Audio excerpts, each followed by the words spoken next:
Hey, hello. I am streaming on a Monday again. Oh my goodness, what is this? Hi. Um, yeah, this is I don't know. I am like I said, like I say so many times, schedule, trying to get into a schedule, which it's going to be disrupted maybe again. I will have to see.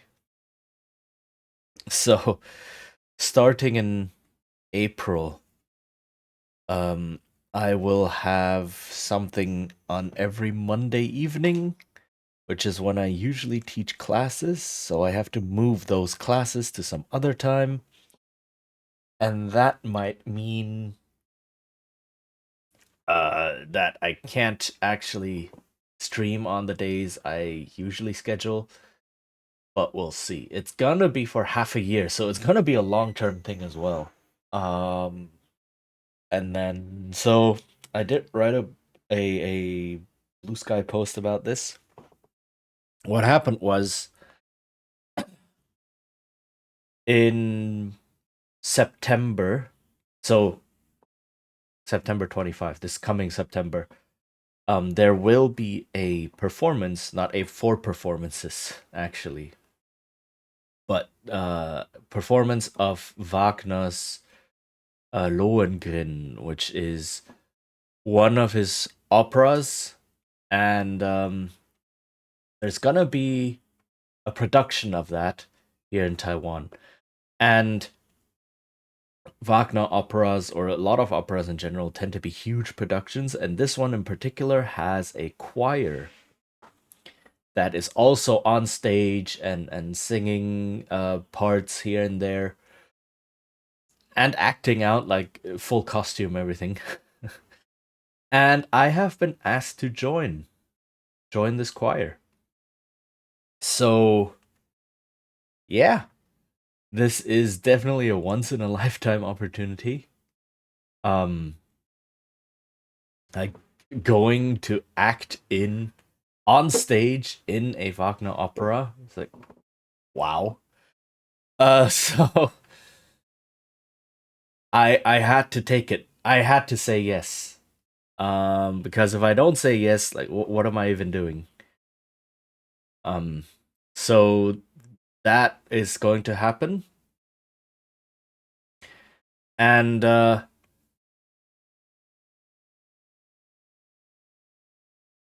just realized I never actually replied to the person who asked me.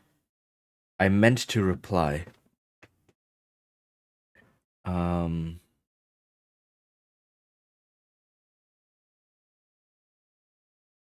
so let me do that in a moment.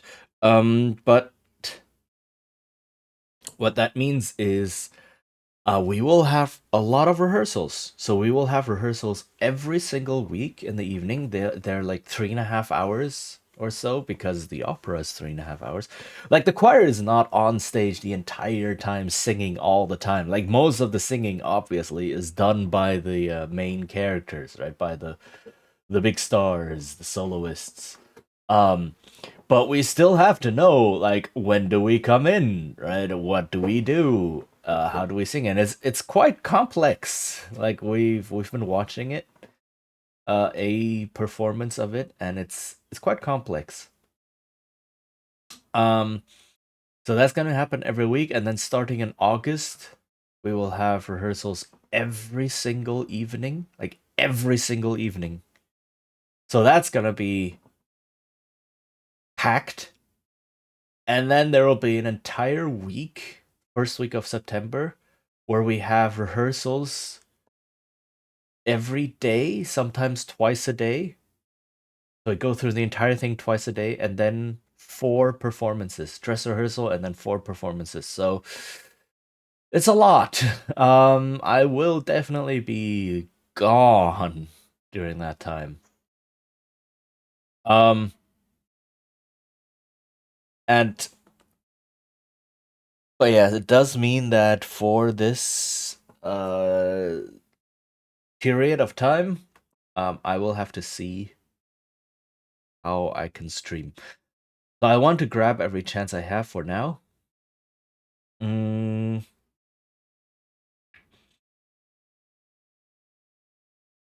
and then, yeah, every chance I can to stream and try to establish at least something and to continue this game. Like, holy heck. This game, I've been sitting on this one for so long. We're slowly inching through it. But yeah, let me just get it started up. So I've played Baldur's Gate 1 100 hours. That was 7 months ago. 120 hours. Dang. Taking a long time to get through.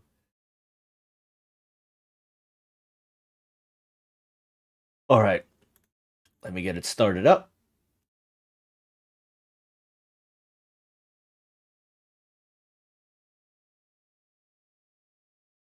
Close this. Play game. And hopefully it will capture. Yeah.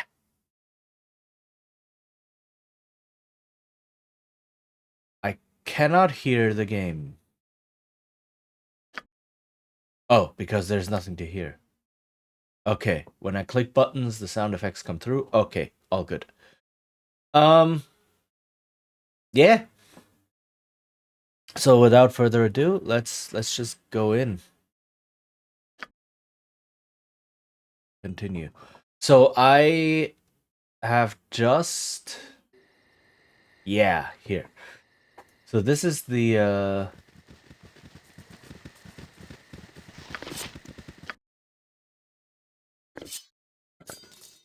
chapter that we just started.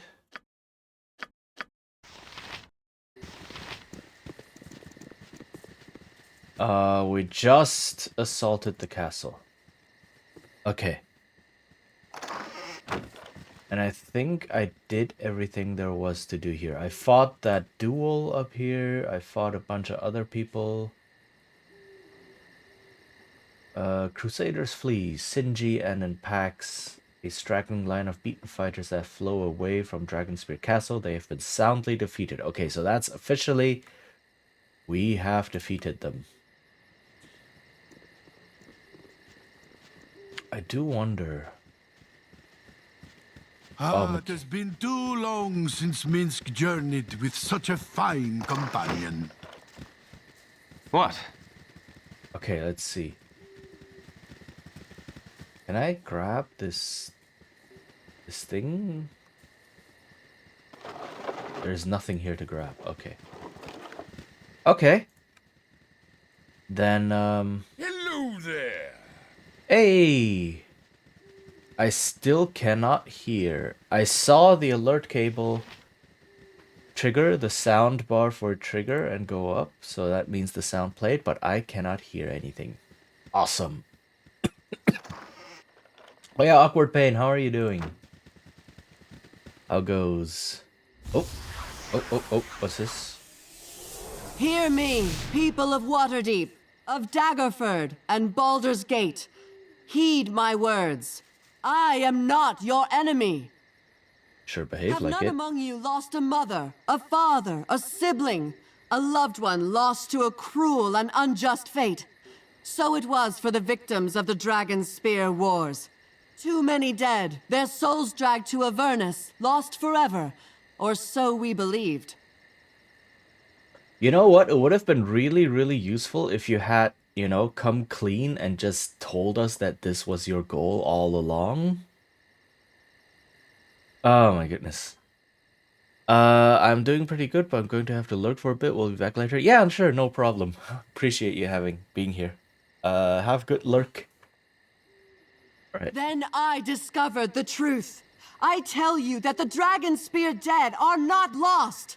I shall lead an army into Avernus and retrieve them if you will but let me. Do not toss this opportunity aside. Do not let the devils take so much more than their due.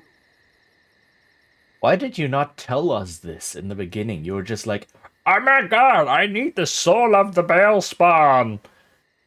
And I will not say why. And it's like, yeah, no, we don't trust you. This is the hero of Baldur's Gate. It's like, yeah, no, I need the hero. And then we just fight. It's like, this is people holding the conflict ball. So I don't like writing like this. This is very, very clearly people holding the conflict ball and being like, "Oh my god, we must fight." So otherwise there would be no plot. There would be no story if we didn't like intentionally or almost like maliciously miscommunicate. There would be no conflict, and then there would be no story. So we have to be obtuse. This is weak. This is very weak. Like the characters. This is now like, I don't know if we were halfway. We're probably near the end. We're probably near, like, there's probably one or two more chapters. Goes up to chapter 12, I believe. So there's probably the part where we actually go into Avernus. But like,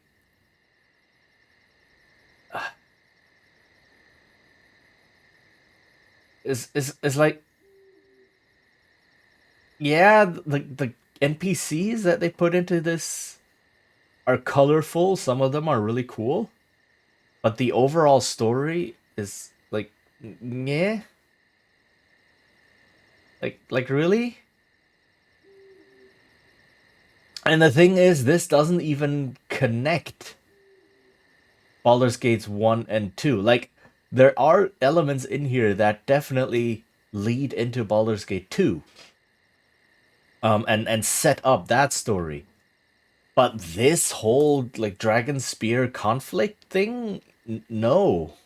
None of that is, like, they weren't, what I'm trying to say is they weren't tied down, right? They weren't tied down and saying, oh, we have to have this play in this castle, in Dragonspear Castle. Oh, we must have the main character go into Avernus. Oh, this and this must happen.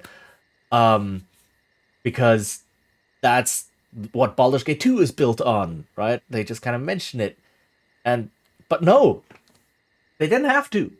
And they still chose to create this weakest, flimsiest excuse for conflict. Oh, hey. I do not know where family doctors acquired illegibly perplexing handwriting. Nevertheless, extraordinary pharmaceutical intellectuality counterbalancing indecipherability transcendentalizes intercommunications incomprehensibleness. Is that where every word adds another letter? 1, 2, 3, 4, 5, 6, 7, 8, 9, 10, 11, 12, 13, 14, 15, 16, 17, 18, 19, 20. Okay, we're 6 short, but yeah. Hello, Vitalina. How are you doing?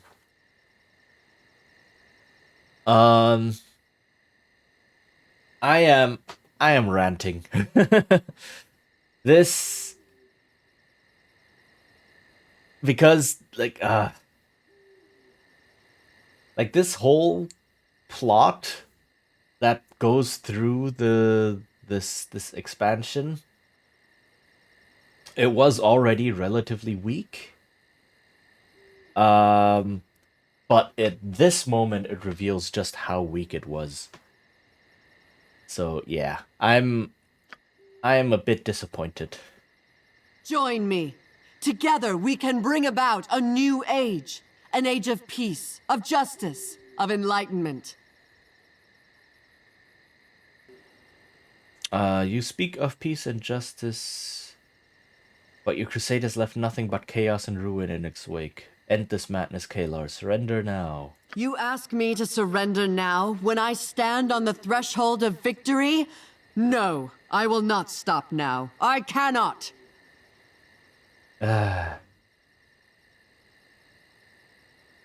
These absolutists. You could have walked with me in the light, but you chose blood and darkness. You will pay for that. Look at that. These. Oh my goodness.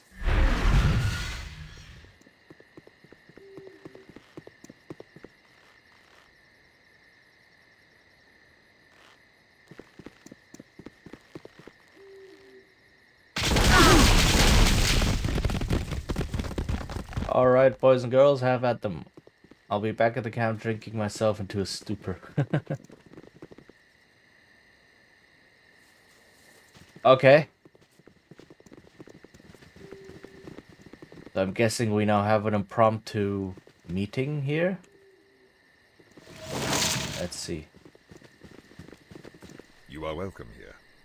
The tide has turned against the crusade. Our victory is assured. Okay, so nothing much to This say. day is not over until Kalar is in shackles.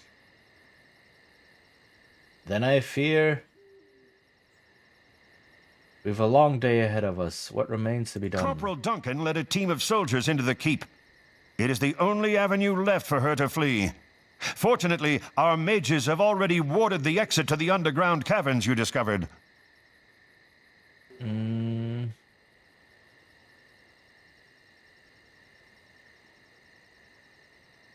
Do you really think she'll try to escape? She seems more of a die in a final blaze of glory sort, don't you think? Nothing turns a person into a coward faster than a defeat. Sounds like you speaking from experience there, Delancey. If Kalar's not trying to flee, then we have her cornered. My troops are securing the courtyard while the Flaming Fist move into the castle. Yeah, so Sun Tzu very clearly warned against this.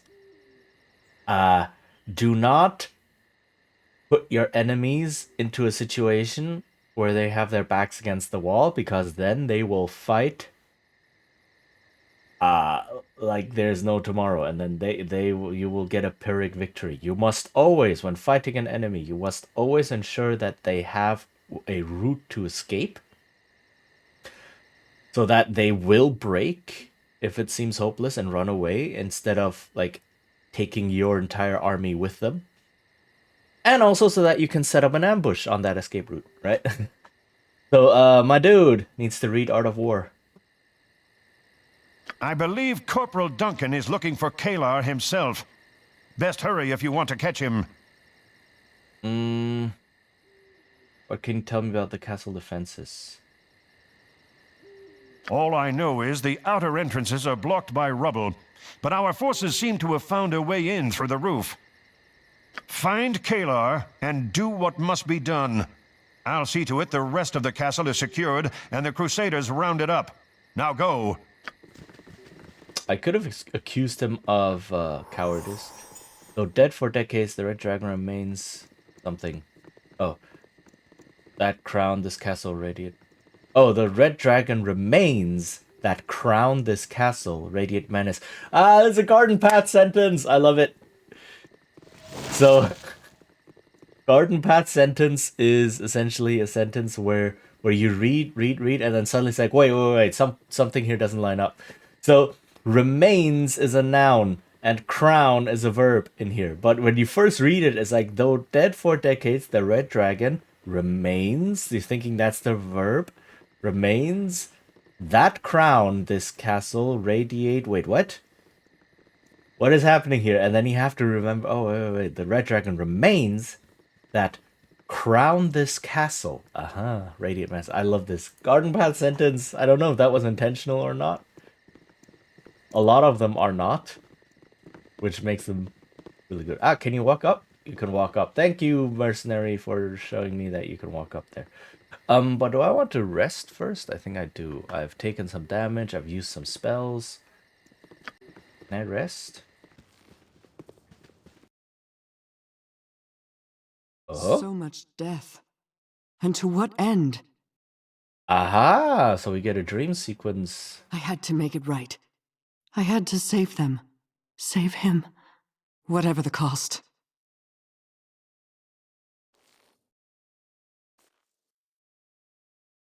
There can be no victory without sacrifice. What are you prepared to lose? Have you anything left to surrender?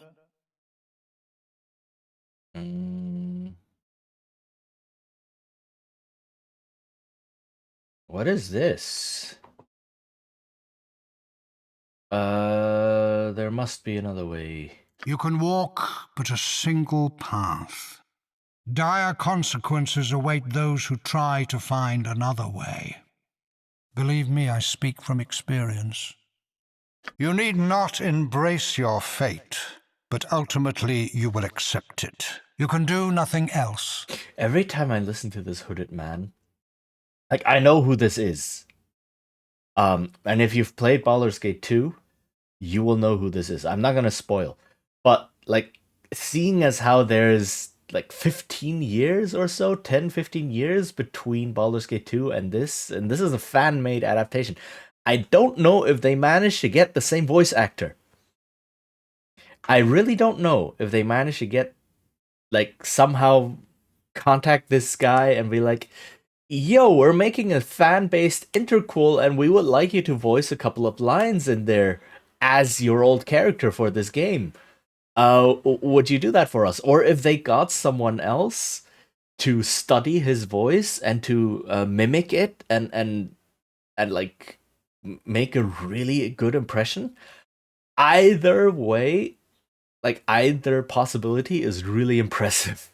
Like either they managed to get the original voice actor, because this is a very distinctive voice, right? This is it's quite, I don't want to say like unique is the wrong word, but it's very, yeah, distinctive. So it's either they found him or they got someone to train really well. It's really good. It's really, really good. And when we hear this dude in Baldur's Gate 2, and he has some of the first lines in the game, so it's gonna be very quick. We can compare. But I am impressed. Like this is one of the really good things in this expansion.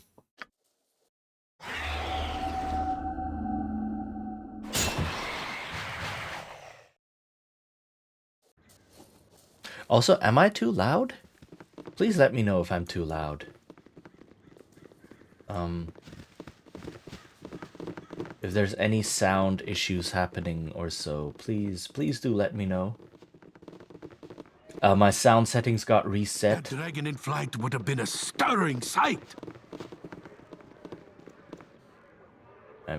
Because I had to update everything. I had to update my sound manager. I had to update my audio manager. I had to update OBS. I had to update other things. So please let me know if things are too loud or too quiet or unbalanced or anything like that. You are more than welcome in my sight. Okay, where do I go down into the castle? Aha! Ah, I see. This is a doorway here. Okay. You must gather your party before venturing forth. Okay, so we've like taken this first room. Ah, Belagarm!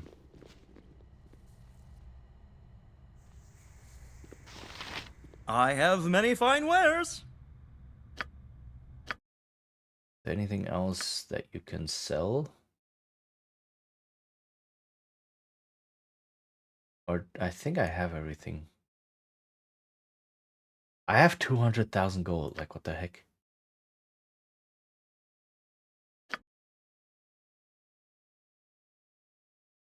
It feels like I should stock up.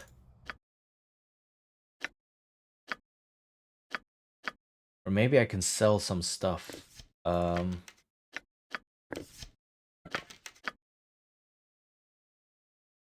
Let's see.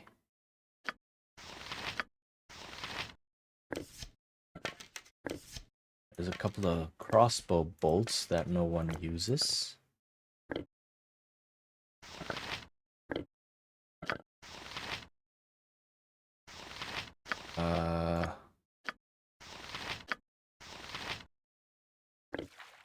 More crossbow bolts. Is that? Yeah, that's also bolts. That's also bolts. So many of these. Okay, hold on.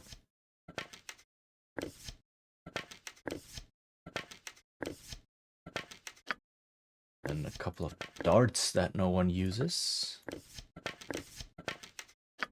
Let me organize my equipment, because every step now is like, oh yeah, I need to really prepare, because I don't know when I'll be flung into, I don't know, like Avernus and be like, oh, you only have what you have.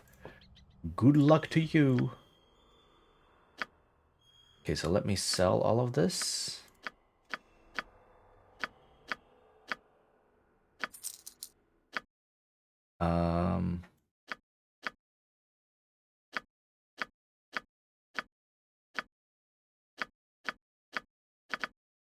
Come on. And then let me see if there's anything more I can buy. If there's like, you have arrow +1.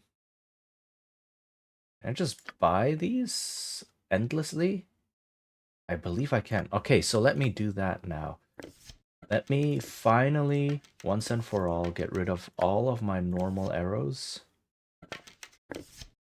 And I want to all stack them together. Okay, so... And load up on arrows +1.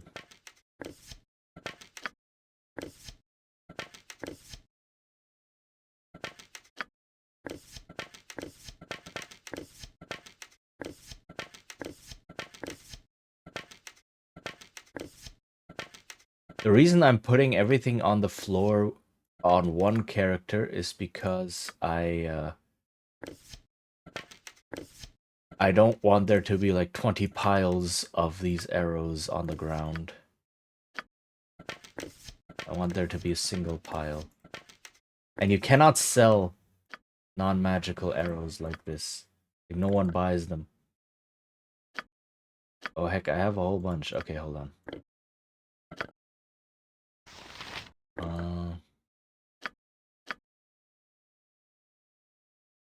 I have too many. The amount of arrows I'm carrying is too dang high.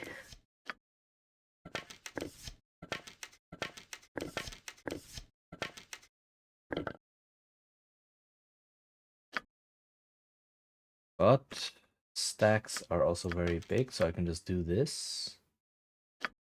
Did I not? Did that not work?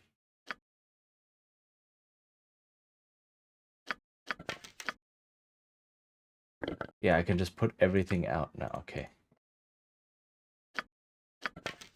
There. And then I can buy a whole bunch of powerful magical arrows. Okay. Time to organize. Oh.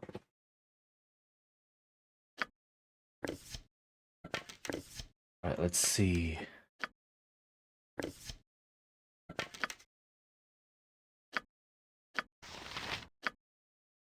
Yeah, I'm sorry if this is not super interesting right now, but I do want to... Oh, do I have some... No, those are two different arrows. Arrow types. Okay. Let's see.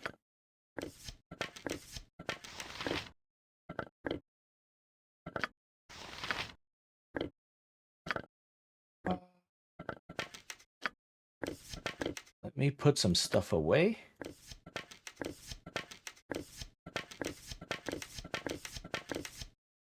Okay, now the container's full. All right. Oh, I still have some here.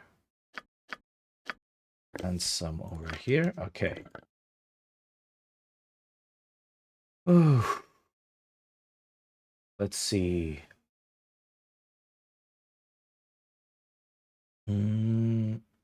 104 arrows +1. That's not very good.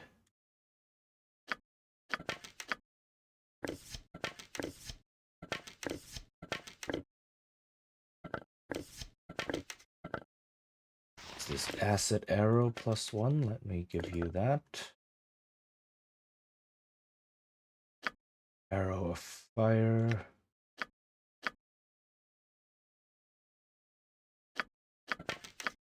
Let's do this. I have 4 people who use bows and arrows. Alright, so this is like, do I have enough to distribute among all of them? Maybe.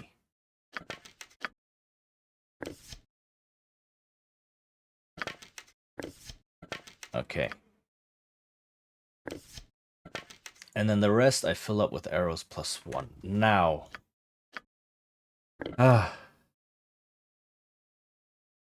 Let's see. Where are my charisma boosting items?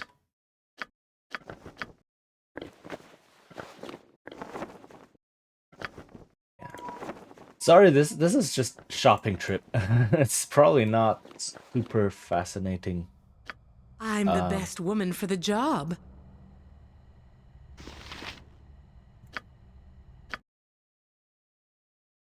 Okay, so those were like 692, they're now 448, very good. If I buy something like 400, do these fit? They don't fit. Can I only, can I buy them like 80 a piece or 80 at once? What if I try to buy 2 stacks? That doesn't work. Okay, so I can only buy them 1 stack at a time.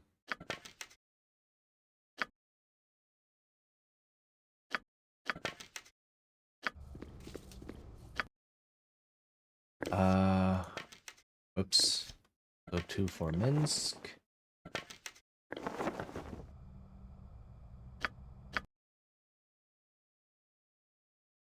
I really should stop using the normal arrows. I could have done this sooner, but like I have so much money and I'm not gonna need money. Cause like, what are you gonna buy in hell? Right? Okay.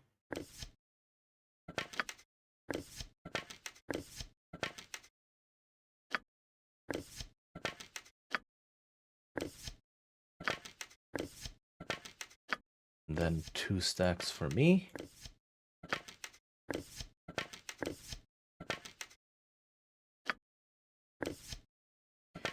I could actually, so these are normal bullets. Screw these. These are normal bullets. Yeah. Also normal bullets. Normal bullets. Okay. What I could do. Wow, I still have a lot of normal bullets around here. Not worth.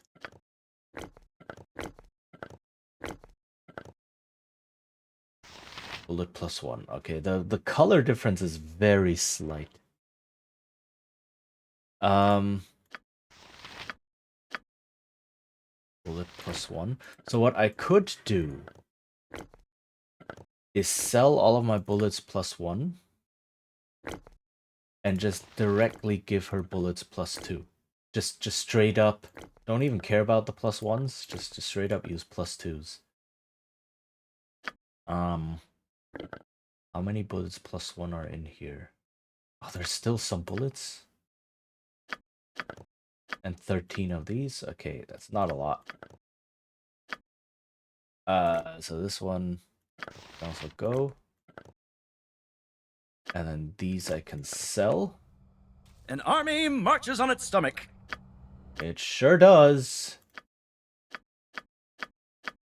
Speaking of that, like one of the funniest things in Art of War, like Art of War is always held up to be this book of, oh my god, absolute like genius. Like if you read it, you will never lose a war again because like whoever wrote it, because Sun Tzu, right, was like, oh my god, he teaches you exactly everything to do and blah and all that. It's like, no, it's like Warfare 101 for dummies.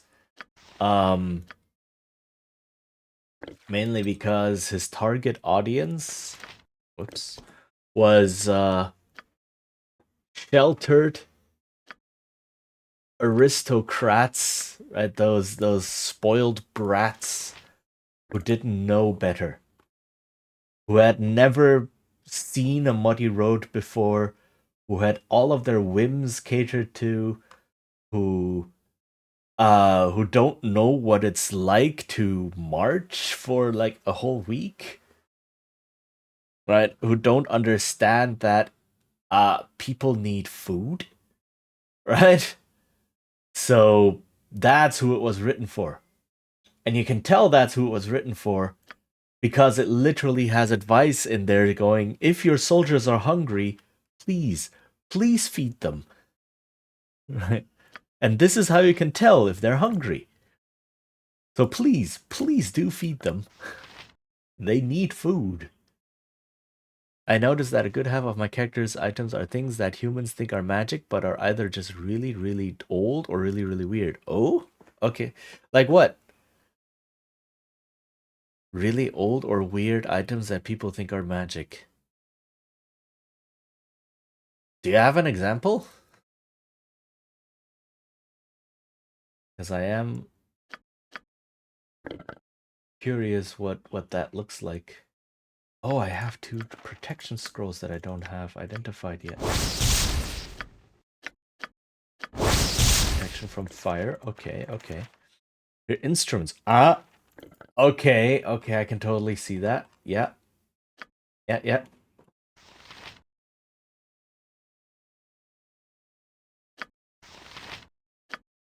Um.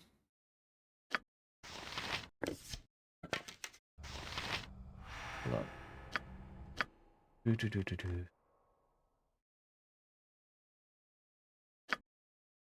24 would be 56, right? That puts that to 80. 80 there.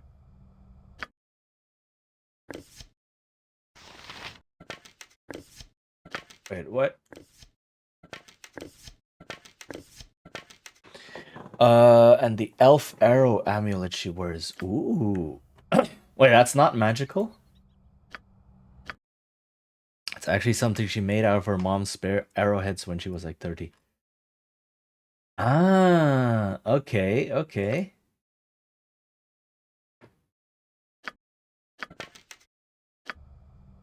What is happening? Oh, I get it. I buy them in packs of 80.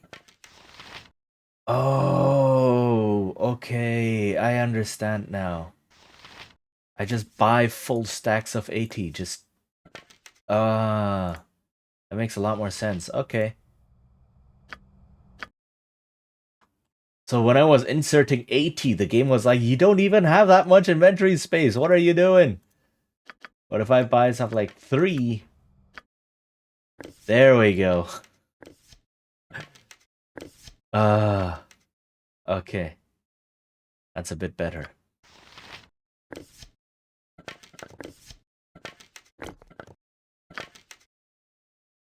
Okay, let's see.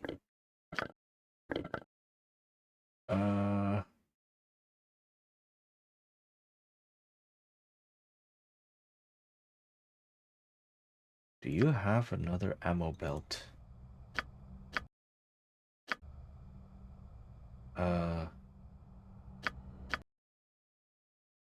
You do not have a second ammo belt. I don't know if there was another one with an ammo belt, but I think I should have probably gotten it.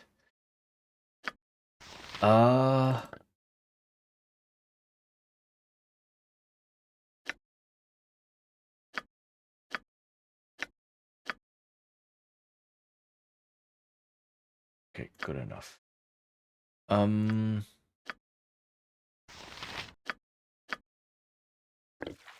Distribute potions.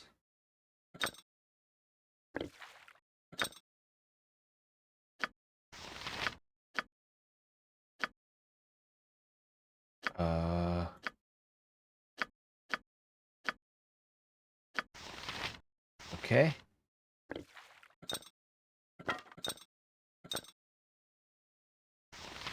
Okay. But that's pretty cool. Yeah, so that some things are so old.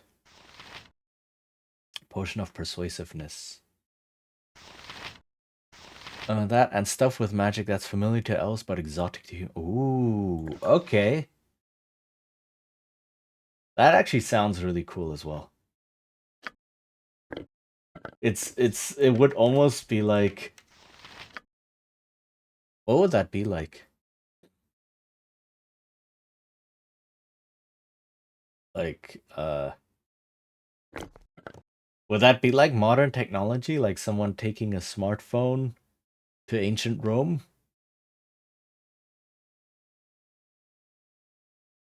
Something like that? Or heck, it doesn't even have to be ancient Rome. Like 20 years ago, a smartphone would have been magic. Oh man, time moves too quickly. Um,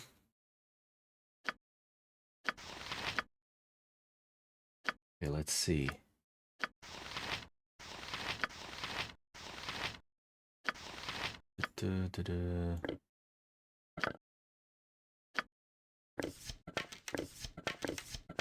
Let me grab one more stack. Or 3 more.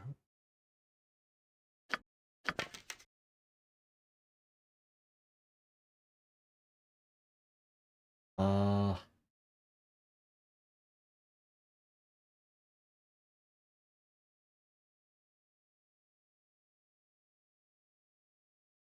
yeah, the other things are very, very expensive.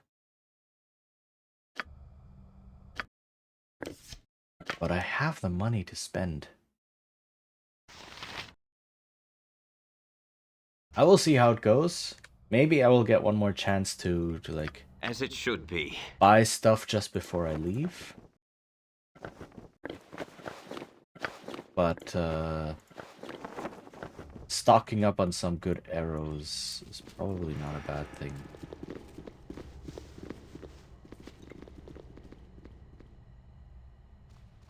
I talk to these people? Oh, it's a fine day for meeting new friends. I think this goblet is pure gold. I want that ring. Mark down that I want the ring, calling dibs. Everyone's going to get their share. No need to fret. One of you cut open the mattress in case we missed. Oh, hello, Lord. Can we help you? What's going on here? There's no harm in picking up a few trinkets as we clear the castle, is there? Not like the Crusade's gonna need anything of this. Oof, now it can be like, looting goes against the conventions of war your cities agreed to. Return everything you took at once. That is also, like, yeah, again, Sun Tzu warns against doing something like this. True enough. Be about your business then, I have to find Kalar. Aha, one of those is trapped. Like, he tells people if they want to loot, let them loot. And now the game is like, oh, did you want some arrows?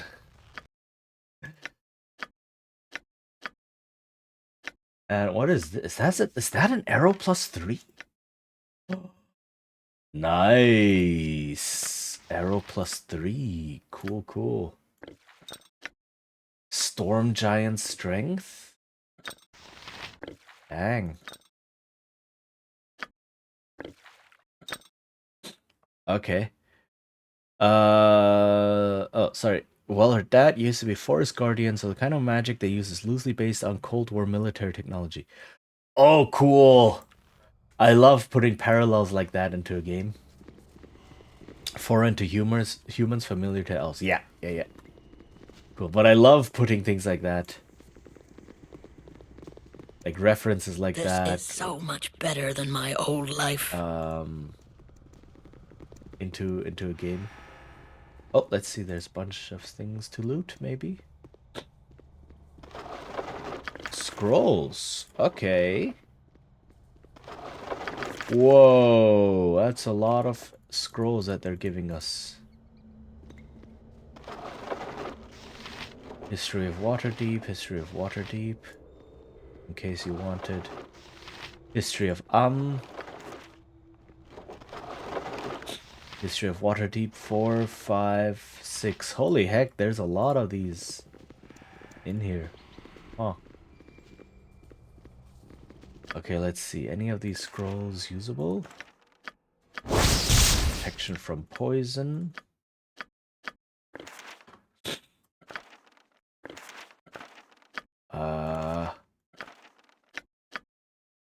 I'm out of identify spells. Okay.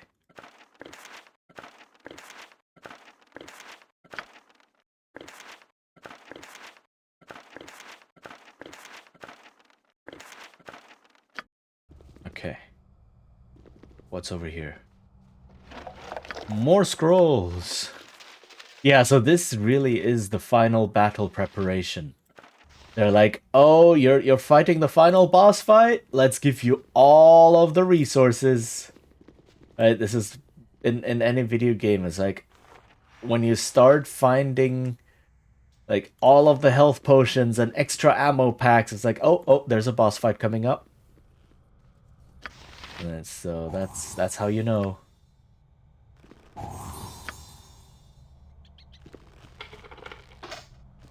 Aye? Let's see what's in here. A note and like 30,000 gold. Sure. Oh my goodness. So what does the note say? Let's check.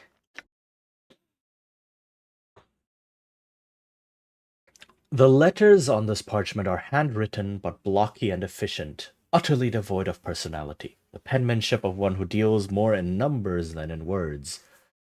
So an accountant. The note reads, Dear Cheaton. Oh, it's addressed to me? Oh my goodness. It took longer to collect the proper amount of gold than it should have, and far too long to return it to you. I cannot tell you how sincerely grateful I am for your patience in this matter. You should find all the monies owed you, plus an additional 17 gold pieces. I realize this small token in no way makes up for my failure. Oh. But to try and find more would have been to delay repaying you even longer than I have already. I hope this finds you in good spirits and health. Thank you once again. Best regards, Ophilis. First assistant to Sub-Treasurer Zenk of the High Hall, Baldur's Gate. P.S. If you don't remember me, I'm the fellow who misplaced your gold. The dude died! Oh my god, that's sad.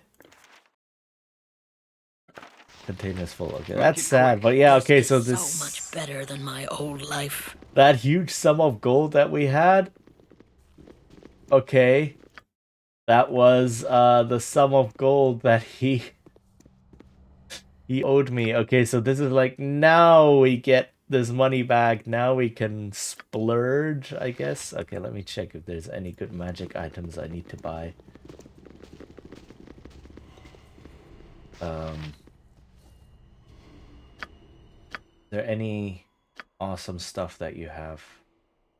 No, you just have basic +1 things. I think I looked through this.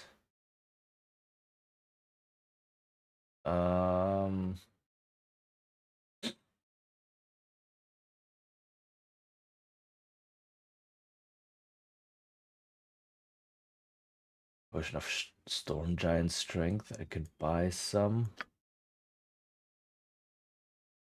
I guess. I have many fine wares.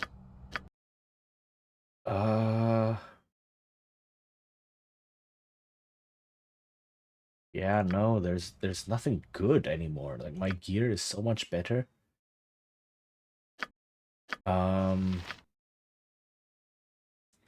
many of these do I have? Who has the... Oh, I have 3 potion bags.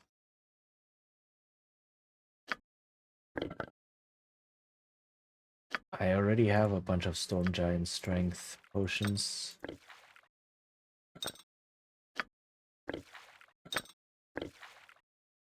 So many potions!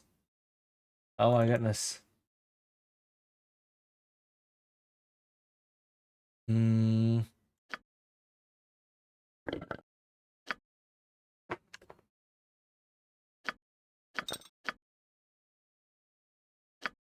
Let me do this.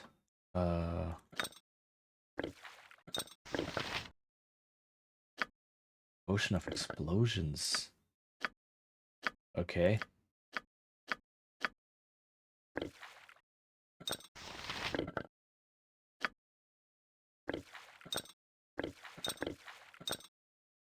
Okay. Do I want to buy more? What are these? Magic protection? Magic shielding?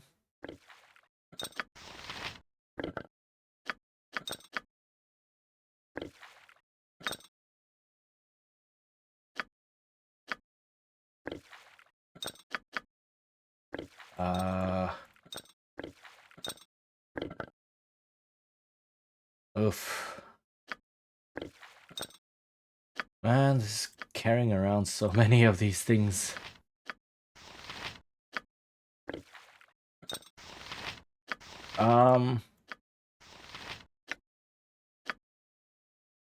You know what? I have the money, and it feels like I need it. I need this stuff, right? So it really, really does feel like... Oh god, I have so many things in here to sell. Oh my goodness, yeah, no, I will have more than enough money. Okay, sorry, this is turning into a shopping trip stream. AC6.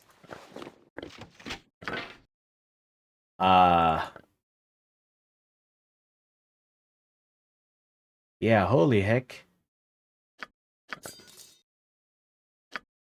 I did not expect this to happen.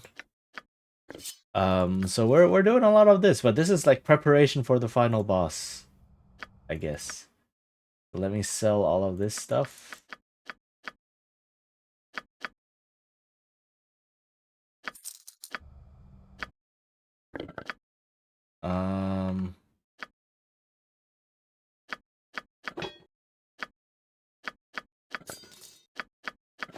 Okay, and then I have these things.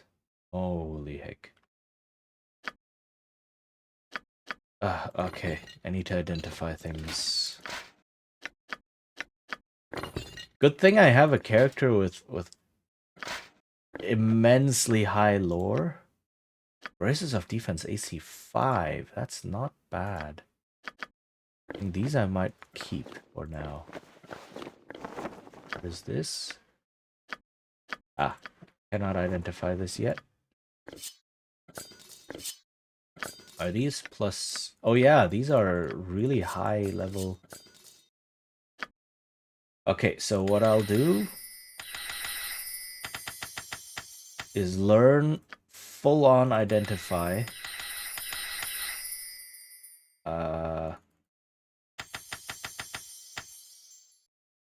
And then I will spend some time resting because like there's no time limits in this game. That's a big thing. There's no time limits in this game. So if you're running a game and you don't want players to just rest constantly, to do things like this, like, oh, I will spend an entire day just identifying things and just, you know, managing the things we have in our inventory and such. Give them a time limit. Like, if there was a time limit here saying, oh no, you have to rush in now, I wouldn't be able to do this. And if they don't stick to the time limit, make things progress. Right? Maybe there's a ritual that's happening, and the bad guys just manage to advance the ritual that much more. Or maybe, hold on. These two I can sell. Yeah. Or maybe a hostage needs rescuing, and if you don't rescue them on time, then bad things happen. Right. Okay, ads are going to start soon. Look at this. This has just been one big shopping trip. But it also means I can probably buy a lot of the wands.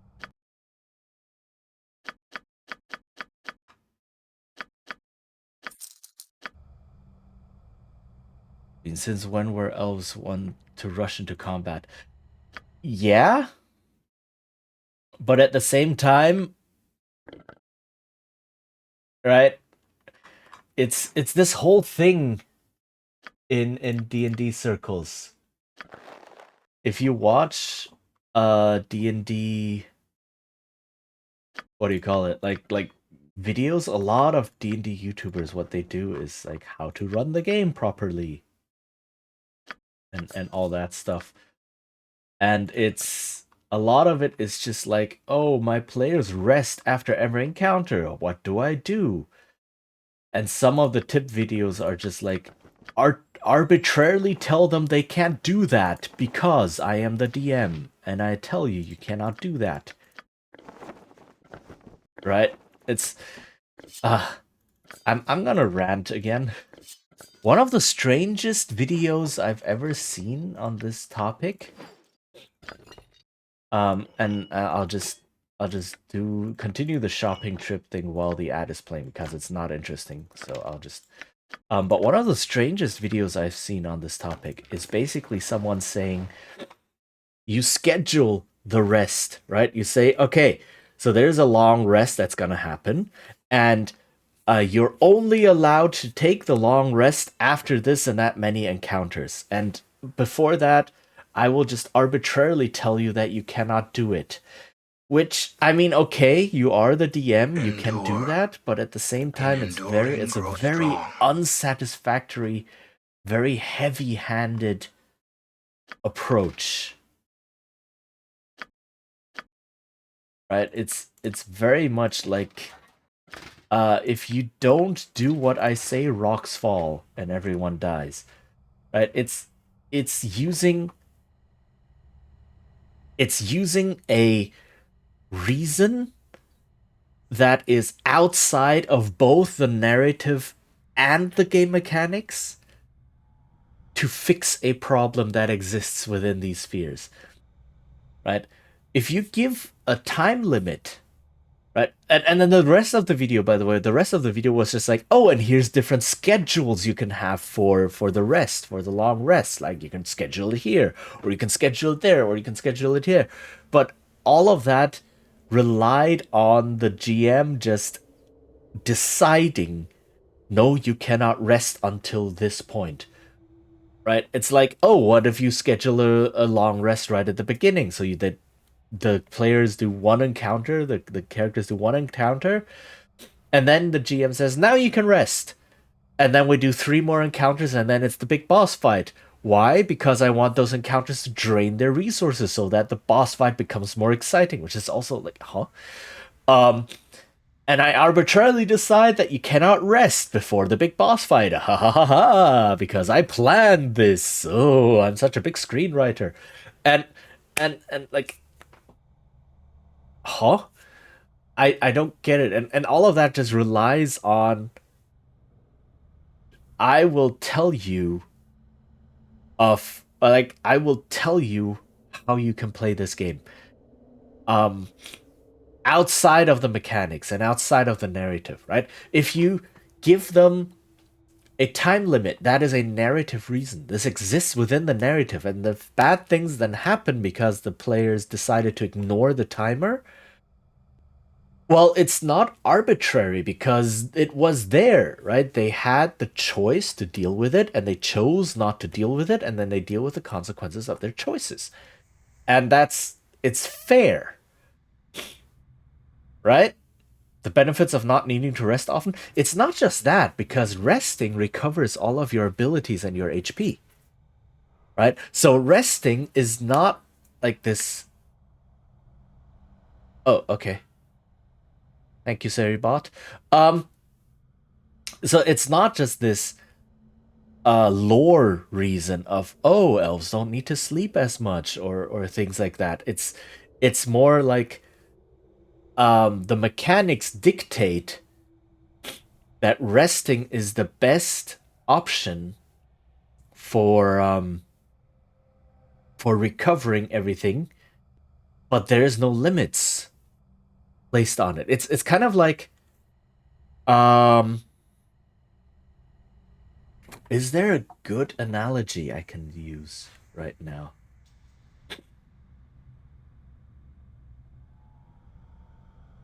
Uh, huh. It is a very specific problem.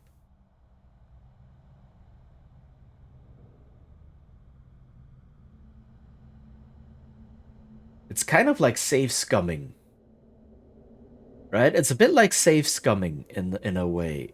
The mindset behind it is the same. Kind of. Right? It's like, "Oh, I tried to do this. I'm trying to disarm this trap, and if I don't manage to disarm this trap, I'll just load a save and try again." And since there's no penalty applied to loading a save, the trap loses all meaning. Right? The skill check to disarm the trap loses all meaning. Because I can save scum. And there is no penalty applied to me save scumming. So I can just do that for free. And it's the same kind of deal that you get here, right? It's oh, we lost a bunch of HP. Like, I don't know, the enemy got a lucky critical hit in and I lost half my HP, or I had to blow a powerful spell in order to prevent my teammates from dying. And so I need to get that spell back. I need to get the HP back. Oh, let's rest. And since there is no penalty applied to me resting, I can just do that for free. So really, the encounter and all the resources it drains loses all meaning. Right? It's the same kind of idea here. And the way people try to quote unquote fix this is the same way people try to quote unquote fix safe scumming by things like guilt tripping, right?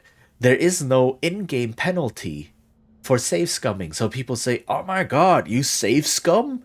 You are a bad player. You need to get good. You're not actually playing the game. You're blah de blah de blah." All of these things, right? So you use some sort of outside arbitrary rule set, reasoning, etc., to limit or prevent the safe scumming behavior from happening.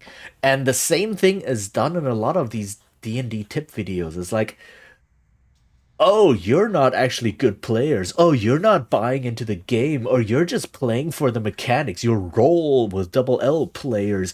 You can't rest every time. I will tell you you can't rest every time."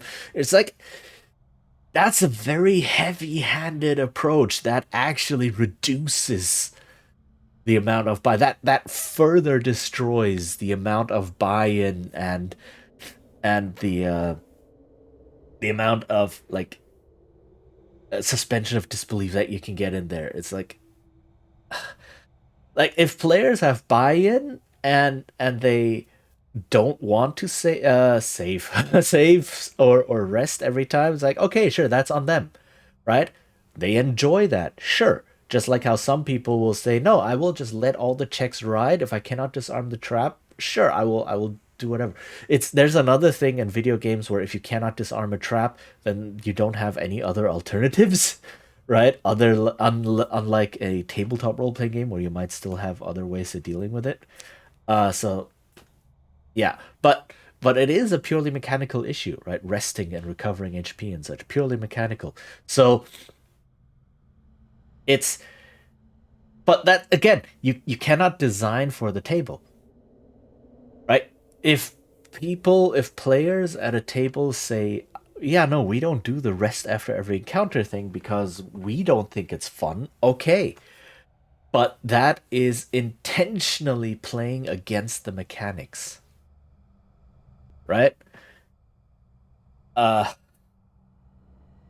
So there are actual ways to not allow constant resting like that, or to alleviate this, or to change the behavior. And there are ways to do that, and multiple different games have created various different ways, both narrative and mechanical, to alleviate the whole idea of, oh, I have to rest after every encounter.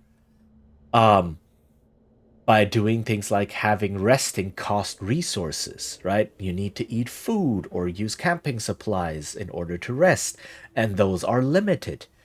Or things like you don't have to rest to recover, right? In Numenera, for instance, every day there are 4 instances you can use to recover spent resources, spent stat pools, and the first rest only costs a minute, and then it's 10 minutes, and then it's an hour, and then the fourth one is the full rest, and each one recovers exactly the same amount of points, right? So it's essentially saying, oh yeah, the first time you take a little bit of damage, just rest for like 10 minutes, right? And then you'll be good again, and then you can continue.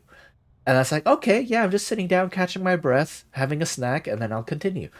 And then I don't need to have a full rest. I can still go on with my day. Or like a narrative versions, it's like just time limits. They're so powerful. And it doesn't even have to be a ticking clock time limit. It can just be, we're trying to follow this cult. We're trying to find out more about this cult, and this cult is trying to subvert the government of this like monarchy or whatever, and they're trying to spread their influence. And every day we waste is more days where they can recruit more people, where they can build their influence, where they can gather resources.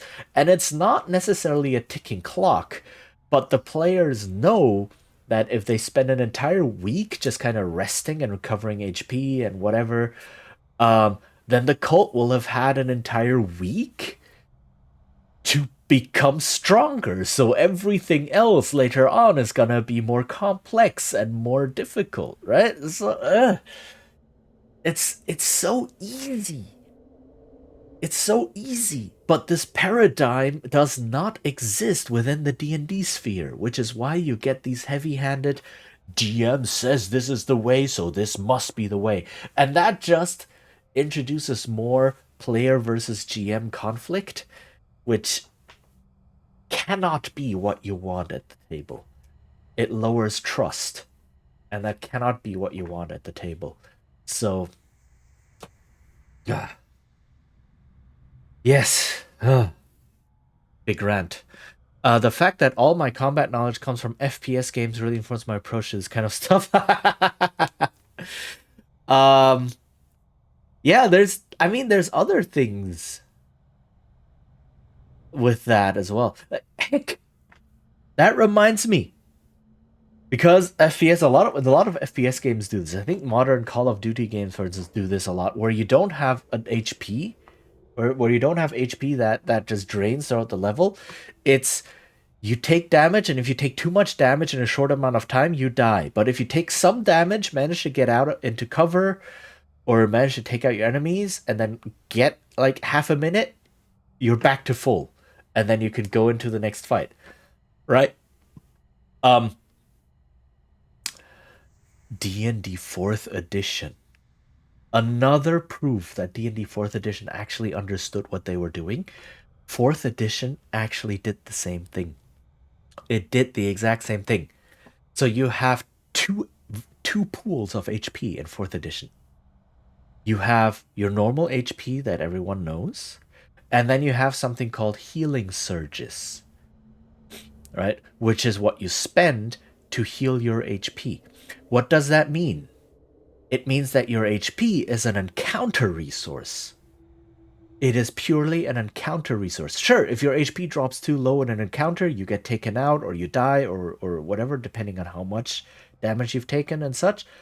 But at the end of an encounter, all it takes is you just sit down a couple of minutes, have a drink, right? Patch up some wounds, spend some healing surges, and then you refresh your HP. And then you go into the next fight more or less fresh. So it's very, very clearly you have HP as an encounter resource. You don't really care too much about how much HP you lose in a single encounter.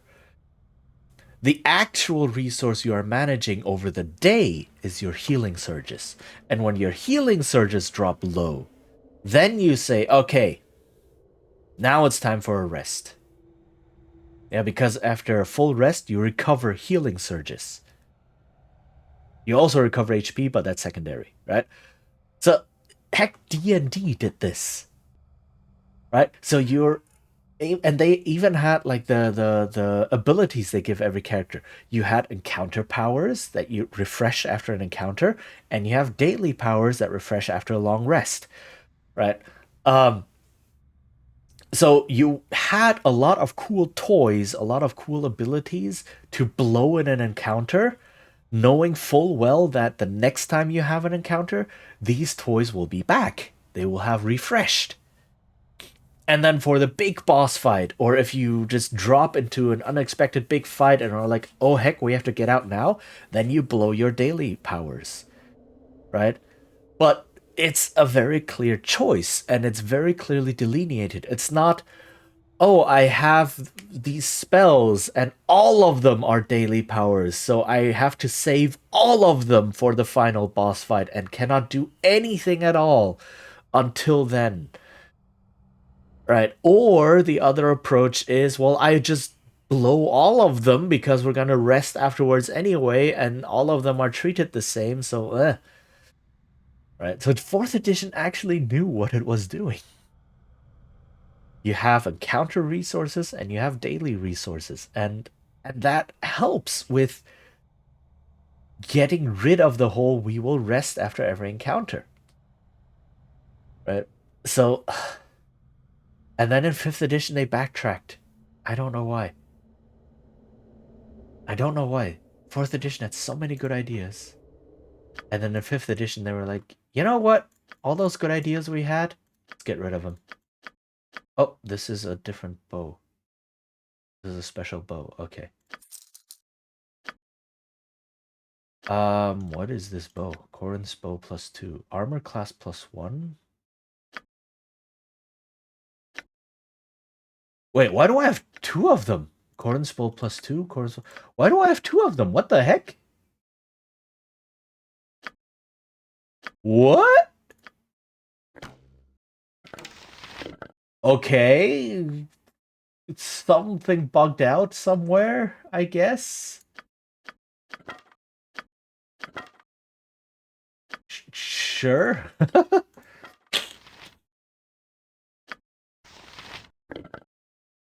So I now have 2 of those.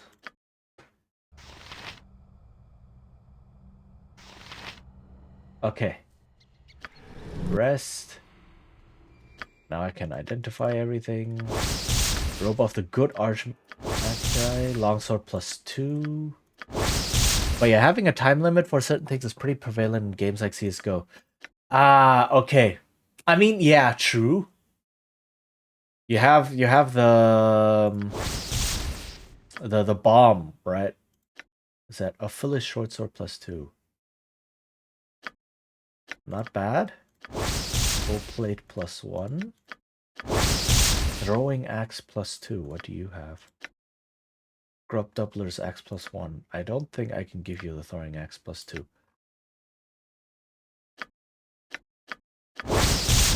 Curse Scroll of Foolishness. Protection from fire. Okay, so this one is trash.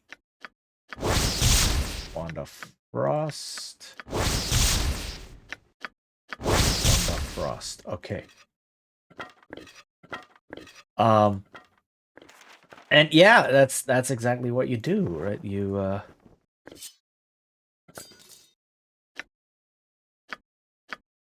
because then players have to act. If you have a time limit on things, or like the round only lasts a certain amount of time or things like that, right? It's like, okay, he won't buy that. Makes sense.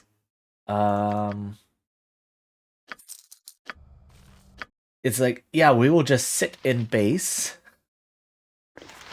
until the opponents give up. That's, interestingly, that is why you have the shot timer in basketball, right? As soon as your side gets control of the ball, you have 24 seconds, I think, to make an attempt at the basket. And if you don't do that, then you have to hand the ball over to the other team. And the reason this rule was implemented, was before this rule existed.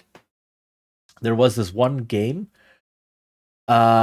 where one team managed to score a single basket, got control of the ball, and then they all just sat down together in a group, huddled, sat down, and had the ball just in their midst.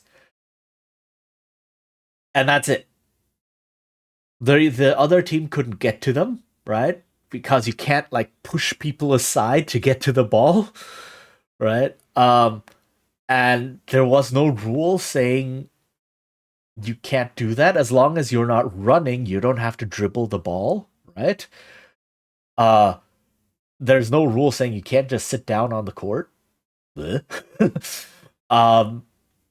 that's it. So for the entire rest of the game, that team was just sitting there, and they won on that single basket, right? The referees even at some point were like, yeah, screw this, I'm out of here. Just started reading the newspaper and things like that. And then after that game, the shot timer was implemented. So I don't know, I just really like that story of highlighting, maybe putting a time limit like that. And in basketball, sure, it's a mechanical time limit. But the great thing in a role-playing game is you can have a narrative time limit. And I do believe a lot of this comes from many people who go into role-playing games having played video games first.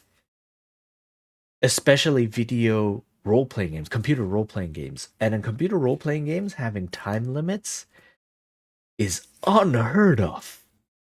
If you do have a time limit in some games, things like, I think one of the Deus Ex games had a time limit on a quest and such. That is so special that it gets touted as, oh my goodness, this game is unique. It has a time limit on a quest. Holy heck. Right? Even if camping spawn is not a valid tactic in any FPS, even if you try, the terrorists will get to you first. I mean, what are shooters but dungeon crawls with guns? Yeah, very fair. Very fair. They do share a lot of similarities, which is why when you want to design games, and newsflash, homebrewing rules, house rules, is designing a game. Play games. Play a lot of different games. That's the number one advice. Play a lot of different games. Right? So time limits, which is why when what was it? Was it Dragon's Quest? The one that recently came out? Dragon's Quest 2? Was it one that came out like a couple months ago that everyone was streaming? That one had time limits. That one had things like food goes bad over time in your inventory. That one had things like, oh yeah, you need to finish this quest in this amount of time. It had things like that. I didn't play it, but I watched people stream it because everyone was streaming it, and I noticed, oh hey, it has these things in there. Right? When you hover over food, it has like time until spoiled or something like that.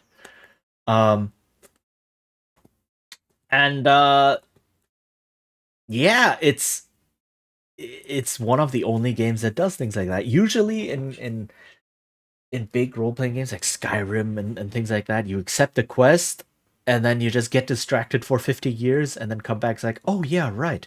I was supposed to bring food to this old granny. Right? And then, sorry, I'm 50 years late, but here's your food. That's still completely fine, and you're still okay and didn't starve. Right? It's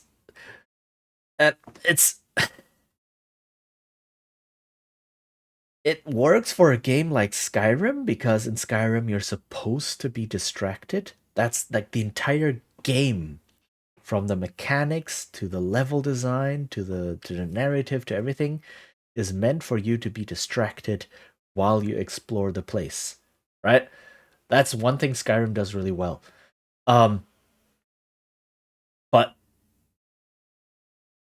then if you don't want players to rest after every encounter, you gotta do something in the game, right? Don't look at Skyrim and say, well, heck, resting isn't even a thing in Skyrim, really, right? It's not, because things just recharge, like you just regenerate things naturally, right? So it's not. So don't look at a game like Skyrim and think, oh, how can I apply that to my D&D game? You can't.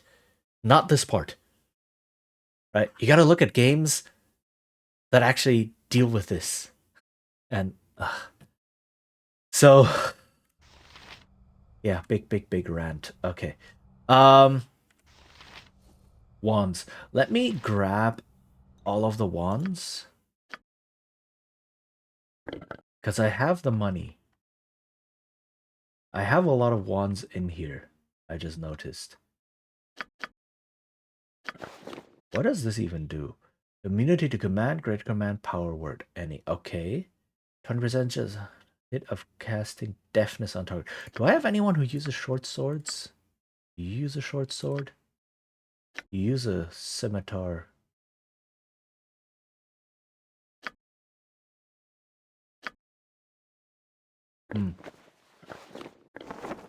This is also a thing, like...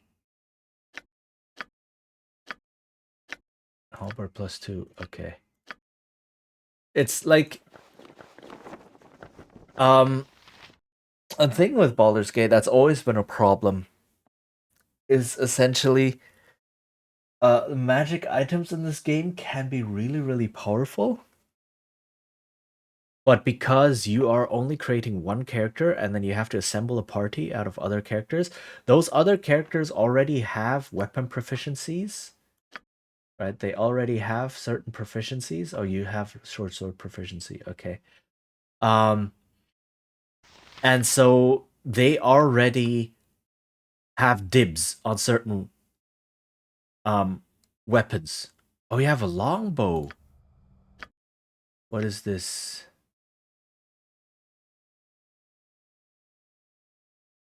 Orwin's bow. Yeah, that's your bow. Okay. It's just right, and then you create your character and sometimes you accidentally double up. Like she has halberd, I have halberd. It's like, uh-oh. And then if the game doesn't have a lot of good halberds in it, sucks to be you, I guess, right? So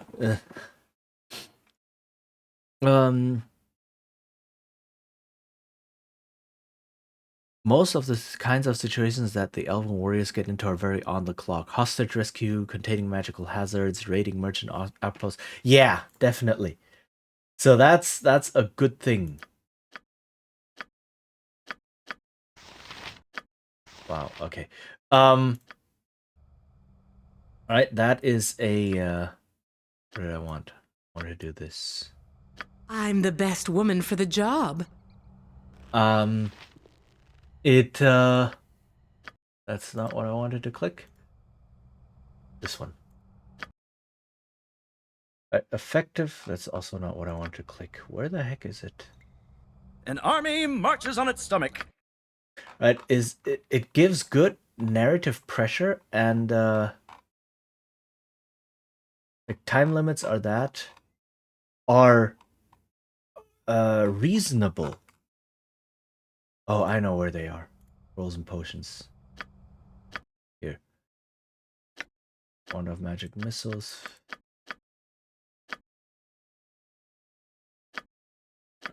There. Just bought all of them. Let me buy Storm Giant Strength, one more, because why not?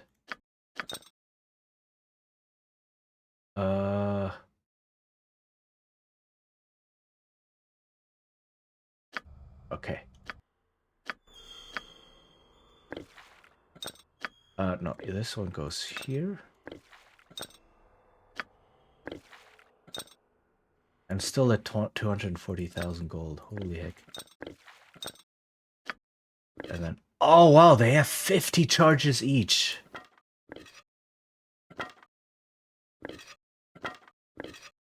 Dang. Can I recharge a wand by selling it and then repurchasing it? I'm going to try that right now. I have many fine wares. Let me try that. So if I sell this Wand of Frost, can I buy it back? It has 100 charges? What? So I can recharge my wands by selling them? It's a really expensive way of doing so. But okay.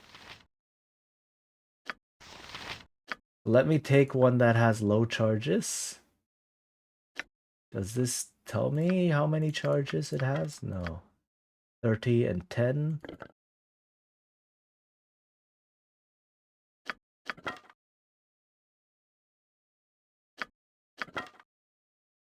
That's a bad thing. It doesn't tell you how many charges. 3. Okay, that one has 3 charges. Let me try that one. An army marches on its stomach. Sell? Buy. 100 charges. Look at that. It costs me a lot of money every time I do it. But holy heck. That seems worth it. So let me check. One of lightning. Is there one with low charges?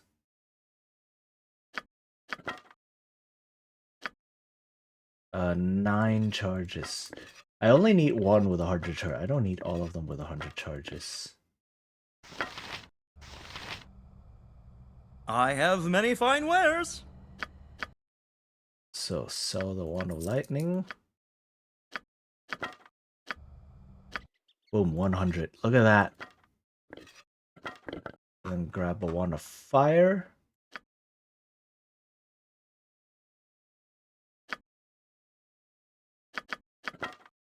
See which one is low. 5 charges and 8. I could do both. Let's do both.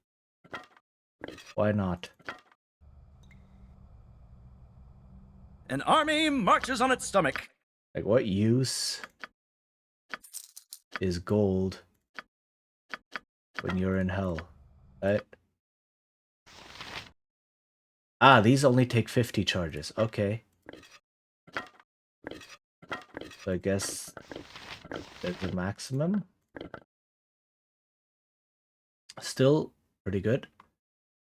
Wand of Sleep. Wand of Monster Summoning. Let's grab one of those.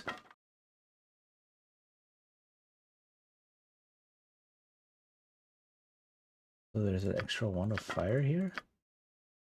That only has 5 charges. Okay. Let's check all of these.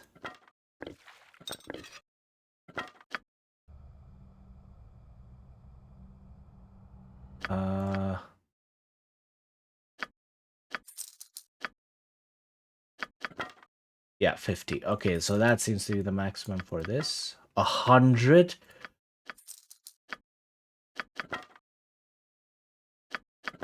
Did I just missell? I think I missold.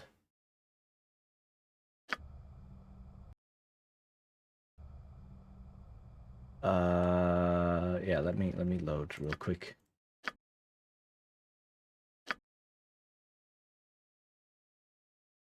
Oh, okay. I have many fine wares.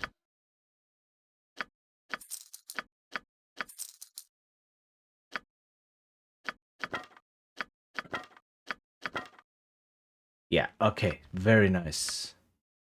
I'm down to 106. I've spent 100,000 gold just recharging all of my wands. But, this feels very worth it. Especially if, Wand of Polymorphing.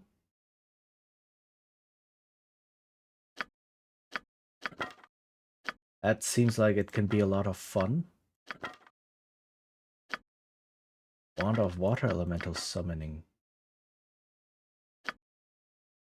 Okay, this one has 4 charges.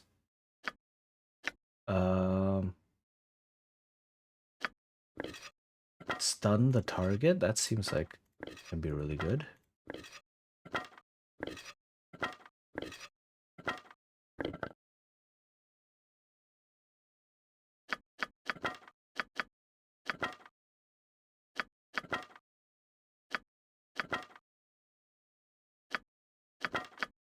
Okay. So these also have 50. There's a lot of these. Holy heck. Okay. So let me check first. So the Wand of Frost, definitely do this. Let me check the Wand of Paralyzation, how much that one gives me. Also 100. I can stun 100 people with this. I can just keep using it. Okay. Can I recharge this one? 100 squirrels. Let's go. One of the Heavens is also going to be 50. No, 100. Ooh.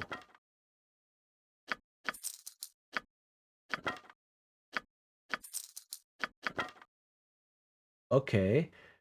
Can I do... Before I try this one, I will save.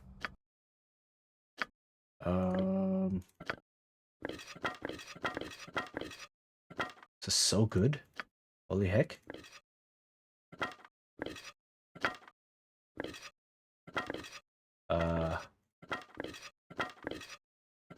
Take this one.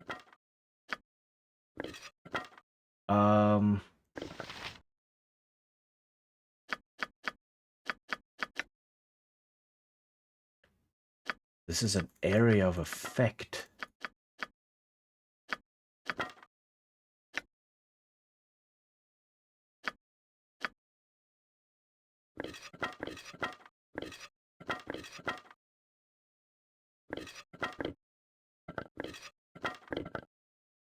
Okay, let's see. Is there anything else?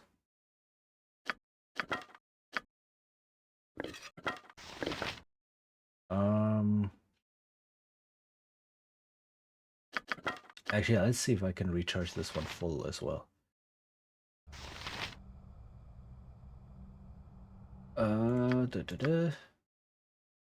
So, Wand of Fear.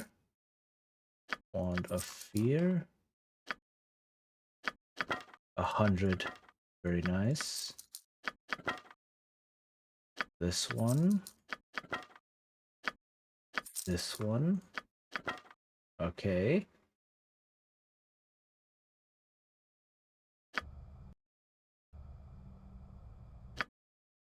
I'm just organizing these things right now. Can you use this one? You cannot, but can you use this one? Yeah. Oh, I still have another Wand of Fire over here with 16 charges, but that's okay. An army marches on its stomach. Let's see. Does this one charge to 100? It does. Nice. Okay.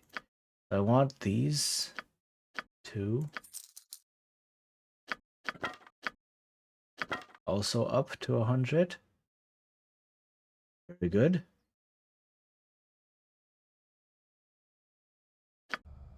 This feels like cheating. This absolutely feels like cheating. Some way.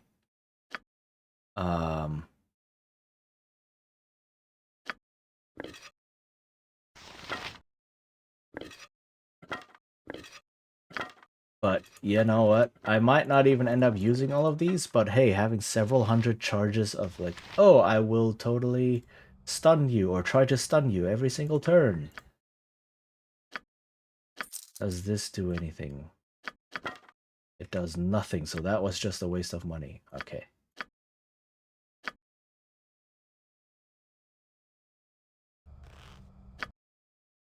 And the thing is, if a wand does have 100 charges in it, I can just try over and over again, right? To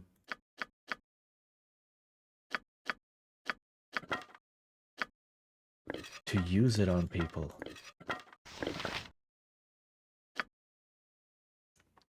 Because stunning them is really, really powerful.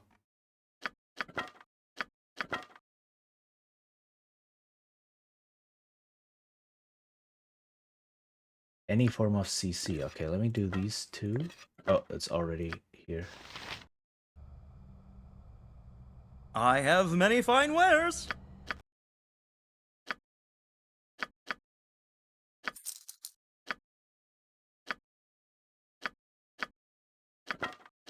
Okay, there we go.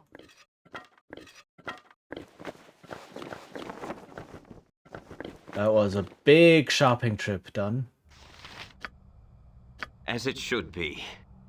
Okay. Now that that is all done, down to 39,000. That's basically the gold that I had at the beginning. All the gold I found throughout this entire game, entire adventure, all spent on recharging my wands. Okay. Good to see you again. We're holding the entrance to the tunnels and making sure any Crusaders coming back this way are captured or killed. What should I do? Kalar's holed up beneath us in the basement. Bence Duncan's preparing to engage her. Head down the stairs and finish this! What can you tell me about Kalar's position? All I know is that Duncan thinks he has her pinned. He could use your help. Oh, hello. Yui Tao? Welcome, welcome, welcome. How are you doing? What is that emote? I cannot mouse over it, but it looks very cute. You've more important things to do than stand around talking to me. Dismissed! Okay. Right, so this is probably it. This will be the final... Something's not right here. Just Yui is fine? Okay. How are you doing? I hope you had a good weekend. And... Ah, dang. If I stretch, then I get cramps. Yeah, I'm feeling my age.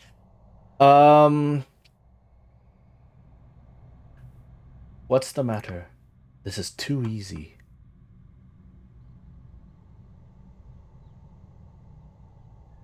You're right, but what choice do we have but to go forward? We've come this far, there's no going back now. Let's go. Okay, so yeah, it is a bit too easy, I guess. I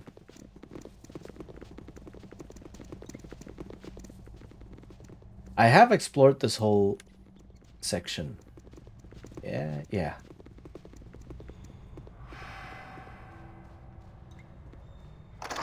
Yeah, I've done all of this. It's nearly over. Kalar retreated into this vault. There's no way out.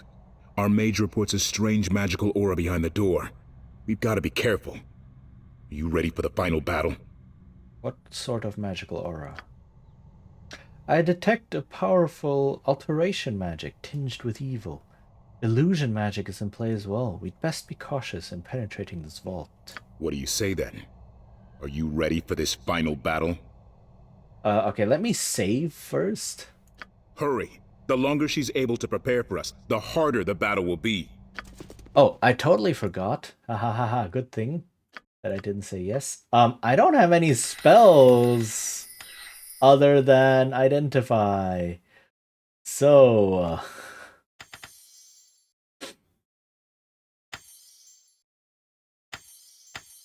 what do I learn? Sorry about that.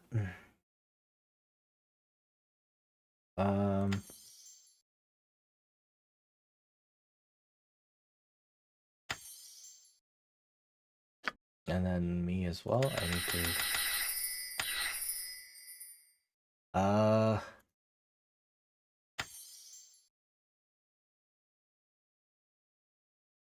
What is this?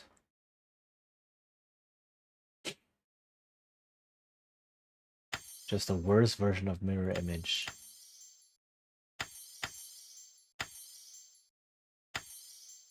Okay. It's level 1 spells. They're not going to come in too often. But yeah, I need to rest to memorize all my spells. Let me just sleep for 8 hours while this dude is standing there going, hurry, hurry, hurry!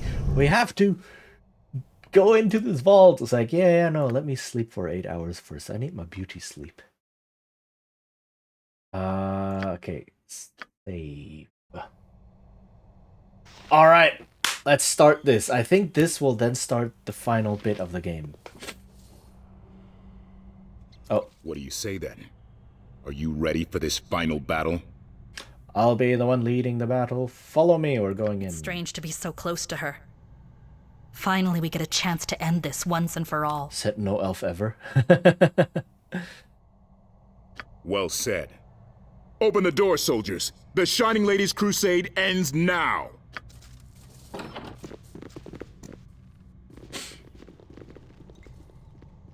And so we reach the end of a long, long journey.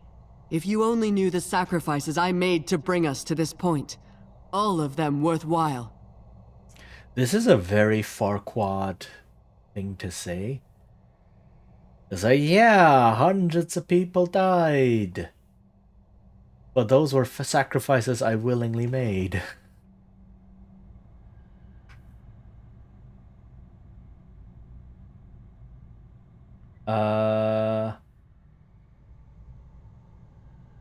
That's a matter of respect. Okay, I can like, I want to do this. Our mage detected illusion magic. Who else is here? Don't expect me to believe you're alone. Change is upon us. Great and righteous change. You've come to face me, so do so. Now is our time. So that the choice probably didn't matter. I claim this for the crusade.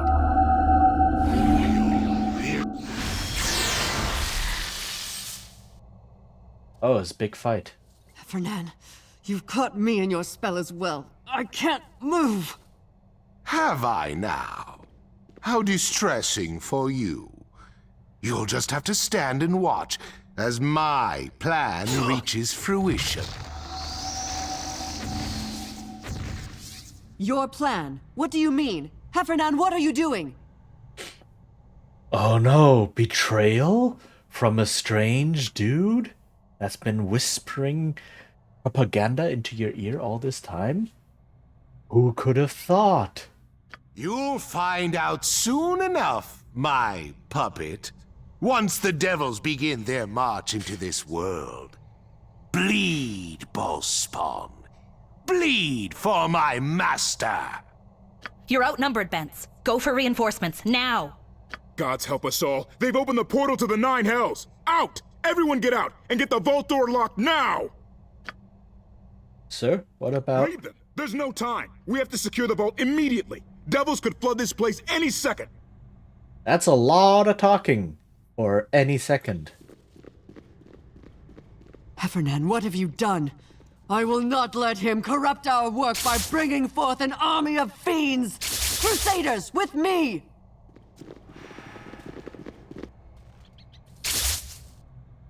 Oh, okay. Kalar has escaped into the Nine Hells. Okay, this portal looks very unassuming for leading literally to the Nine Hells. But okay. Let's go, I guess.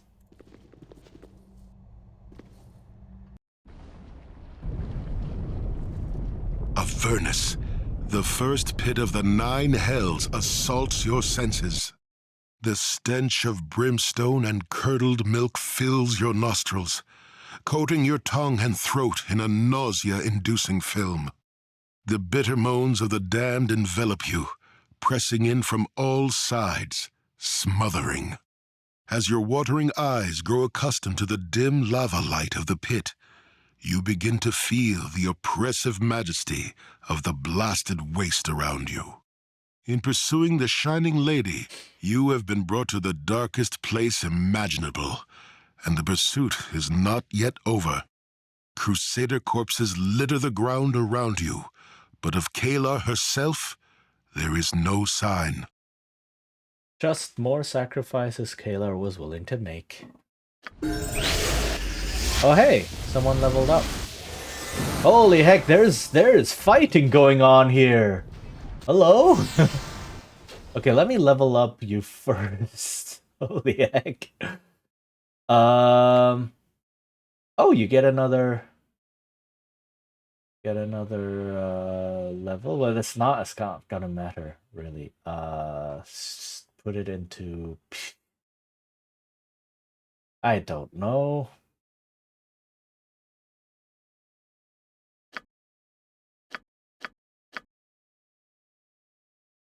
A single weapon. Why not? While you're wielding, it's like, it's the only one that helps right now. Okay, let's see. Hide in shadows, move silently, set traps, pickpockets. I don't think pickpockets is gonna do much, so let's do hide in shadows. There, okay. Alright. Get me out of here. Quickly, please. Green Abishai, Lemure, and another one, and an imp. Thou dost always take me to such interesting places.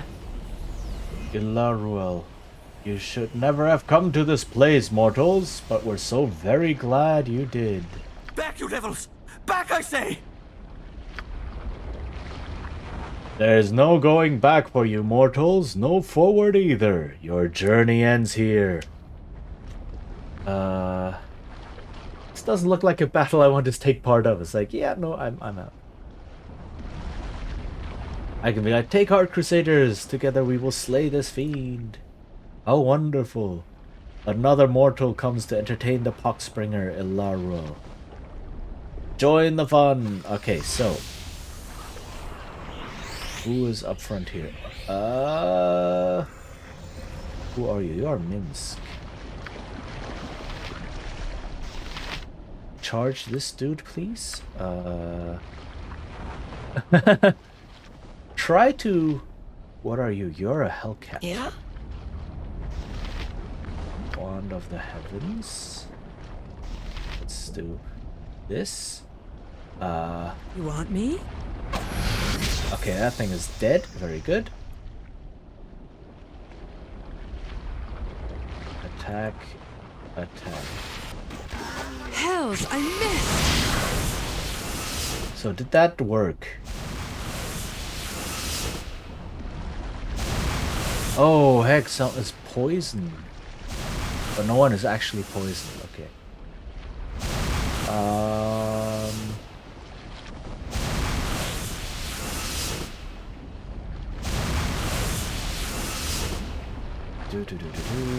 Unconscious, unconscious. I don't think that did anything.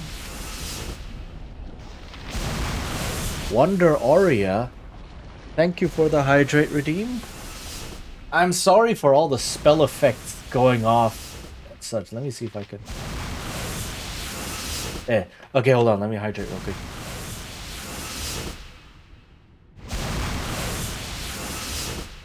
Okay, sorry it's playing on a loop because I'm paused right now. Okay, that helped. Let's see. I have the wands. Crusader Elite, near death, Darnus barely injured. So this guy... Thy called? is going to not be able to die, I believe. Green Abishai is near death. Can I use this? Never mind. You already died. That was quick.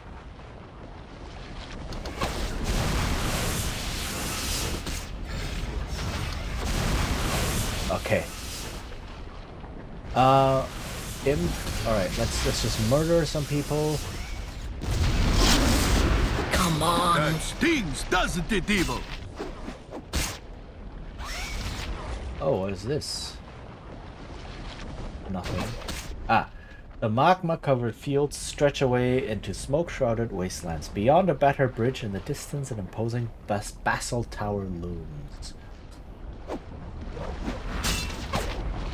Okay, everything else is there. Nice! Okay. Let's grab some things. What is this? Blood-soaked minutes. I almost read miniatures. Minutes. But yeah, Wonder Aria, hello. Thank you for the hydrate. Yeah, I think I said that, but yeah, again, thank you. I did forget to drink. I forgot to drink so much that I forgot to refill my water bottle. It's almost empty. So when the ad hits soon, I will have to. In fact, I think I need some food real quick. So what I will do, I will read this real quick, and then I need to be right back. I need to grab some food, refill my water bottle. I might be gone for like 10 minutes after that, but hopefully it'll align with the ad break. So, very quick. These notes are written in bloody ink that remains bright and sticky against the disturbingly warm parchment. Session 8322. Attending Consumer of Sacred Souls, Lord of the Razor Peaks and Ruler of the Devouring Eyes, the Destroyer of Ancient Enemies, She Who Walks on Shards of Flint and Bone. These are amazing titles. Holy heck. I love that. All other members in absentia. Destroyer of Ancient Enemies. As is known, I have long laid claim to a singular mortal soul, one with divine Consumer of Souls. We know your plans well. How could they escape our notice? You've spoken of little but your return to the prime material plane ever since you returned to us. She Who Walks. Let us not waste time reviewing this yet again. Shall we move on to the next item? This is so corporate. Destroyer. We will follow the agenda. That is the order of things, and order guides us in all. I mean, fair, they are devils. Lord of the Razor Peaks. Infinity weighs heavily on an unstimulated mind. She Who Walks. Infinity, yes, but it's been, what, a century by mortal reckoning? This continued obsession wearies me. Destroyer. Perhaps changing circumstances will prove more intriguing than my wearisome ordeal. Another has claimed the soul I seek. The exile is immortal, yes, but he is possessed of dire power,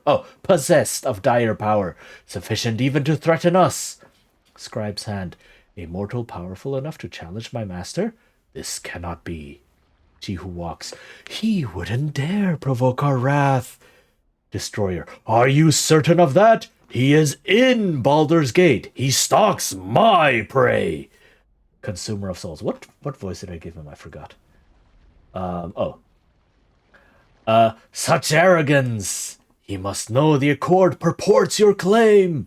Destroyer. He keeps his distance, for now. But if he seizes what is ours, we must be prepared to act as the terms of our alliance dictate. Scribe's Hand. They do not know. None of them know. When the Destroyer's plans unfold, they will all appreciate his cunning. Aha! Okay. She Who Walks. We have sworn with our blood to uphold this accord. If the exile challenges one, he challenges all. Consumer of Souls. Agreed. Lord of the Razor Hills. The past is consumed as if in a fiery furnace. We must turn our gaze to the future. She Who Walks. Indeed. Let us move on to the next item. Destroyer. By all means. What the heck?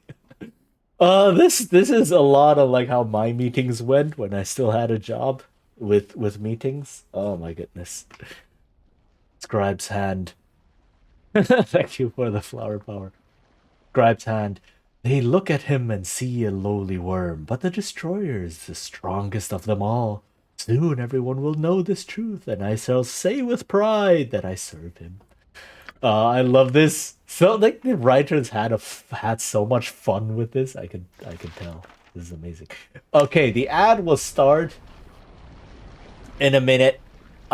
This is going to lead into a dialogue with this dude, so I don't want to go through that first, etc. I will be back in, I don't know, like 5 to 10 minutes. I need to grab some food. I need to refill my water. So I shall be back. I had nothing to eat yet, and it's 1 p.m. So yeah, I will see you soon. Be right back.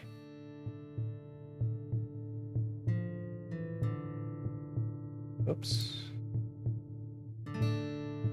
There.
Hold on. There we go. I forgot to grab a fork. I am so smart. Hold on.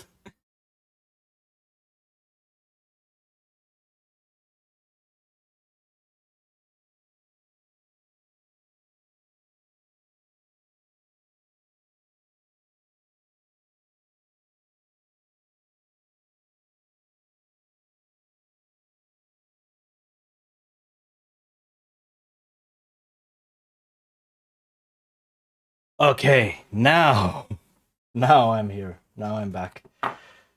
Ah, okay. That wasn't as long as I had feared. Right. So,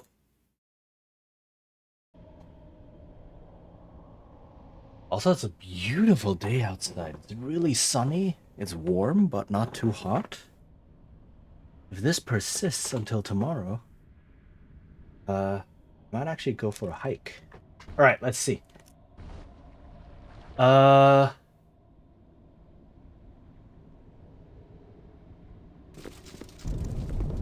You have my thanks. Okay. Without your help, we would surely be dead by now. Okay, what can I say now? Did you expect some other result when you charge headlong into the 9 hells? Do not think you are saved yet, Crusader. You live only because you might be of use to me. You are dead now. Wow, these dialogue options. Let's go with the first one. Like, what were you thinking? It has all gone wrong. We were to have your blood to open the portal days ago. When we marched here, our numbers were to be legion. We never expected to have to hold Dragonspear Castle for so long. Never suspected Heffernan would betray us, or Our Lady would charge into darkness alone and unaided. Well,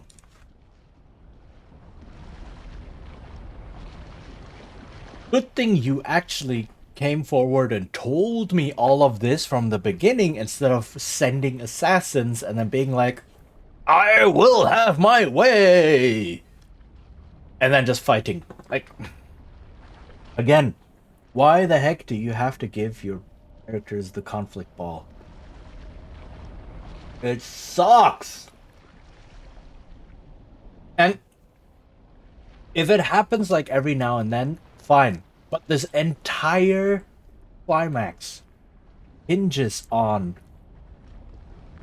the characters in the story grabbing hold of the conflict ball right in the beginning and then never letting go. Just like grasping onto it like a drowning person grasps onto some flotsam. Oh my goodness.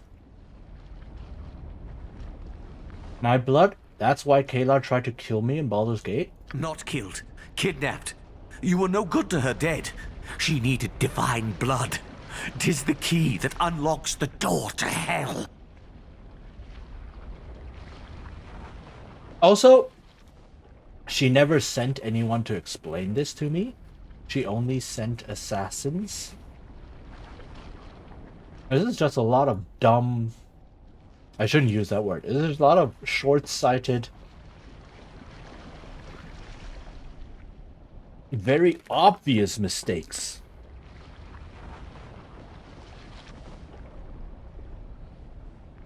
And we delivered it right to her. Or, more accurately, her stooge. There is a bridge not far from here that leads to a grey stone tower. When last I saw Kalar, she was making her way toward it in pursuit of Heffernan. Hey, some of us aren't that good at planning. I mean... I think there's a difference between not being good at planning and I need this person to cooperate with me because I need a drop of their blood. I know, let's just send some assassins to kidnap this person and never explain what it is I'm trying to do. Never. In like the half dozen opportunities I've been given. I only caught the last 2 sentences? Okay, fair. But yeah, welcome back, Awkward Pain. So yeah, it's like this entire plot. The thing is, the reason I'm so disappointed in it, and the reason I'm like ranting on it the entire time, is because this could have just been solved by Kalar and the main characters sitting down for some tea and then going, yo, I have this pretty cool idea that I want to do. Right? You know all those souls that were dragged into hell, like, I don't know, a couple decades ago by all the devils? I believe I may have a way to save them. Right? And I need your help. I need a drop of your blood. Right? And I know you're heroes of Baldur's Gate. You like helping people. You already defeated some big evil. Will you like to assist me in this? Right? Would you like to assist me in, like, rescuing souls from the Nine Hells? All I need is a drop of blood from you. And then I could have said, you know what? That sounds like a cool idea. Here's a drop of blood. Here's a second drop of blood in case the first drop goes wrong. Have fun. And that's it. But because the obvious solution to this entire problem is so simple and obvious, they have to make it arbitrarily convoluted by making every person involved suck at communication. Not just suck at communication, but be outright maliciously unwilling to communicate openly. And just be like, I need your blood. That is why I sent assassins after you. Oh, I do not have time to explain what I am doing, even though you're standing right in front of me and we just bickered for 10 minutes. I will go into my castle. Find me if you can. And then... But then you would only be level 1. To be fair, it is at the end of Baldur's Gate, so we already did all of that. I would be like level 7 or 8 already. But, you know, it's like...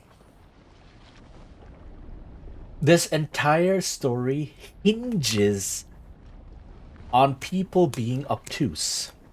On people choosing not to communicate and to fight and to aggravate and to stonewall at every single turn. Every single turn. Right? Rather than just spend 2 minutes talking things out. And that's what disappoints me so much about the story. Right? It is very, very frustrating. Yes, exactly. It's so contrived.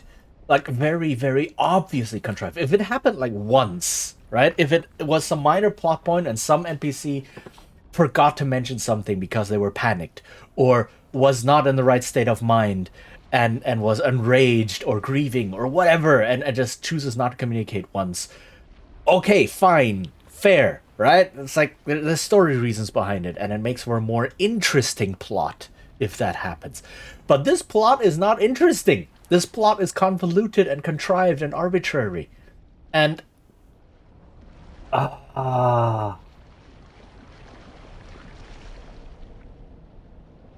There was a lot of criticism leveled against this expansion, this fan-made expansion, that is unfair. But, like, the overall writing being bad, the entire plot hinging on people being obtuse, yeah, no, that is totally legitimate. That is totally legitimate criticism there. It's like the shows that could have been solved in a single conversation where they said what they meant, not just yelling vague statements at each other. I know! Right? And I feel like the only way you can pull those things off is in a comedy, for example. Right? Where the whole... And then shenanigans ensue is the whole point, and then you laugh at the shenanigans, and you go, oh, these people, right? But not in an epic fantasy story like this. Like, come on.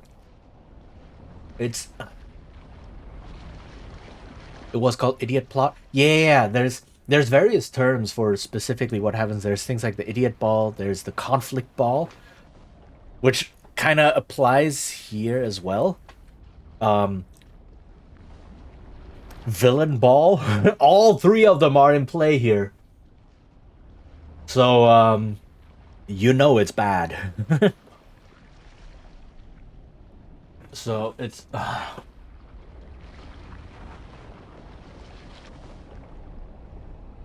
and it's not like Kalar only had one limited way of delivering a message to us, and that was garbled, or she was not able to fully get the message out because of circumstances. No, we met up several times, and every single time she just refuses to speak clearly. So, they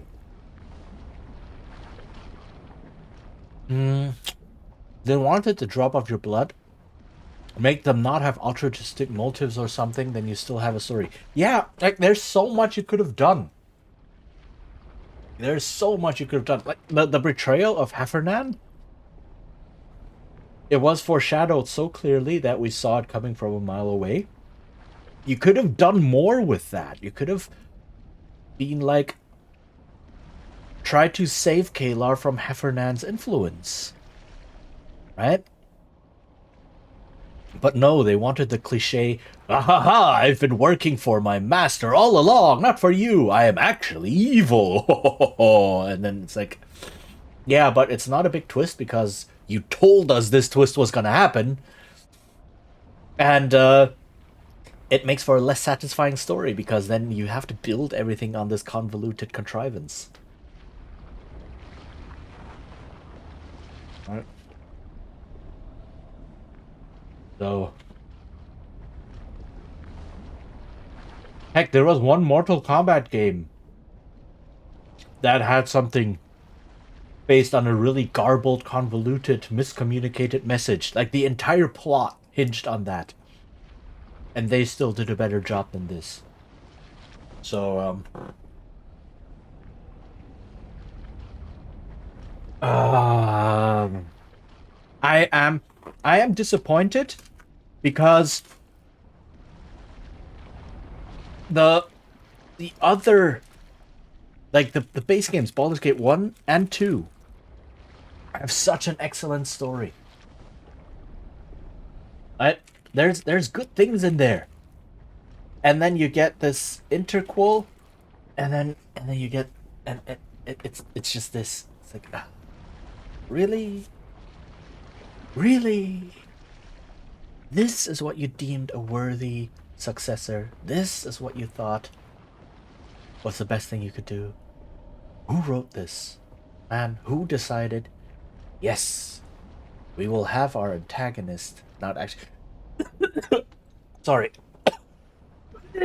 Oh god, I tried to inhale and speak and swallow at the same time. Oh my god. I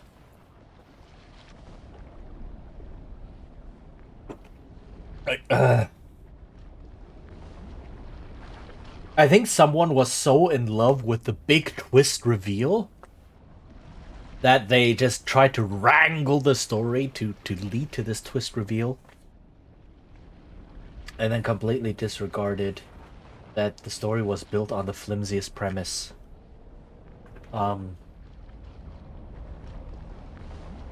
So, eh. Are they already thinking of a satisfying ways to still keep the story? I think they started with the ending and then, yeah, had to make it work by going backwards. Yes, yes, yes, yes. Like, they wanted a big finale in Avernus. They wanted the big reveal of, oh, I actually work for my master, a devil.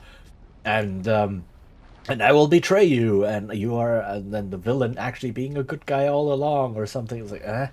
So, yeah, it's... Yeah. So overall, like, I'm not even done yet, but I think I can already give the verdict of, game mechanic-wise, gameplay-wise, they do a lot of good things. They implement a lot of lessons learned in the intervening 10 years about role-playing game design. The characters are very colorful, right? They do use, they push the Infinity engine, which is what this engine is built on, what this game is built on, to its limits. And there's a lot of good things in here. But the overall story, big disappointment. So, all right.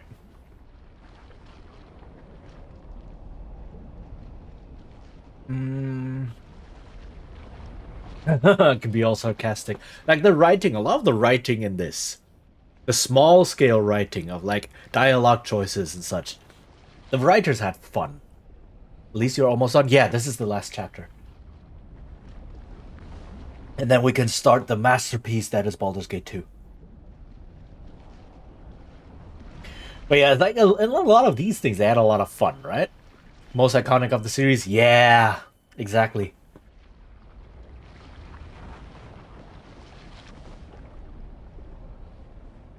You mean that dark, sinister tower yonder? I don't suppose there's a less ominous and foreboding tower in the area by any chance? No, of course not. That would be too easy. Alright then, off I go. Now I can do like, go back to the portal, return to Dragonspear, and pray I can end this air devils tear you apart. I shall do as you say. May the lady... I mean, Tymora favor you. Farewell. Alright. So, let's see what we got to deal with here. Couple of dead people here and there. Like they unpack all of the models, right? There's like, because D&D is infamous for having like 20,000 types of devils and all that. You must gather your party before venturing forth. So they just unpack all of the models. Here, another Lemure. Hells, I missed!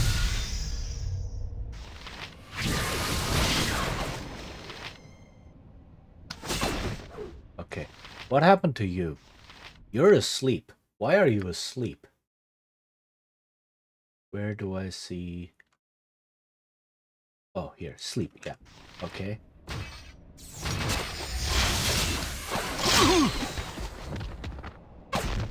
Okay.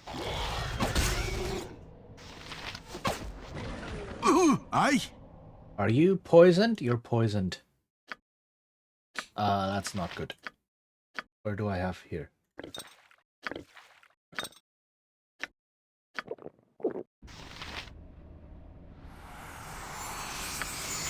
Okay, and then drink one of these. Very nice. Okay.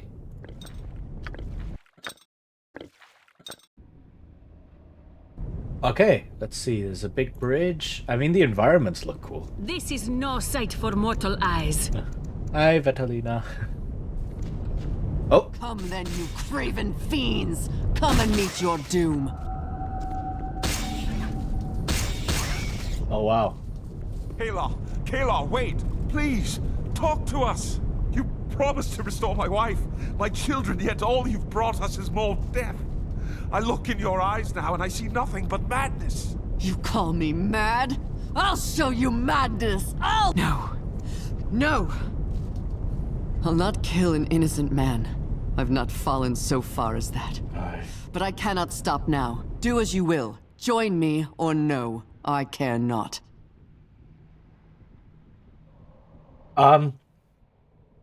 She seems a bit obsessed. So. After her! She's our only hope to seal the portal! Your part in this is done. Now let me do mine!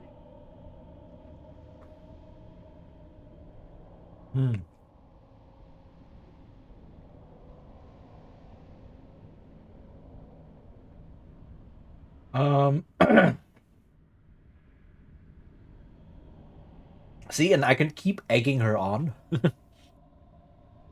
My part is done. I've barely started, shining lady, and you'll not leave this place alive.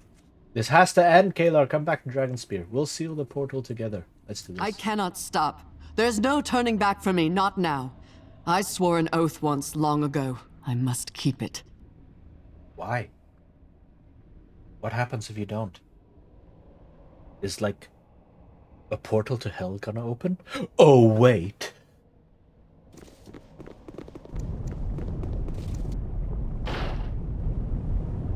Whoop. Watch your step. Nothing good comes out of a place like this. What's happening? Oh, hello. You have come far, but Thrix the Profane's master would have you go no further. For now. What?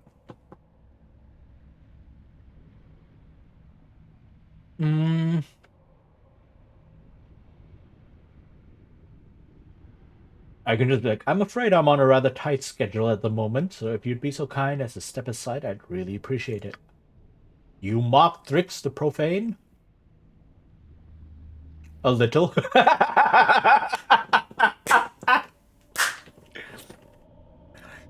Okay. See, like the writing in the dialogue and such, these small pieces, they're brilliant. There's brilliance in there, and the writers clearly had fun. But whoever was in charge of the overall plot, please no.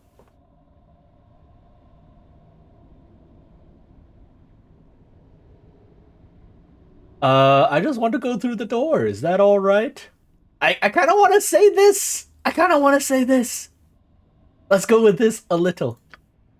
Hello, fiends! Rip this jester apart. The joke is on you, half elf. Thrix will have the last laugh. Okay, I kind of figured. Oh, bone fiend. Ow! Okay. Ow! Ow! Medic! Ow! Okay, so this will cause me to die. Hold on, can I? I do want to do this, though. Let me see if I can position myself a bit better.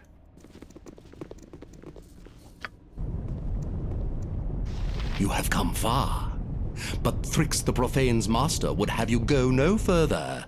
For now.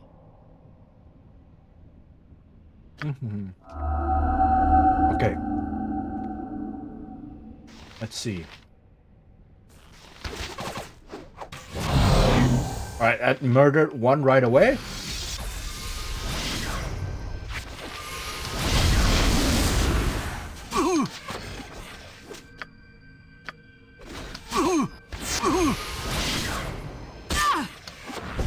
Oh heck, there's an invisible one.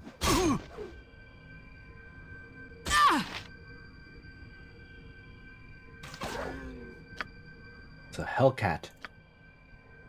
That stings, doesn't it, evil? Use the halberd. Aye. Back hard.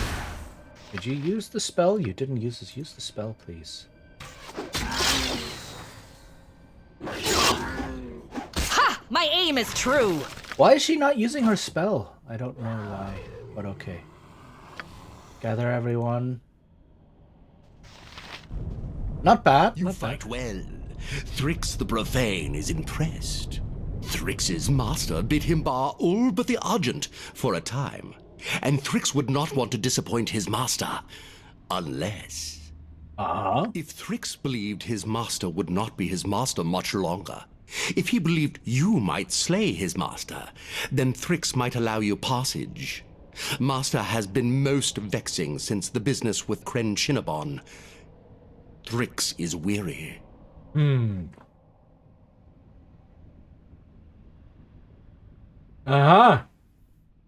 If Thrix really wanted his master to fall, Thrix might offer more assistance than merely standing aside. You are in the first and greatest of the hells, little thing. Nothing here comes free. But perhaps you might be interested in a wager. A wager?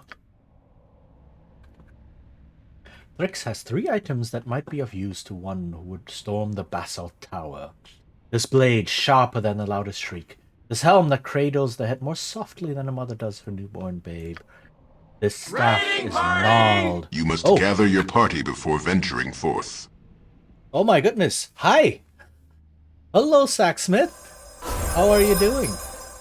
Wait, am I following you? Hope I am following you already. Yeah, I am. Okay. Hello, Raiders. Welcome. Sorry. How goes? Welcome, welcome. What were you doing? I'm alt tabbing, so I can't see right now. Heavy. What is that?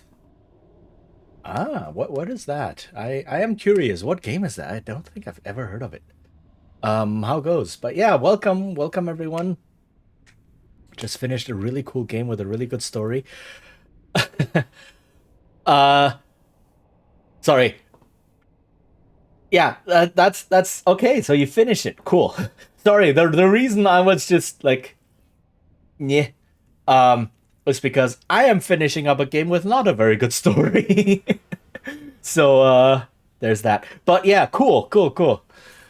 Tevi is a bullet hell Metroidvania. Ooh, about a non-Benui bunny girl engineer named Ooh, okay. A bullet hell Metroidvania. That sounds fascinating. So are like the boss fights bullet hell fights, and then you have to explore the area to get to all the bosses and such? That sounds really fascinating. It doesn't sound like something I'll be able to play though, because I suck at Metroidvanias and I suck at bullet hells. So it's too much information for me to process. But dang, okay, cool. Very story rich. That is amazing to see. So fair. Yeah, it's just the whole screen is full and then my brain is just, what is going on? But yeah, welcome. I hope you had a great stream. I hope you had a good weekend. I hope everyone had a good weekend so far and that you enjoyed watching and finishing the game. My name is Chichin. For those who don't know me, I am a Bard VTuber, and I tend to do a lot of role-playing game related things, such as playing. Sorry, I'm talking and eating and blah at the same time, and bleh, my throat is not liking it. Such as Baldur's Gate. Now, many of you might know Baldur's Gate 3. But the existence of Baldur's Gate 3 means there is also a Baldur's Gate 1 and 2, and this is kinda neither. This is a fan-made interquel between Baldur's Gates 1 and 2. It was released like 10 years-ish after those two games came out. But we're playing through the whole series, basically. Finished Baldur's Gate 1, we're now playing this thing, and then we'll move on to Baldur's Gate 2. We're almost done with this one. So if you don't want to be spoiled or such, I completely understand if you want to dip out, or if you have to go rest or take care of yourselves, please do. Otherwise, you are very welcome to stand here as we assault hell in an old game like this. The engine is 25 years old, and this game is about 15 years old, this interquel.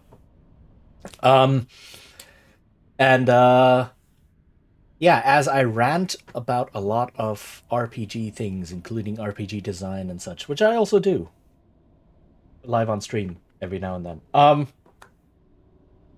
So yeah, if that sounds like your cup of tea, role-playing games and how to design them, how to run them, what they are, then yeah, feel free to stick around. Otherwise, lurking is also very much appreciated.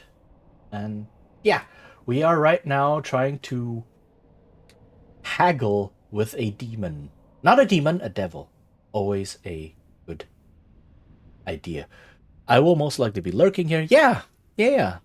I appreciate it, and thank you again very much for the raid. So yeah, for those of you who don't know, in D&D lore, in the base D&D lore, they kinda sorta-ish got rid of it with the newer editions. But in the older editions, there was a big difference between devils and demons. Both terms of which fell under the Satanic Panic, so there was like different terms there. They had Batizu and Tanari, and then they had to term them both fiends, and then and then alignments fell out of favor, so those things didn't matter anymore. But the idea was basically you have demons, which are chaotic evil, and devils, which are lawful evil. There's also a third group that's neutral evil. I forgot their name, and they have like different names and different editions and such, and people tend to forget them. But the big ones are the demons, the chaotic ones, and the devils, the lawful ones. And the chaotic evil demons just want to destroy life. They just want to your goals. Thank you. Yes. Your goals. People don't remember that. I didn't remember them. But yeah, however it's spelled. Yeah. I don't recall the spelling right now, but yes. So the chaotic evil demons just want to destroy all life, right? They're just like chaos and destruction and blah, just burn everything down. And then the devils, who are lawful evil, are like, yeah, no, we want to corrupt mortals. We want to make deals with them, but because we are immortal devils whose very essence is based on like this deals, we are very, very good at implementing loopholes into our deals or sticking exactly to the letter of the contract instead of the spirit of it, and so on. And that's how they slowly corrupt mortals. And right now, so the demons are the abyss, and right now we're in the nine hells, which is where the devils are. And we are talking to one right now, Thrix.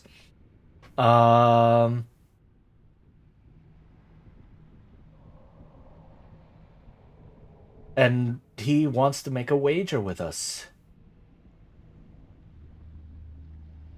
The staff is gnarled and ugly. So he has 3 items to give to us. Right? A blade, a helm, and now the staff. The staff is gnarled and ugly. All but useless, but if you win my bet, it, or one of the others, could be yours. If I take this bet, I get one of your items, and if I lose, Thrix will take one of your friends. There? Okay.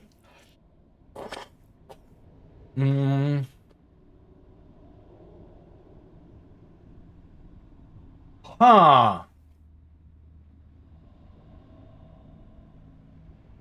Save. I cannot save in dialogue. I cannot save.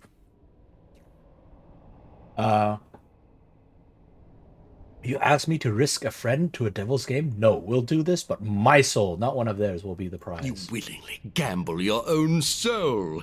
Oh, Thrix likes you. And he agrees. You'll make a fine addition to his collection. And now, the riddle. Oh, it's a riddle. Okay.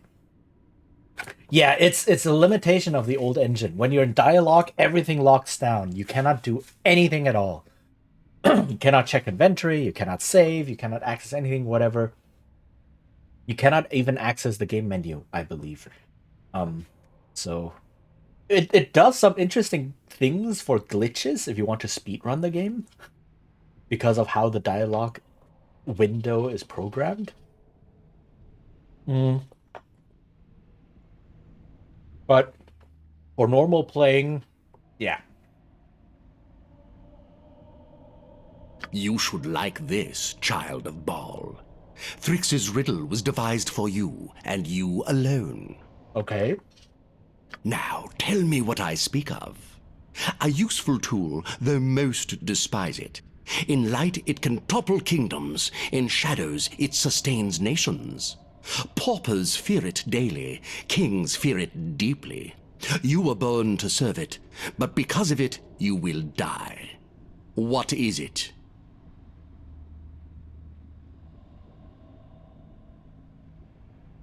And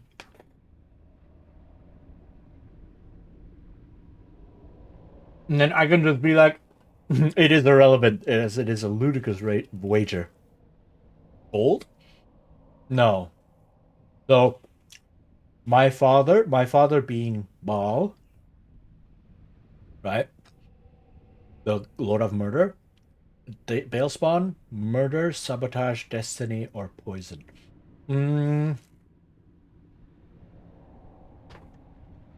I think it's murder. You were born to serve it? Yeah, as like Baal was the Lord of Murder. And I was born to serve it. So I was born to serve murder. And because of it, you will die, right? So murder. You speak of murder. You have answered my riddle. Aren't you clever? Clever, clever ball spawn. Now choose your prize. The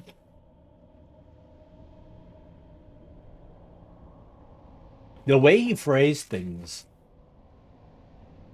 He said, "Oh, the sword is really awesome. You might want it. Oh, but the helmet is also... Oh, it's such a cool helmet. This staff... who cares about the staff?"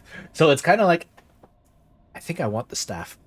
But I do want to look this up. I'm probably not really gonna play this again. Too disappointed in the big story. So let me just... Baldur's Gate. Let me just look up. I think it's gonna be the staff. That is.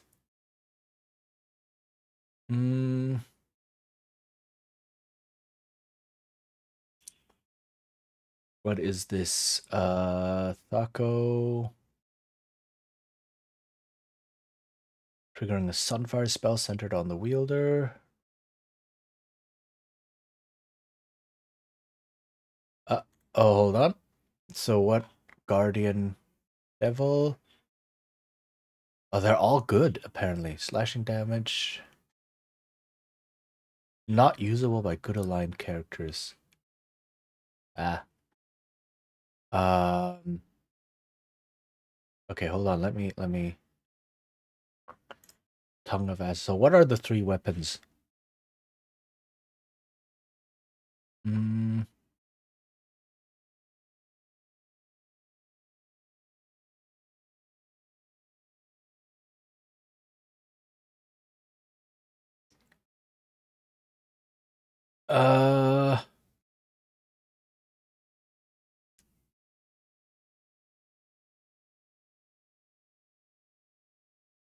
Not usable by... Oh, that's a lot that it's not usable. So the longsword is actually pretty good.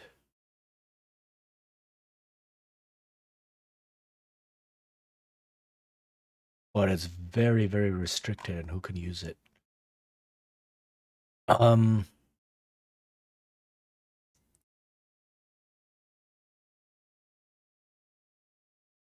For some reason, my internet keeps going out, so the stream keeps going more and more out of sync, having to reload when I'm like 30 seconds by. Oh no, I'm so sorry to hear that.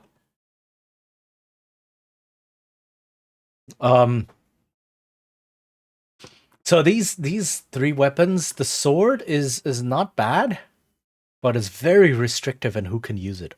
Basically, only a pure fighter almost can use it. And then there's the helm, which cannot be used by good aligned characters.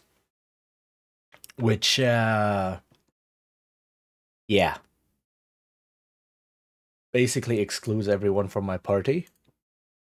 And then the staff is also not bad. But, It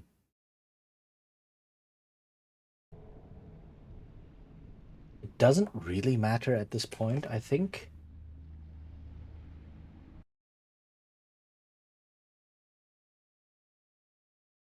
Okay. Yep.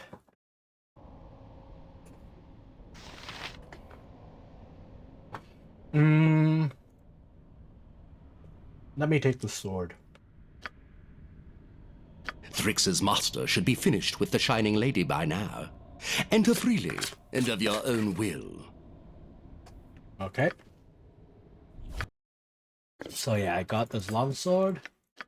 Tongue of Acid.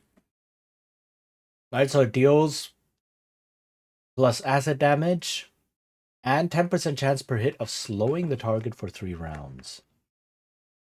But there's a long list of people who can't use it, so I could probably use it. But I don't have longsword proficiency, so I'm gonna hold on to it like this for now.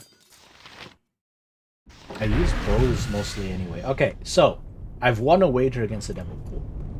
Cool. Now you must gather your party before venturing forth.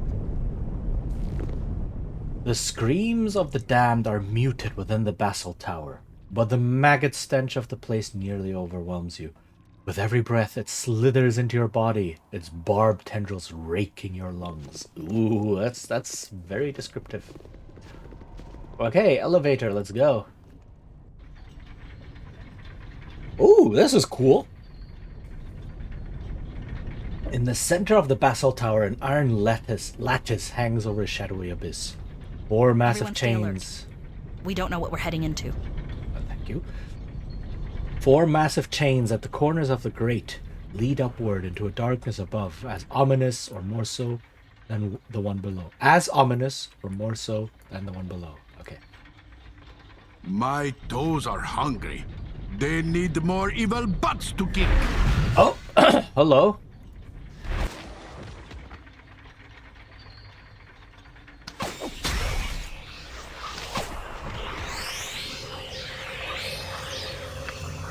Let me drink a couple of potions, just so that I am,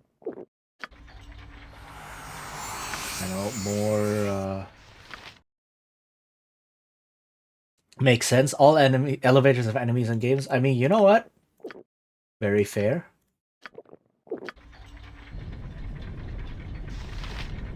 I hope thou art not delivering us unto our doom. I mean, it's a bit late to turn back now, didn't I hear? So, sucks to be you. Nowhere to go but up? That would make for a pleasant change of pace. Okay. At least the fights are very quick because I just murder them very quickly. Drink more health potions. There's a reason I have like 30,000 health potions. Ah, they're both around dinner here.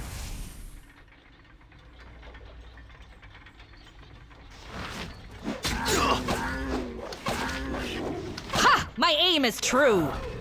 Take it like a champ. Okay.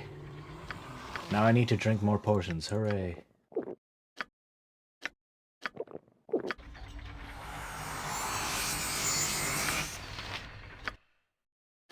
Drink all of this. Is such a long elevator ride. What a thrill. Floor's moving. Floors shouldn't move. Good observation there. I don't know, I'm becoming a bit sarcastic because this game is not like this. The Siege of Dragonspear is like, oh, Barb Devil? No, Red Abishai. A Bone Devil? Yeah? Bone Fiend. Okay. Hells, I missed. This is... Wow. Do you have any anything to protect against fear? No, everyone is feared except for McKean. Wow, okay. No, everyone is feared. Okay.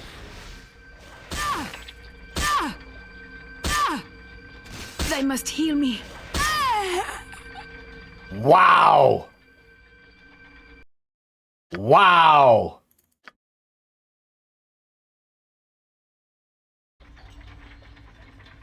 Okay, that was very quick. Yeah, everyone got feared. Okay, so what I need to do is I need to murder this person fast. Okay, there we go.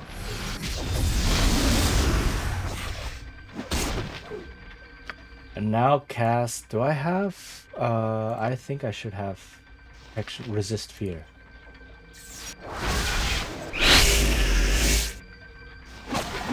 Okay, that went a lot better this time. So I need to take out this dude really quickly. That was rough. Yeah, that did escalate very quickly. Dang.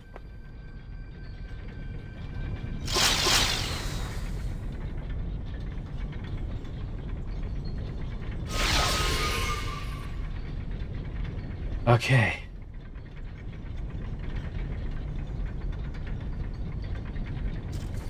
Anything else?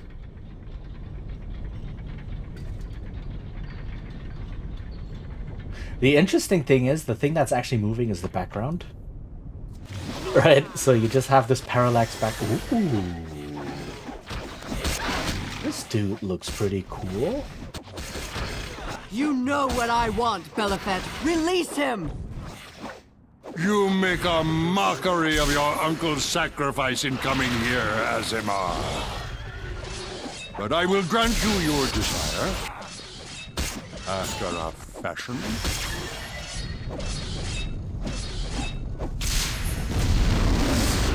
Dang.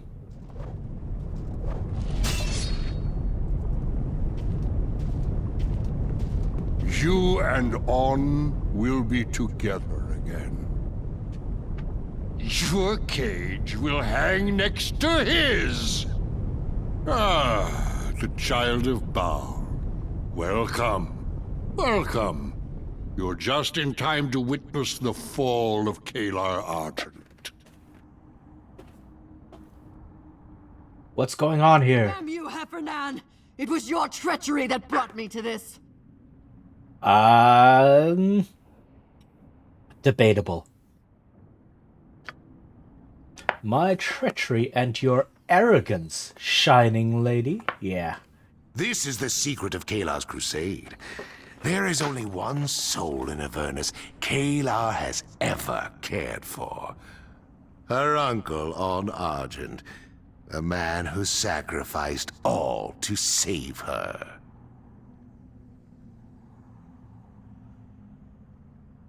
Crusade, the carnage it wrought, the death and destruction it left in its wake.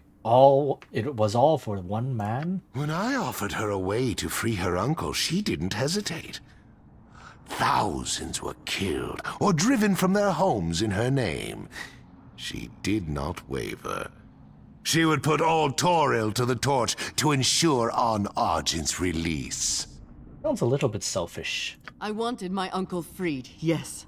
But if the Dragonspear dead could have been restored, I would have done so. But you could not. No one could. And in your heart of hearts, you knew that. She is Farquaad. So much she is Farquaad. Oh my goodness. So long I was trapped here, unable to reach the material plane. And then this child walked willingly, blindly into my domain. No mere mortal either, but an Azimar, and an Argent, and mine. All mine.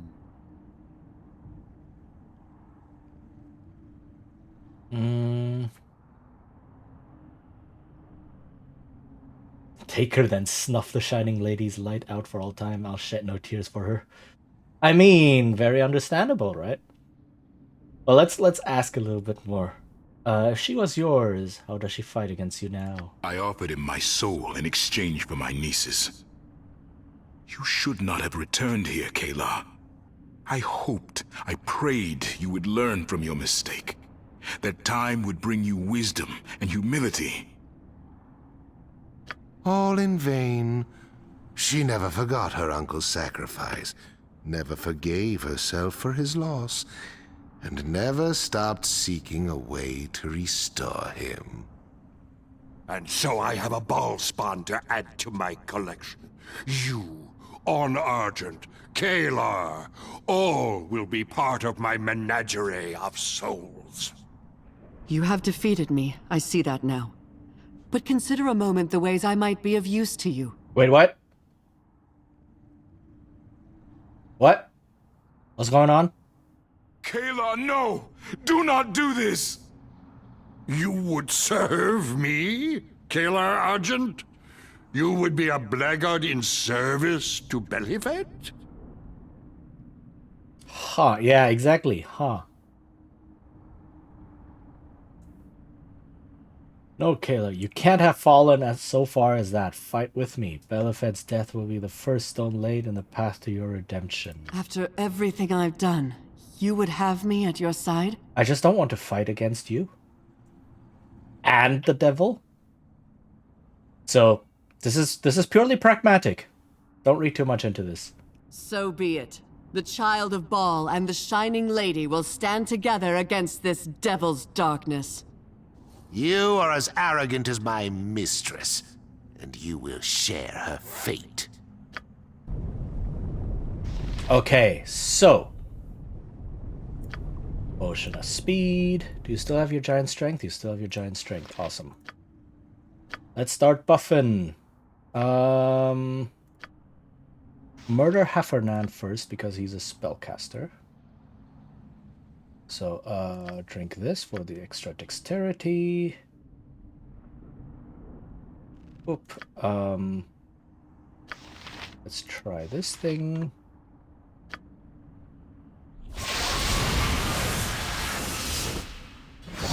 Wizard's might! Okay. Oh, he turns into a freaking devil himself? Take it like a champ. Strike again.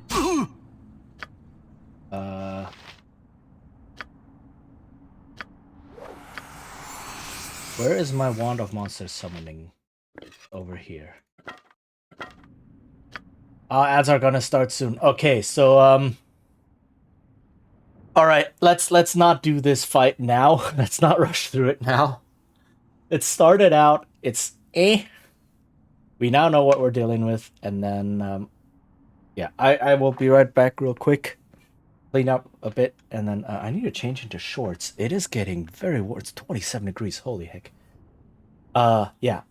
I will be back in a couple of minutes, and then yeah, have a move, have a drink if you can, and then I'll see you soon.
Endure. In enduring, grow strong.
Okay, I'm back for now, but the ad is still going on, so I will keep the game paused as we wait for that to finish up.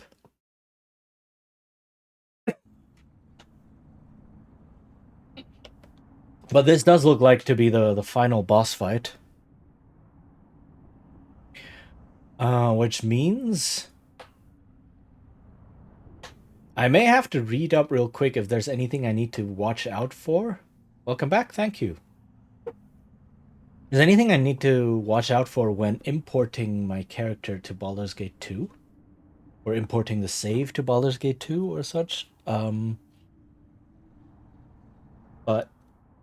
yeah, other than that, we might just get that started today? Depending on how long this takes. If this takes like another 20 minutes, then I might well have another hour that I can use to just start off Baldur's Gate 2. Maybe even finish. I don't know. I've played Baldur's Gate 2 a couple of times, so I know my way through Chapter 1 relatively well.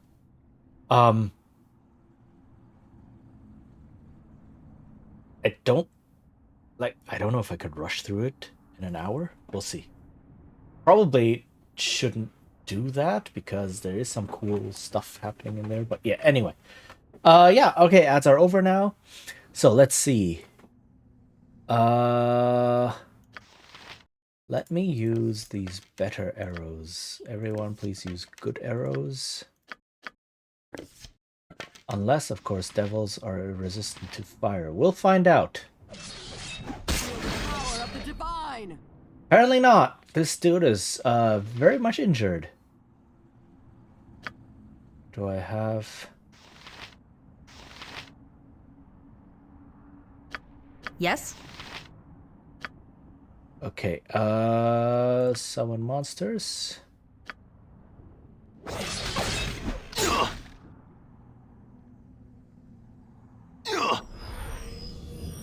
Use all of the spells. Wow, meteor. I am surely close to death. Oh, I'm poisoned is what's happening. Okay.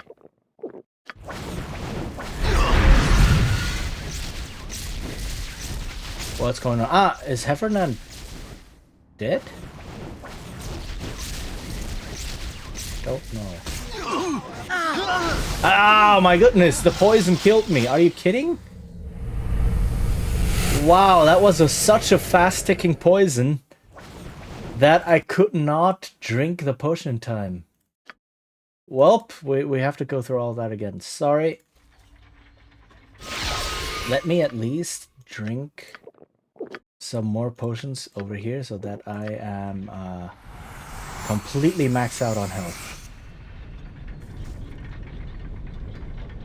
Welp. We'll just skip through the dialogue things. It's okay. We just saw that. I don't think there was any opportunity for me to save though, because you can also not save in combat for some reason. Again, some sort of... you cannot save during cutscenes like this, and then afterwards combat starts, so you cannot save during combat. You know what I want, Belafet. Release him! You make a mockery of your uncle's sacrifice in coming here, Azimar. But I will grant you your desire. After a fashion.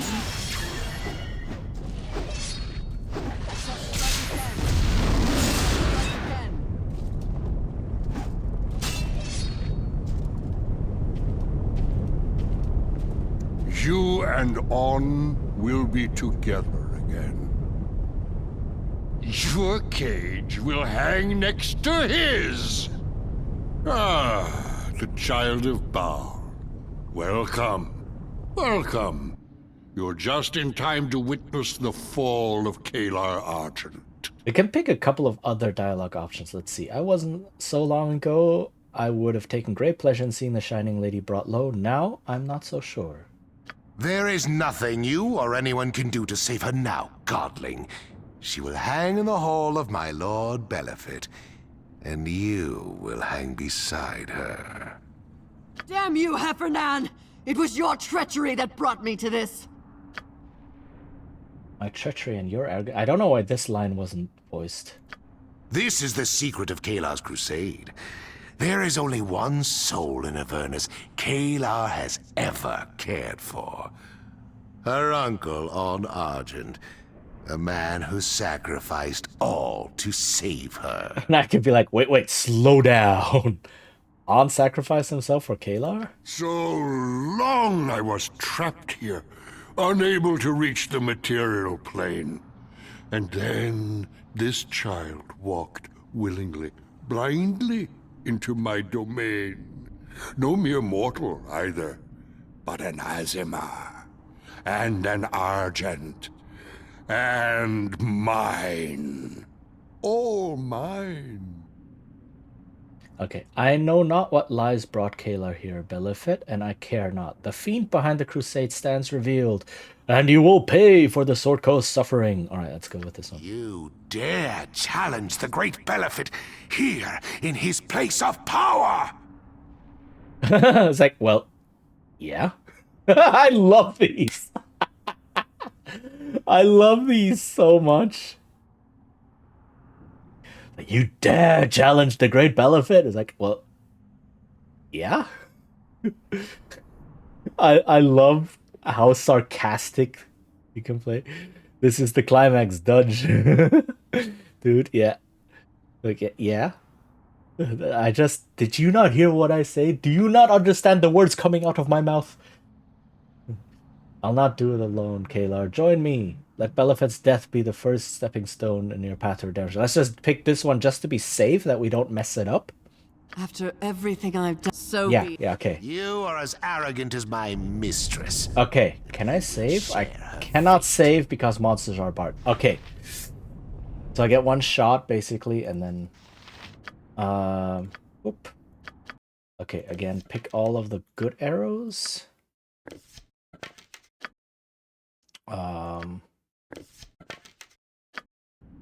Die called. Summon some monsters. Yeah? Can you give everyone spiritual clarity? What does that do?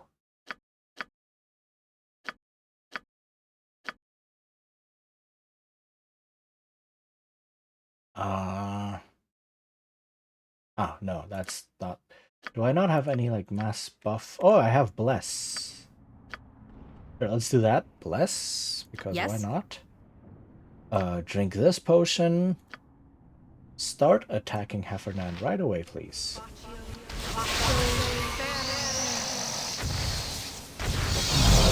Okay, and now...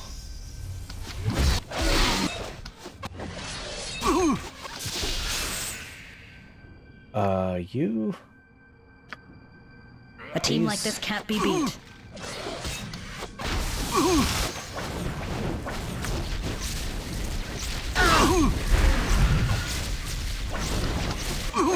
That stings, doesn't it, evil? Use more of this, please. Try. Okay, he is getting low.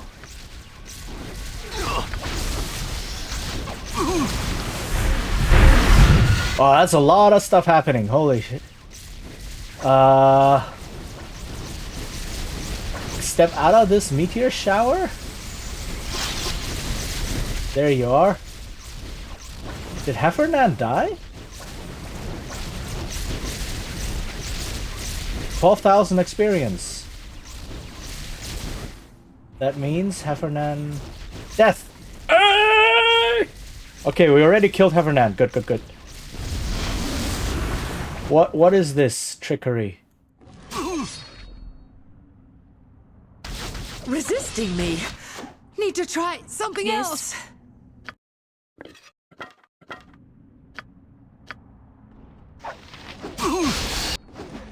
Aye. Drink potion. Use powerful heal, please.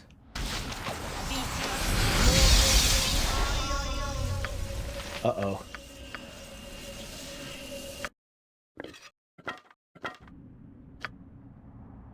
Summon more creatures. Use this.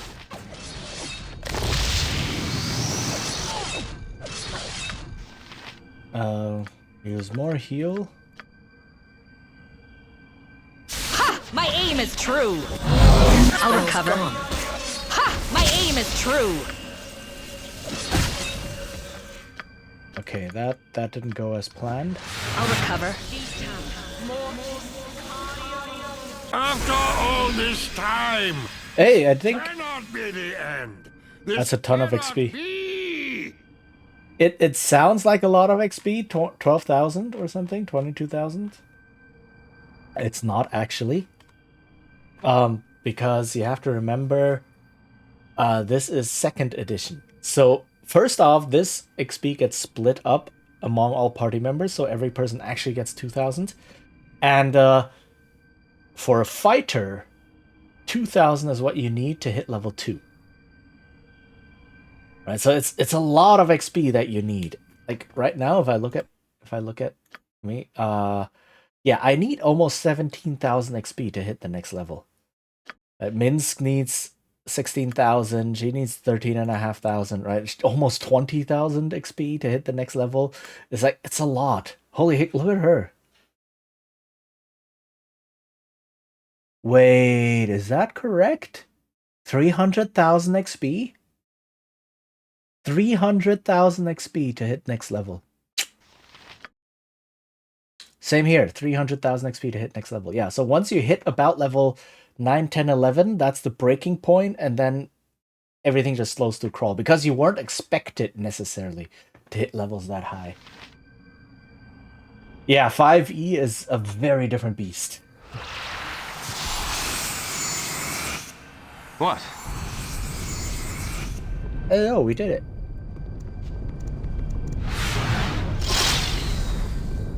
I think we did it.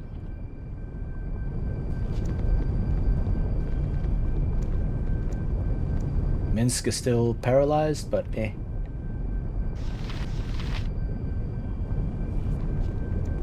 I can scarcely believe it. Everything I did, every sacrifice I made, all to reach this moment. You are free at last, Uncle. I know not what you did to make this happen, Kayla. Whatever it was, the cost was too great. Tell him, Kalar. Tell him the price the Sword Coast bore, that he might be freed from Belafit's clutches. A heavy toll was paid, by me and those who followed me. A heavier one still was exacted from those who stood in my path. Am I without regret? No. Would I do it again? Without hesitation. That doesn't make you the good guy.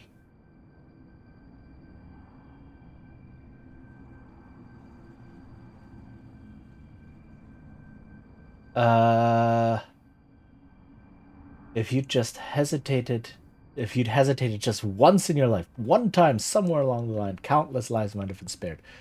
But it's a good line, it is, but like, eh.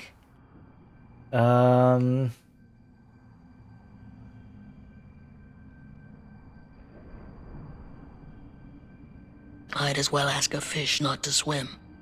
The Orange Lady is what she is. Oh, that is, considering when this game was made, that is very auspicious. Lives are lost every day with no purpose that any but the gods can see. Those who sacrificed themselves in my name have saved a great man from an unjust fate. You may admire me or not as you wish. I am an Argent. I hold myself to the highest standard. No, you don't. I know I did evil, though I did it in pursuit of good. I must answer for my crimes. And you will, once we're out of this damned inferno. Let's go. Divine blood was the key to opening Dragonspear's portal to Avernus. The blood of a powerful devil will lock it once again. Updated my journal. Oh, hey. Thank you for the follow. Here, take this key. It will open the Dragonspear vault. I'll not be returning to Toril. Minsk still here being all hold person. But yeah, hi, thank you for the follow. Follows are anonymous. If you wish to just remain so and remain lurking, you're very welcome to do so. Otherwise, I do have a redeem to announce that you did. Alright. What? No, Kayla. I'll not allow it.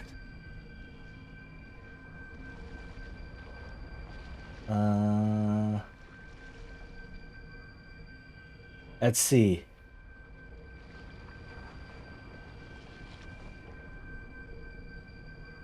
Nor will I. You will return to Toril, Mistress Argent. You must answer for your crimes. Yeah. The portal can only be closed from this side. Someone must remain behind. I shall sever Avernus's connection to Toril, and then stand guard. Whosoever would cross the threshold to Dragonspear will first face Kalar Argent. I can do nothing to change the past. What future I have is here, in this place. That was true from the moment I first summoned Belafet. Uncle, please, go now, before Avernus's legions overtake us. Do what you can to redeem the Argent name of the shame I brought upon it, I beg you. What the heck? It's like, here, I freed you. Also, our family is now in massive debt. Please take care of it. Okay, thanks, bye. Essentially, wow, that's good job, lady. You just ruined everything. Oh my goodness. Guild has a new member? Yeah. Welcome. Alright. May Lathander's light shine upon you, child. No, may it not. She is evil. It's over. Let's go.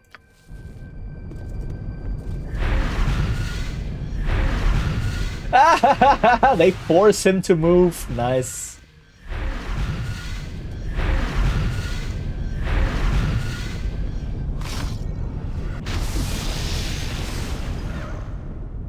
Exactly. It's like, look at this mess.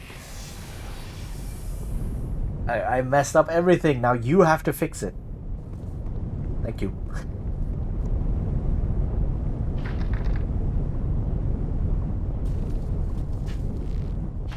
It's done.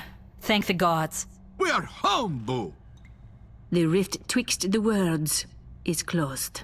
It's a sad state of affairs that a dreary vault has as much appeal as this one now does. Hellhole's closed. That's good. Still trapped, though. That's not so good. We would not have survived Avernus but for you and your friend.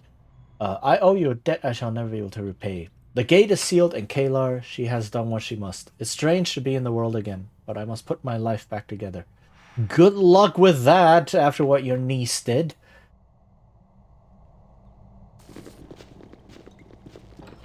Hold your fire! Everyone, hold your fire! It's good to see you. What happened? The portal to Avernus is closed. And what of our shining lady?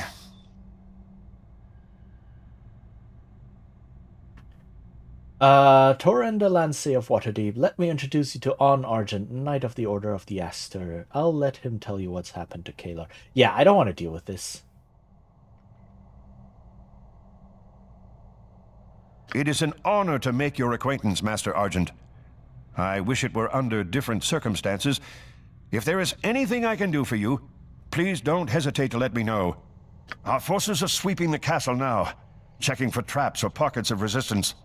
The surviving Crusaders have either fled or surrendered. The siege is ended, as is the threat of the Nine Hells. I believe the time has come to celebrate.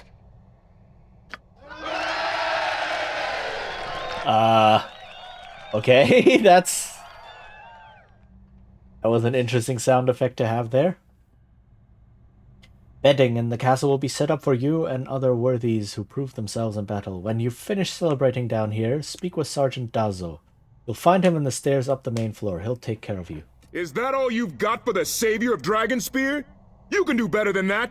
3 cheers for the hero of Baldur's Gate! Yay!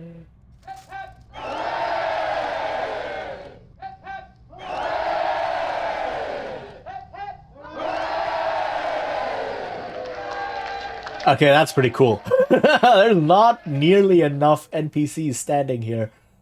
But that was a pretty cool sound effect. But I have to head off. Good end achieved. Alright.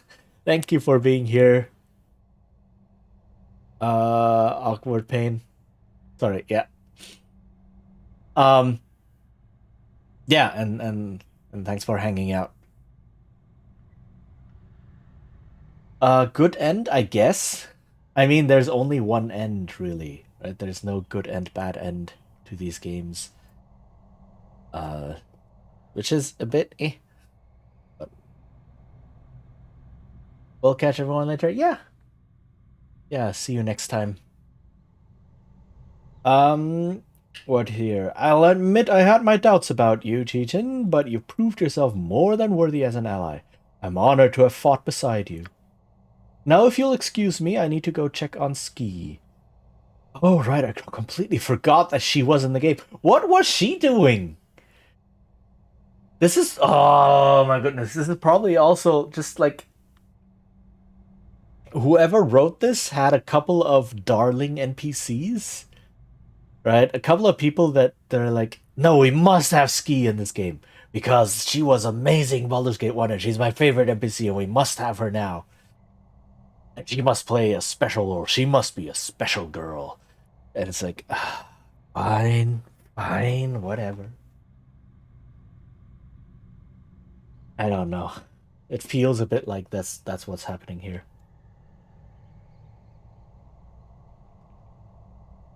With Kalar defeated, there will likely be some revelry, and Shibin can be overly celebratory, if you grasp my meaning. No, I don't, actually. There's a lot of things that could mean. What does he mean? Yeah, exactly, McKean. What does he mean? We're getting close. This will all be over soon.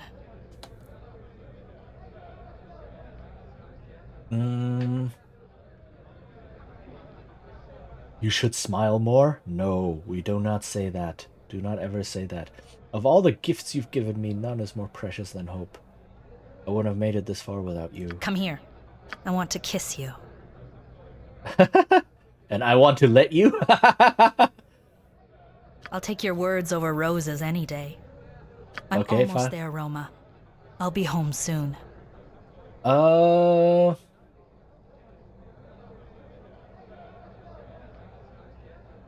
Not nearly soon enough, but at least we're alive to make the trip. There's no small thing considering. Come back to Baldur's Gate with me. I'll smile a lot more once I see my daughter again. I can just cut it off right now. This is a lot of these are just like the same thing, I believe, and it's like this one is just, yeah, no, let's cut it off right here.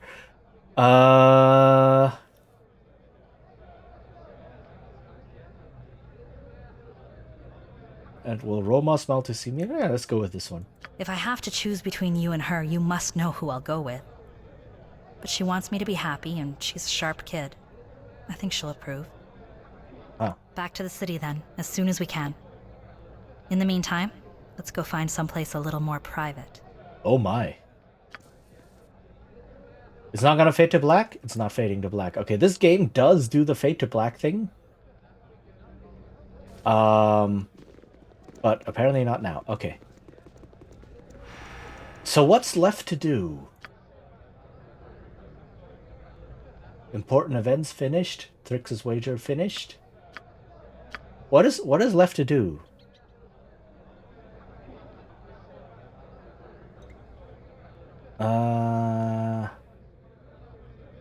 Do I... Oh, right, I have to talk to Sergeant Dazo. Right. I was told to talk to this guy. I remember. Okay, save.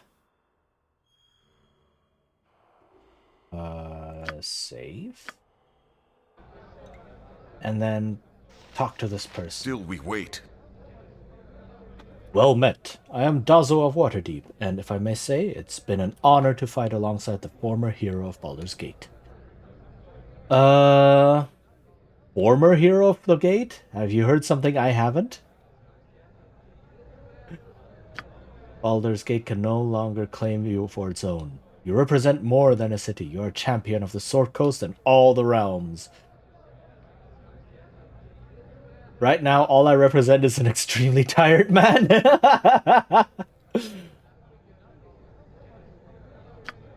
You should head upstairs and get some rest then, sir. Enjoy the respite while you can, my lord. You can't be sure how long the calm will last these days. Are you foreshadowing something? Question mark. The celebrations last long into the night. Between the feasting and the drinking, you hardly have time to shake hands with all those who want to Can't read that in time.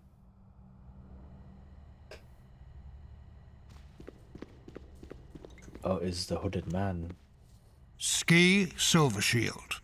Born into privilege, yet driven to rebel against the destiny her father mapped out for her.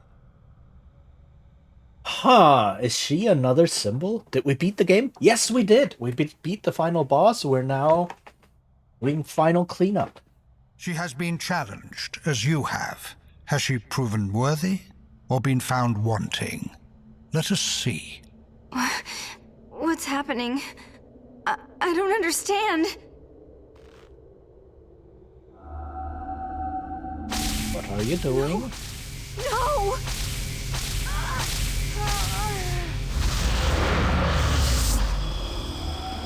That doesn't look good.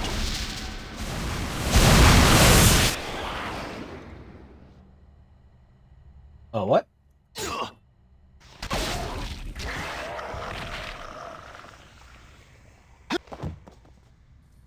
Wait, what?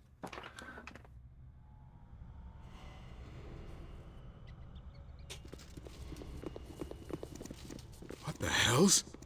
No. Gods! No! What have you done? What have you done? Oh, heck, we actually murdered her. Holy sh... Okay. That seems obvious. The better question is why I might have done it. I can still be sarcastic. I don't know. You killed the daughter of a Grand Duke of Baldur's Gate. Gods help you.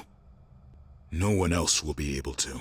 That's a weird way to progress.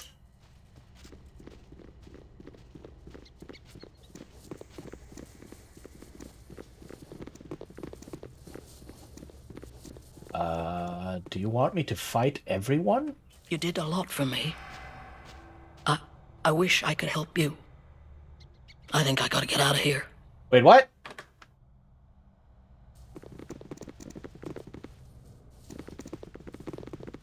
No. Boo knows heroes. He knows Chichen. This is no hero's work, so Chichen is not responsible. This is simple logic. Minsk's favorite kind.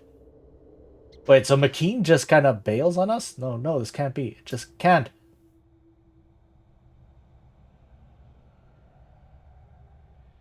You know me, Corwin.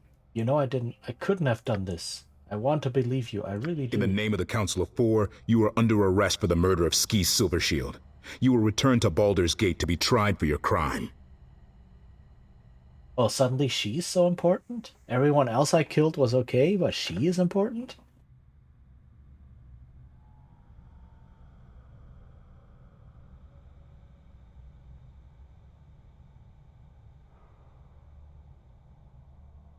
Yeah, see? I've slain hundreds, thousands of people on the Duke's behalf. They never had a problem with it before. You and I have had our issues, Corporal Duncan, but you cannot believe I did this thing, can you? What would you have me believe? An innocent girl lies dead at your feet. Your hands are red with her blood. I will do what I must. Don't make this harder than it needs to be. Please. What is this? Why are they forcing this on me? You return to Baldur's Gate under circumstances much darker than anyone would have believed. What should have been a moment of crowning triumph is instead a nightmare beyond your understanding. Ski Silvershield lies dead, seemingly at your hand. The Siege Force's clerics are unable to revive her. Her magically preserved body has been transported to Grand Duke Entar Silvershield, who clings to the faint hope that his daughter might someday be resurrected. You share that hope. Without Ski, you may never know the truth of what happened that dark night. Once you thought yourself free of your father's taint. But as you journeyed to Dragonspear Castle, you realized this was not so. You are a child of Baal, Lord of Murder. A piece of him resides in you. Has it grown beyond your control? Was yours the hand that plunged the dagger into Ski Silvershield's breast? You do not know, and that fact haunts you. When you left Baldur's Gate, people cheered you as the city's hero. Now they look upon you and see something very different. Is this the bad ending? This is the only ending. So the thing is, this is an interquel between Baldur's Gate 1 and 2, right? So they are kind of constrained by how Baldur's Gate 2 develops, like how that game starts and what it references happened in between. So they have to stick with that. So they need to somehow wrangle the story to push you into something that might lead you into the opening of Baldur's Gate 2. Right? So I'm curious. Right now, it's very ham-fisted. It is so ham-fisted. But I'm curious where they're going with this. Swore you would help us. We believed you. Oh wow, that's a lot of people.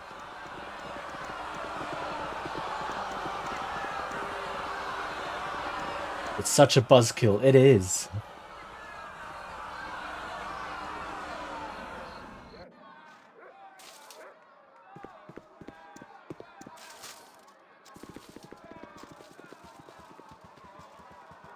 We've heard the testimony of those who traveled with the Flaming Fist expedition to Dragonspear Castle. Many told of how the accused was found in Dragonspear's main hall with Ski Silvershield dead at his feet.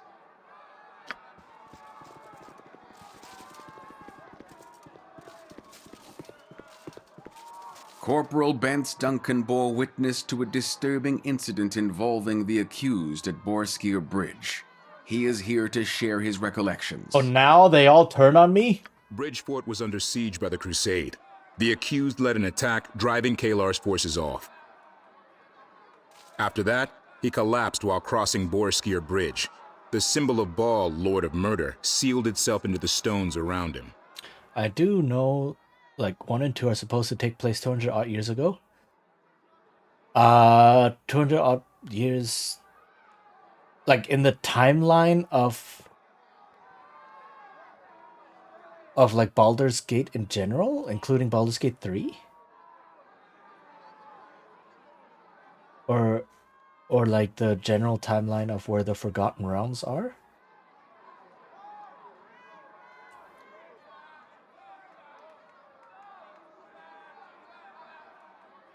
Um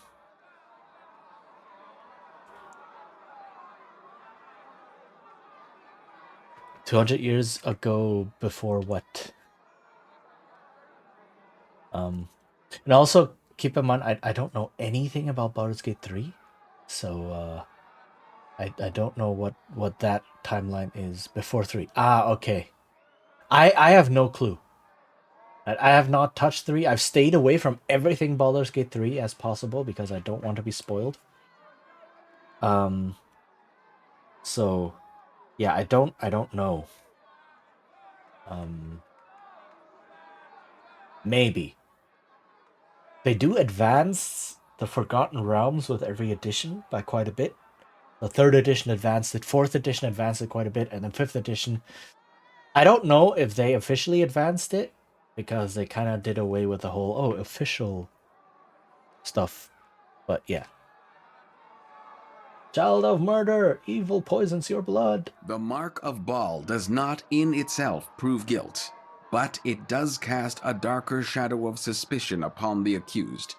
We cannot forget that Saravak, another spawn of Baal, brought our city to the brink of war. And who was the guy who stopped it? Eh? Thank you for your service, Corporal. You may go.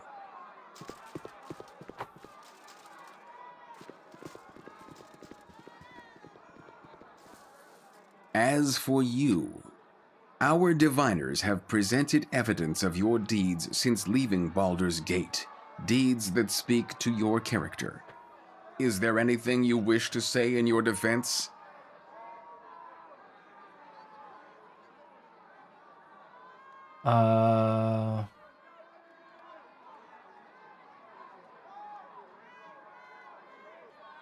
Ooh, there's some interesting options here. So it's like, I would never have killed Ski. All the evidence shows I'm not a murderer.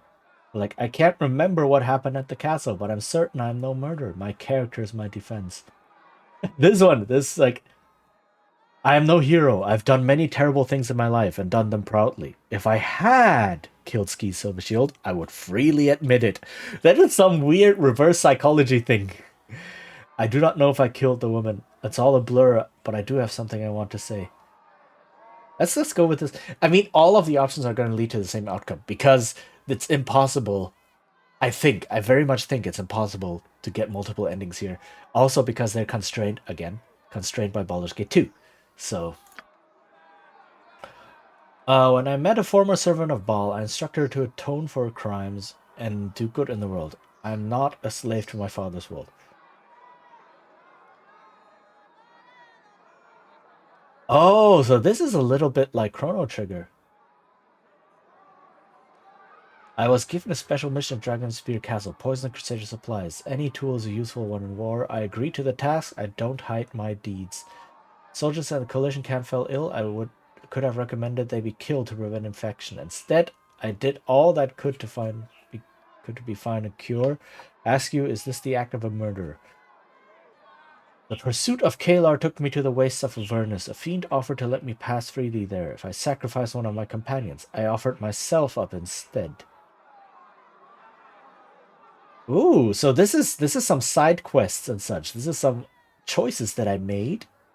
Chrono Trigger style. Now this must be inspired by that. Right?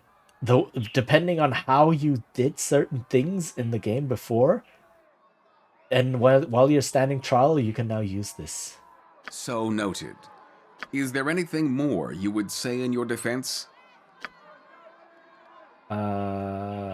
So noted. I don't think it makes any difference. So noted. Is there anything more you would say in your defense? So no. We've heard much evidence today, both for your character and against it. Now what is that commotion? Right, and yeah, see, none of that makes a difference. Because now I'm probably gonna get kidnapped. Again. Out of my way, you sniveling pigs! We can't let you do that, my lord. Do you know to whom you speak? I'll have your family on the street begging for coppers if you don't let me pass. You do not want to do this, Entar. Do not tell me what I want. I know what I want. You, murderer, you killed my little girl. My ski. Cease your whimpering, man. You're embarrassing yourself. Yeah, I know, the terrible French accent. Like, could they have not? Why even give him a French accent in the first place? I don't know what happened to Ski, but I intend to find out. Put on a good act. But I know the truth. It wasn't enough to slay her bodily and leave me childless. You had to destroy her soul too? Yeah, I'm leaning to, yeah. This is not the time. Tell me what you did with it, fiend. Before they sent you to the gallows, tell me, what did you do with the dagger? What dagger? What are you going on about? I know nothing of any dagger. The priests can do nothing. She's gone forever. My ski.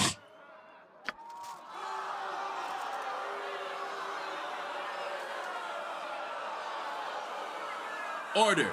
Give me order or I'll have the square cleared. Order! A father's grief is an irrational thing. Let us return to the facts.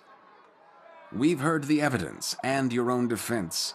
Have you anything else you wish to say? If you have wizards divining the evidence, surely they can discover who murdered Ski. Wait, what is this dagger Duke Silvershield spoke of? What happened to Ski's soul? Peering into the weave, our diviners determined that Ski Silvershield's soul now languishes within an artifact called the Soul Taker Dagger. All efforts to locate the dagger have amounted to naught. While her essence is imprisoned thus, Ski can never be returned to life. If we had the Soul Taker, she might possibly be restored and confirm your innocence, if indeed you are innocent. So you're going to punish me before that? Is that how this works? Guilty, I say.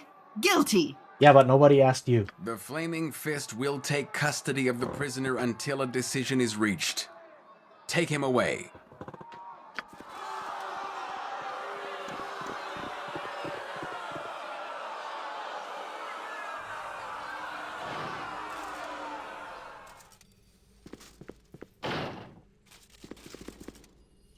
Huh. Do I think? Yeah, I have nothing. Okay.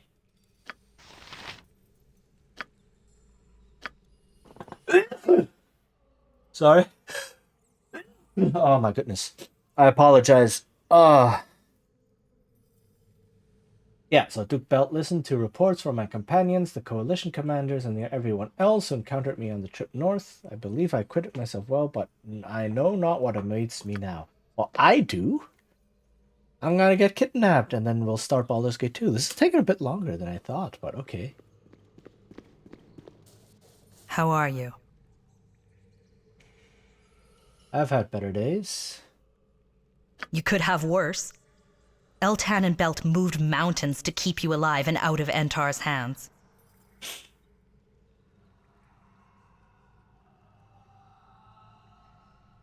I need your help. Let me out of the cell. Let me find Ski Silvershield's killer. Let me prove my innocence, please. Oof. I believe you. And I love you, too. I hope you'll find some comfort in that. We're just two people. Our feelings mean little beyond these walls. So what are you gonna do? And this is interesting because this is happening because I picked her romance. So I don't know if there's like, if someone else might pop up if I've picked someone else, or if no one pops up if I pick no one? Question mark? So I don't, Love conquers all. I'm not feeling particularly victorious right now. Are you?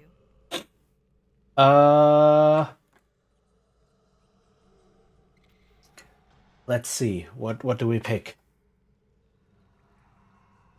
Do not succumb to despair, Shale. This isn't over yet. Let's just go with this one.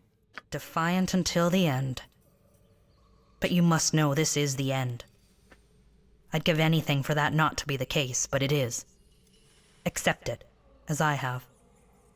Find some peace while you're still able. Dang.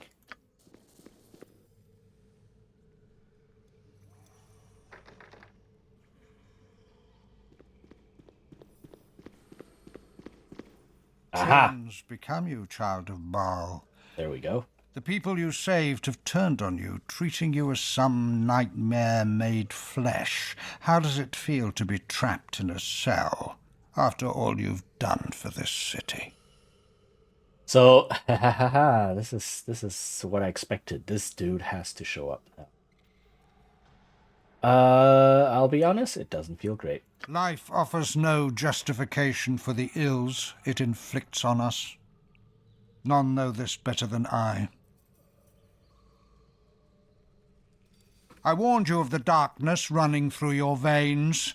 Divine blood is not to be trifled with. Without control, power is naught but peril.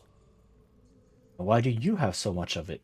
But I am confident you will survive this. A greater destiny awaits you. Yes, it's called Baldur's Gate 2.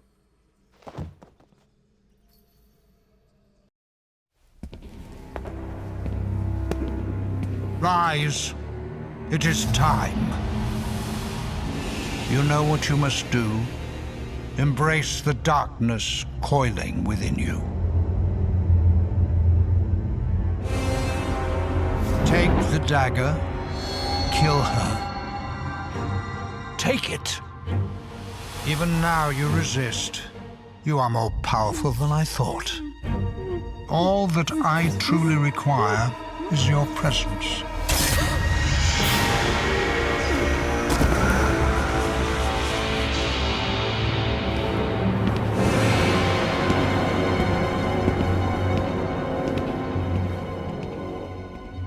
Okay, that was pretty cool. I just realized something though.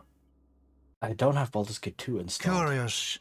Your mind is not so open to me as it once was. You resist my will. Your power grows, child of Baal. Awake. Tell me, what did you see? Okay, so I think... Let me alt tab real quick. To make the transition from this to Baldur's Gate 2 as smooth as possible, I think I need to install Baldur's Gate 2. There might be some automatic thing happening. Maybe. Just to make sure. Baldur's Gate 2. Is it installed? No. Install it. Whoop.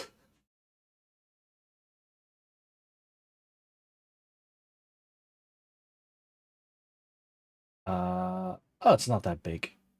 Okay. 3 is badass. I have yet to play it. This might be 3 might be the big culmination.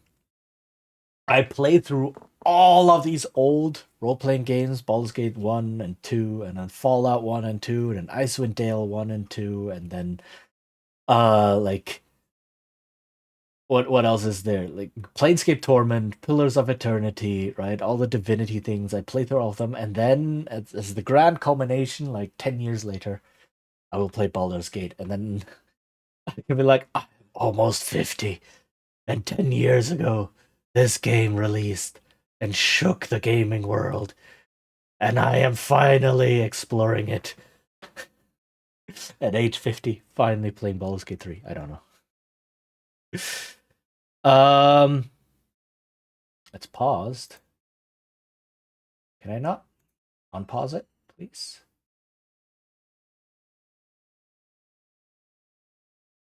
Okay. I need to change the setting pause downloads while playing.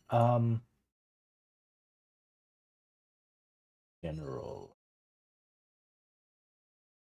Installing, updating, pause downloads when playing, turn that off, please install.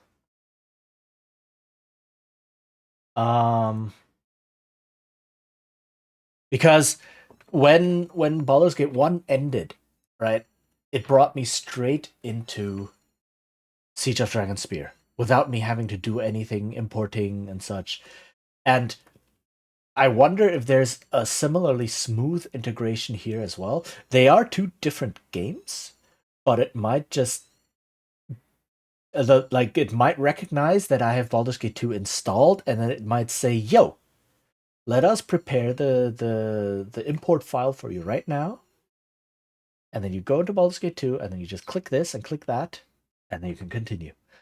Right? I hope that's how it will work. So let's take a quick moment. Also, this ending is taking much longer, really, than I thought. We're almost an hour into it after beating the final boss-ish. So, dang, we might not actually get to start Baldur's Gate 2 this time around, which is all good, right? Then we, like, I can read up on, oh, what do I have to watch out for when importing my save? Is there anything else I have to do? I can set it up properly, do, like, audio levels and everything. And then next week, properly start Baldur's Gate 2. I think that's what we're gonna do. So if I finish this game today, when I think it's gonna end soon. I might just end it, and then start Baldur's Gate 2 next time. But I am excited. I am excited for this one. It's an amazing game. So amazing that 20 years later, 25 years later, Baldur's Gate 3 was released. Right? So, yeah. Okay. When is the ad gonna play? You know what? Let me run the ad now while the game is installing. It's like 5 minutes out anyway. So let me run the ad now. I need to go to the bathroom and such. And then I will be right back, and then we'll finish this. blah, and then can take our time just closing up, raiding out. I do have something in like 2.5 hours, but it's 2.5 hours out, so I'm under no big rush right now. Okay, so yeah, let me run the ad now, and then I will see you in a couple of minutes. So be right back.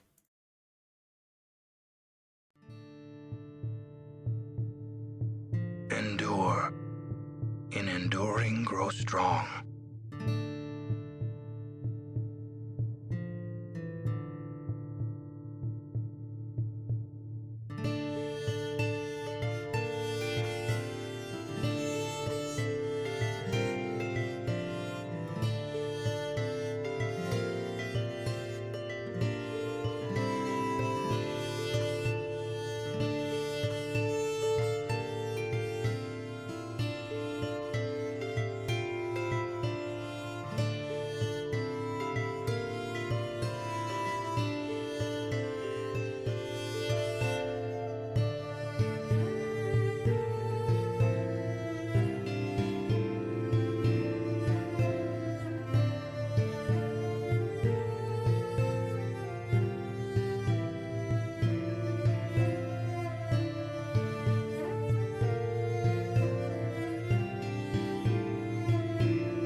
All right, are we back? We're back.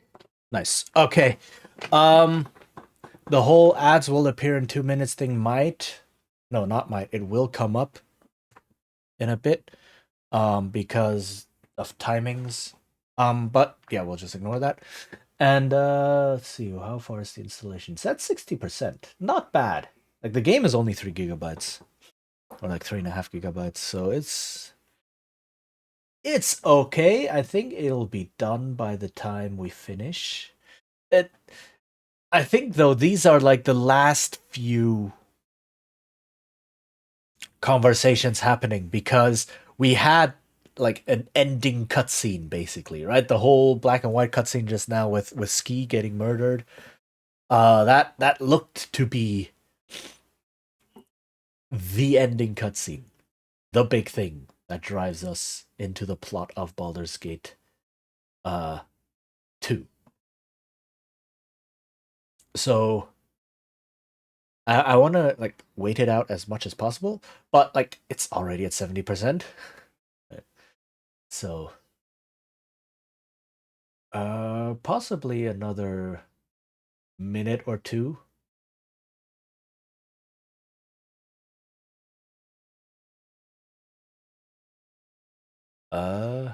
Also, I'm so thankful. Yeah, there it is. Okay, let me get rid of that. Where is it? Oop. At warning, there we go. Get rid of that. Okay. And then, yeah, the installation is at 75%. Okay. Let's just check out what our good man, hooded person, has to say. Tell me, what did you see?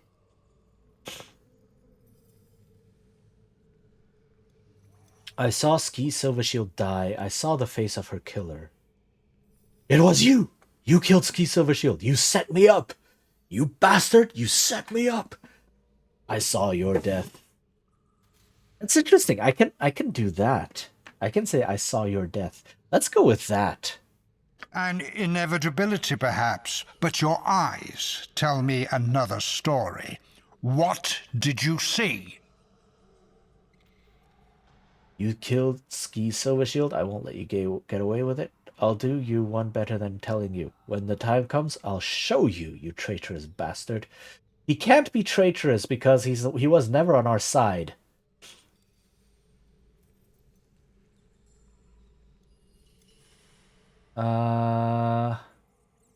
Three it is. Let's go with that one. I saw you die, screaming at my hand. I looked down at your corpse and laughed, for my vengeance was complete. You had paid for your crimes against me, paid for Ski Silvershield's murder with your own wretched life. Let's go with that one. Despite my efforts, you remember. Impressive.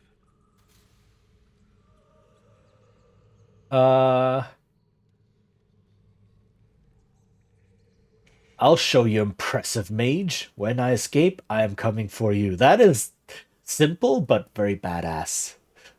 So, yeah, let's go with that one. Greater powers than you have challenged me, yet I still stand. Yeah, but I'm the protagonist. You will escape this place. We will meet again. Fear that meeting, child of Baal. We have so far to go together. We really do. Plot armor, exactly. Or more like safe scumming.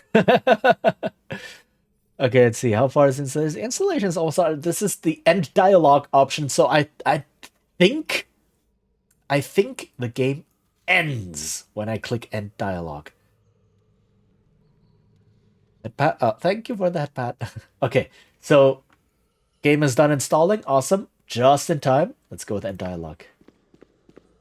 It wasn't me. Journal updated. It wasn't me. I need to find a way to escape this prison. Oh. Oh, this is just the rest screen. Okay. This is dragging on quite a bit.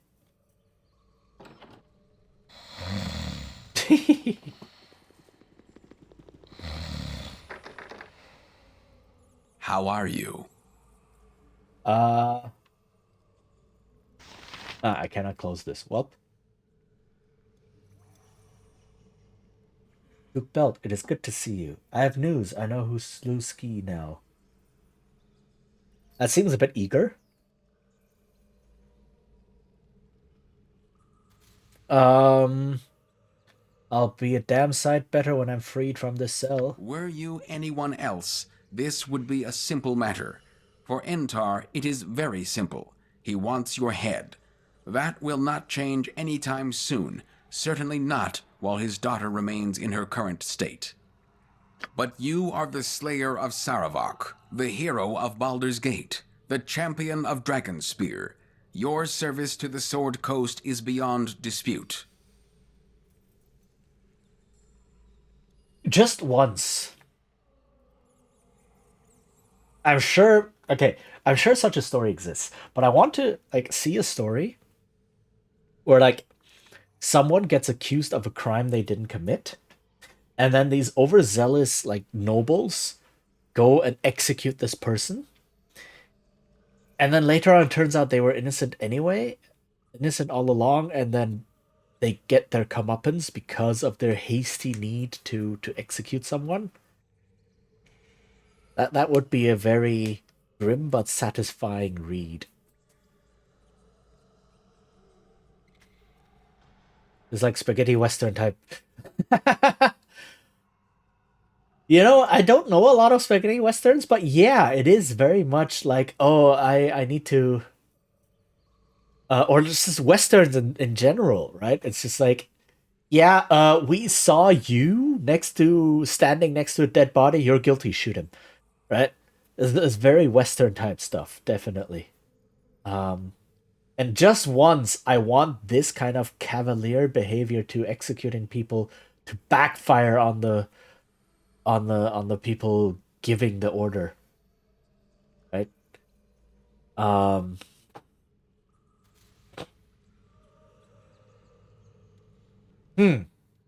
I might have to write something like this myself now. All right. Red Dead Redemption. I've actually never played Red Dead Redemption. I don't know anything. I only know it's a cowboy game, like an open world cowboy game, but that's all I know. Unfortunately, your heritage is now also beyond dispute. There can be no peace for a child of Baal.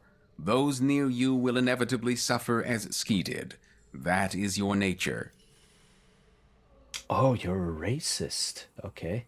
There are as many people in this city ready to fight and die for you as there are those baying for your blood. Baldur's Gate is in turmoil. After extensive deliberations, Eltan, Leah Janaf, and I have decided it would be best for all if you and the darkness within you left Baldur's Gate as quietly as possible. A guard will escort you out of the city. This is a poor reward for all you have done for us, I know, but it is the best we are allowed. Go someplace far from here and do not return. Fare thee well.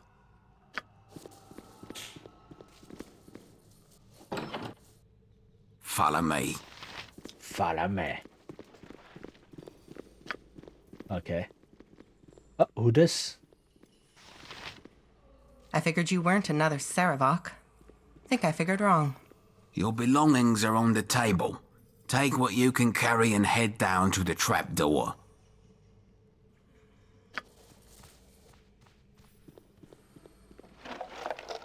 What is on here? Is everything on here? Oh, important things are on here. Oh, it removed the cursed item I was carrying. Okay.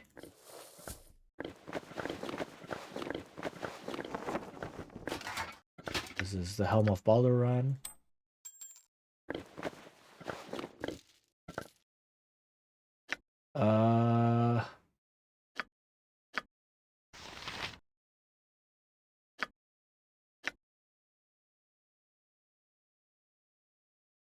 Yeah, let's not put this one on for now.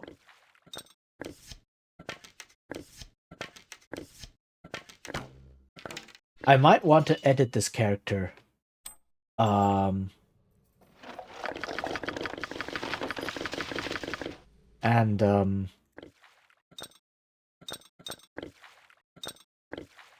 Words. I might want to edit this character and give him different efficiencies.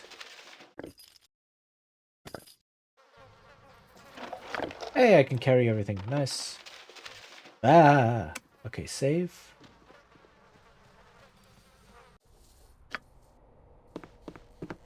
Can I grab these things? Ready to say farewell to Baldur's Gate? Seems I have little choice in the matter. A yes or a no? Make it quick, we need to move soon. When you've done what you need to do, let me know and I'll escort you out of the city. Okay. This is just normal stuff here, okay. Yeah. Ready to say farewell to Baldur's Gate? Sure. Follow me and stay close. We'll be travelling through tunnels beneath the city. Duke Belt wants you kept away from the public. Rightly so, I think.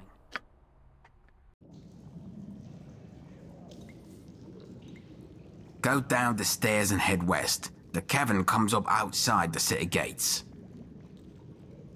I didn't do it, you know? But he doesn't care. Serves your purpose, be gone. You have my thanks. Before you go, there's something I would say to you. My cousin was in Bridgeport. The Crusade spellstone had poisoned her. She was on the edge of death. You saved her. You saved the city from Saravok. You saved the Sword Coast from the Nine Hells. I don't care what anyone says about you. You're a hero. And that's all there is to it. Farewell. Okay, thank you. Nice. Nice that the last person here was like, yeah, no, I believe in you. Okay, let's see. Where do we go? Head west, so the first thing we do is head east.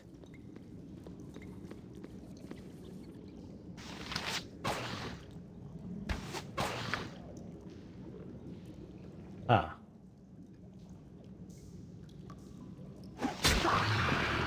Okay. Yay, 65 experience. Let's go.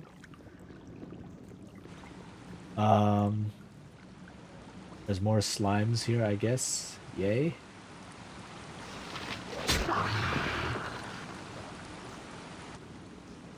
Oh, heck, carrion crawlers. This could go really badly.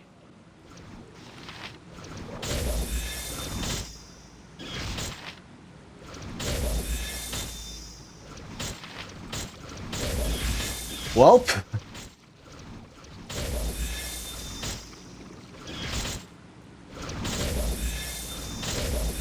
Welp. I think I'm gonna die here.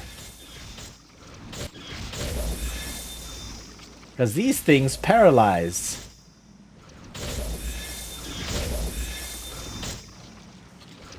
Are we in the second game? Not yet.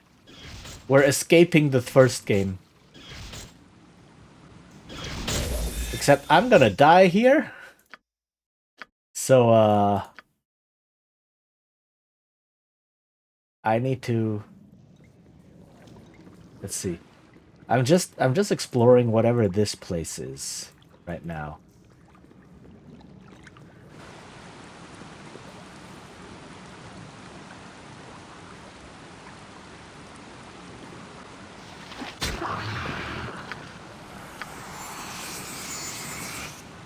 Okay, and then the two carrion crawlers, I really need to do ranged attacks against them. There we go.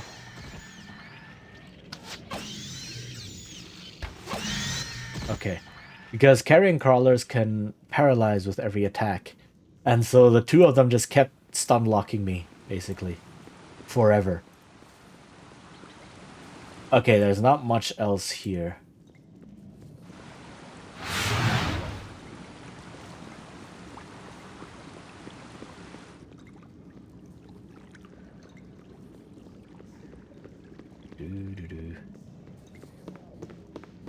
Okay, did say head west. Okay. Hey, I cleaned up some of your weird sewer place for you. Say thank you. I care not. Imoen, hi. Oh, that's great. I was scared you wouldn't. Hold up. Are they gonna give us the default party? Are they doing it? Are they doing it? Because... Oh, okay. Very quickly. When you start Baldur's Gate 2, right? So the idea is you end Baldur's Gate 1, some time passes, and then you start Baldur's Gate 2.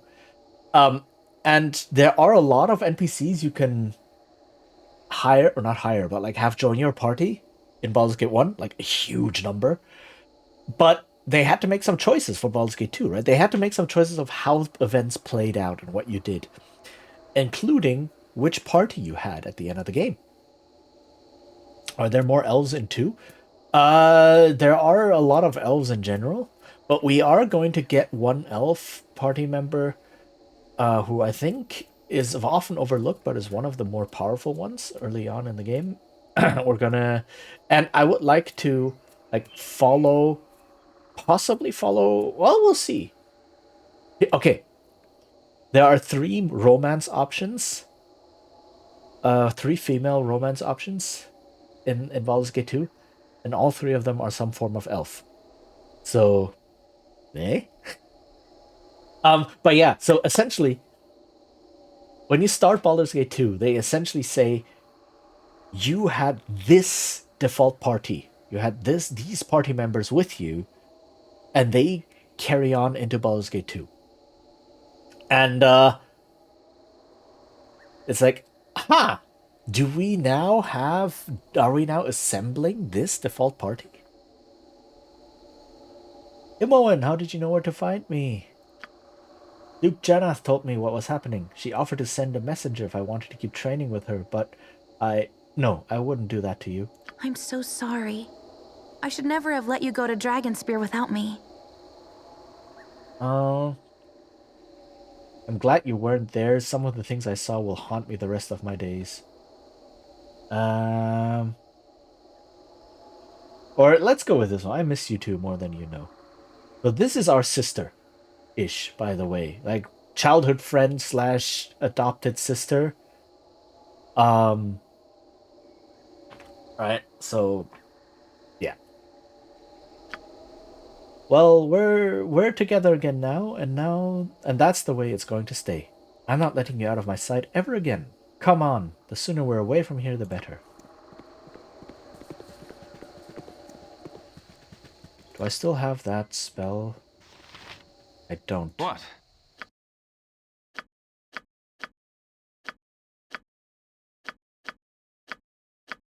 Do I not have, like, clairvoyance? I don't have it memorized. Oh, okay. That's alright. Hey, everyone. I got him. Hey, let's go. Rejoice, Boo! Our friends have returned to us. Let's go. Why is this not voiced? It is good to see thee. I am glad the council saw past thy blood to thy heart. This viper's pit of a city has wronged you. But you are not alone. Do not let despair overtake your heart. You have your freedom at least, and with freedom there is hope. Well met, friend. Do not be disheartened for what has happened. Gorion believed in your goodness, and so will those who accuse you in time. I'm sure of it. So this is the default party. Imoen, Minsk, Dinahir, Khalid, and Jaheira. This is the default party that you start Baldur's Gate 2 with. Could we maybe talk about this someplace, far away from here?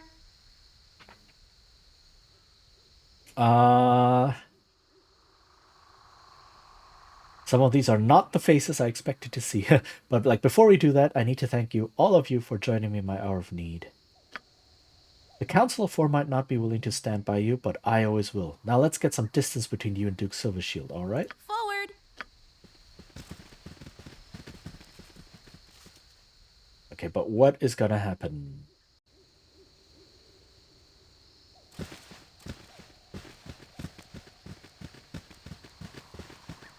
I'm pretty sure the Flaming Fist isn't on our trail. Can we take a break? Just for a minute? This is a very long epilogue. I think we could all use a rest. Okay, do you have clairvoyance? Oh, what is this fog? Hey, do you feel a little off? Dun dun dun.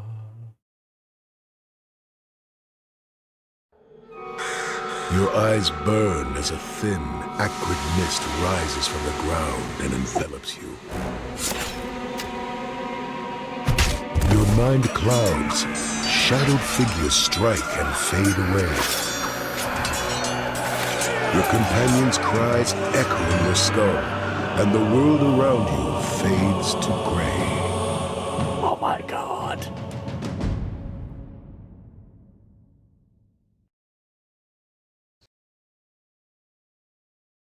Ta-da! Okay, we just finished the Siege of Dragonspear. Okay. Dang. Okay, okay, okay. Nice.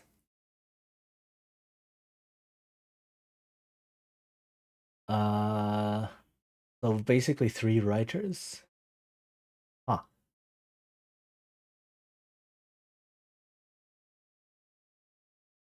Is there like the voice actors? Do they have them? Because I'm curious to know if I don't actually know the voice actors they got for. Anyway, there's no music during this. That's a bit of a bummer. Voice over direction. Studiopolis, Wolfillo. Oh, voice actors. Okay. Oh wow, that's a lot. Dang.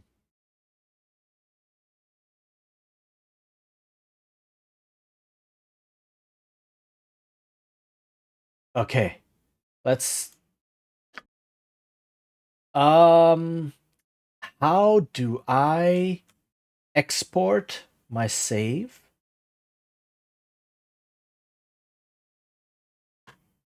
And import it to Baldur's Gate 2.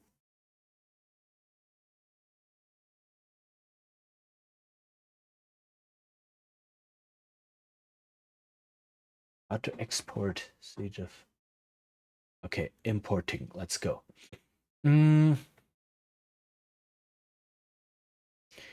Character import.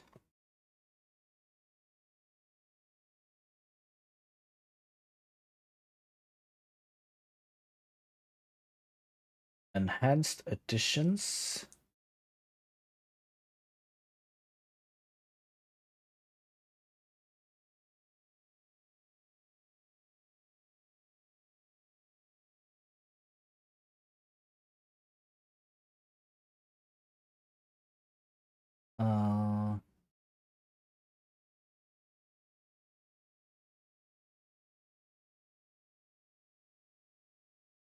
Let's see.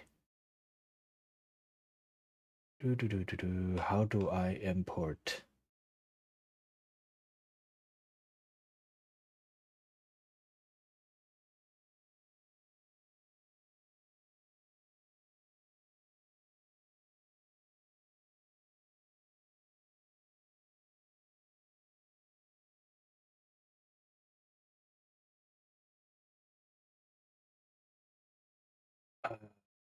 That doesn't say how to do it. Hold on, I'm reading because I do want to import this save. Remade characters. Save transfer. There you go. Some campaigns let you continue from previous characters as a whole party. Everything's transferred, including romances. Process can happen on to be.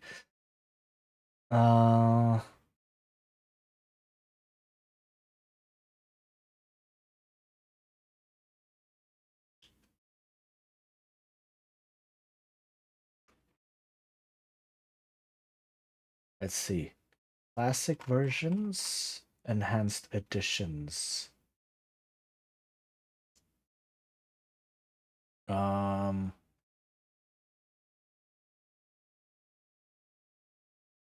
Save transfer to Siege of Dragonspear. Siege of Dragonspear. There is no save transfer.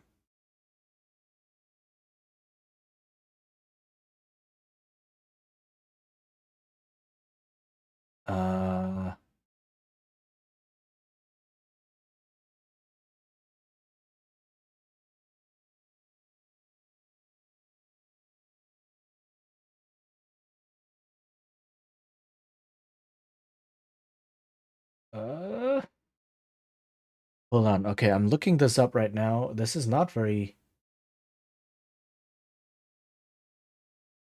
What import do I use? After finishing Dragonspear. I bought BG2E. Wanted to import my character. Order of the saves was really weird. And I have 2 saves. I don't know which one's better. One will create errors.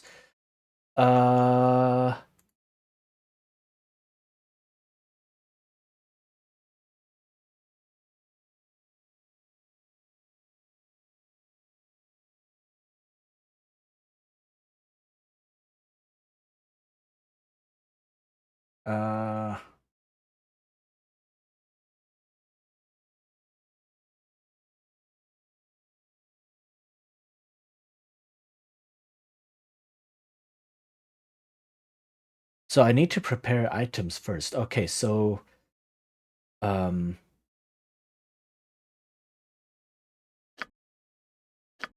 let's see.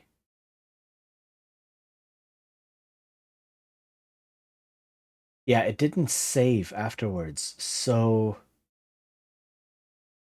what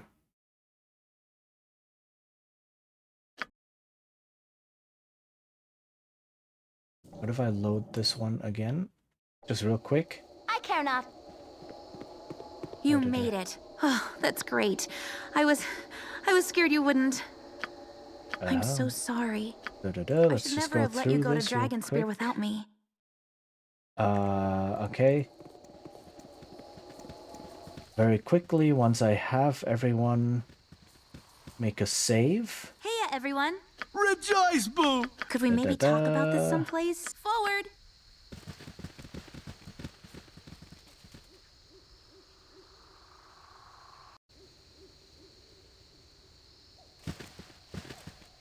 Can I make a save, please? I'm pretty. I think we could all use a rest. Do I have... Wow, she has nothing. Okay. Do I have the item that I want? I do not. Well, that's okay. I do have this item that will carry over. And I have... I do not have the golden paddle. I may have to cheat them. It's okay. I found them in this game. I can cheat them. It's fine. I cannot access my stash right now. Or anything, so she has 80 of these potions for some reason. Yeah,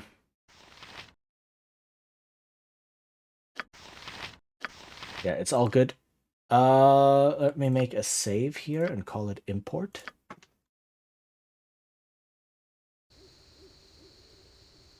And that's it. All right, we finished the game. Okay.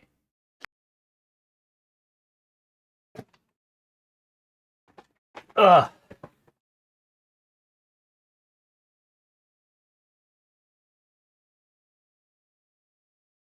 And then let's see real quick. Let me go to Baldur's Gate 2. I just want to make sure that everything will work out. But I'm so excited to start this one.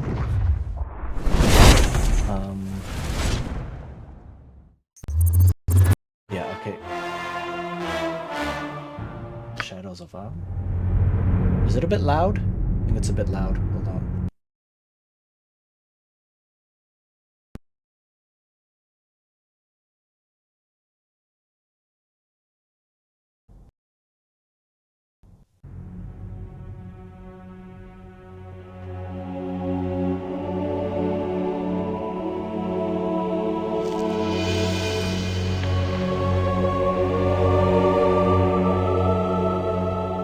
You spent your youth in the library fortress of Candlekeep, under the kind tutelage of your foster father Gorion.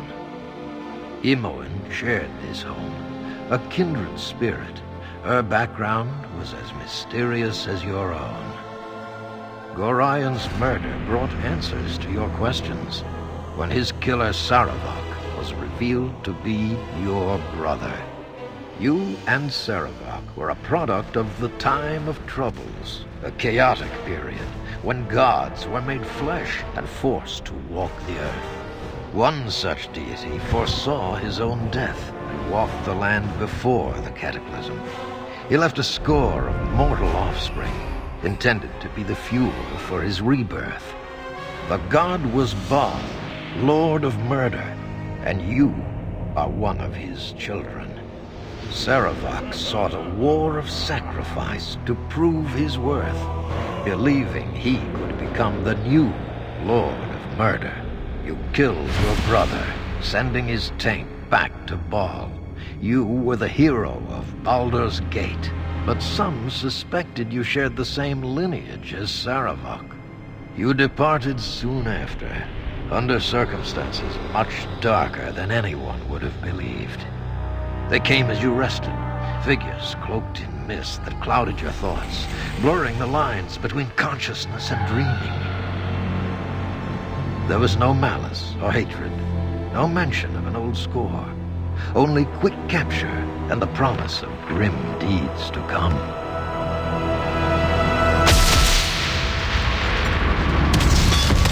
I do apologize if it's a little bit loud. This is like me not figuring out the audio settings yet. Hold on.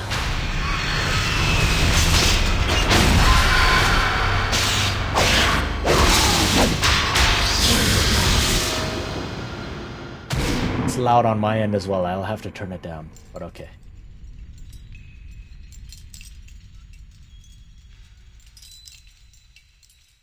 Oof. All right. Options sound. Yeah, let's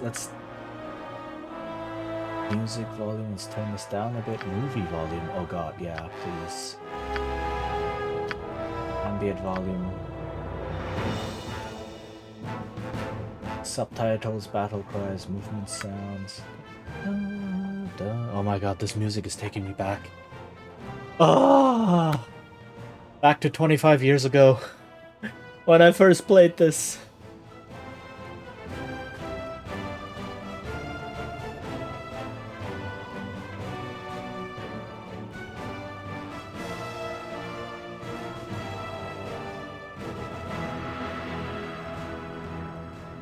Oh my goodness. That went straight into my nostalgia.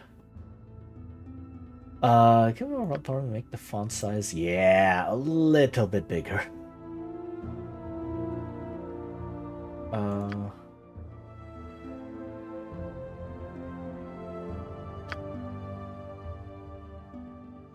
Two! Yes, exactly!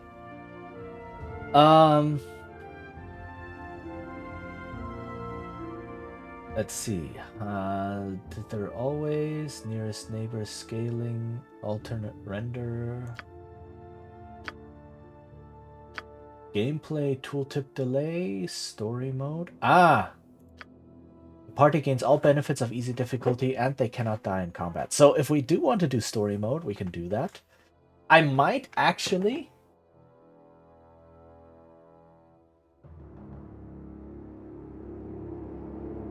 So, there is a legitimate argument here to be made to play this in story mode. I'm not playing this as like a tactical challenge, right? And this is more about showcasing the story. We'll have to see. I might be able to select this at the start of a game. Let's see, what is the difficulty? Yeah, insane. All opponents do double damage against the party. All opponents do 50% more damage. Core rules is middle. 80 second edition rules apply. Hit point rolls are random. Party members can permanently die. Spell learning has a chance to fail, and opponents do full damage. Hit point rolls are maximum. Party members cannot permanently die. All spells are learned automatically. Bonus to 3/4 damage. Easy. All hit point rolls are maximum. Party members gain +6 luck bonus. Cannot permanently die. All spells are learned automatically. And opponents do half damage against the party. And then story mode is they cannot die in combat. Right? So I'm guessing like when they drop to 0 HP, they just kind of faint. So you never have to do resurrections. Do I do story mode? What do you think? So again, this is not about necessarily showcasing, the tactical battles and such. This is showcasing the story. Well, like the tactical battles are kind of sort of part of the game, but I don't want to necessarily go through all that. Max HP on level up. Let's do all of that.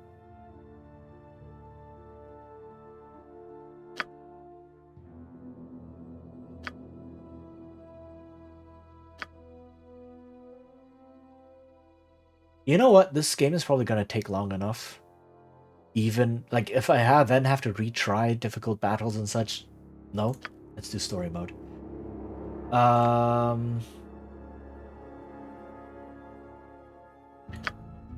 2 hit rolls.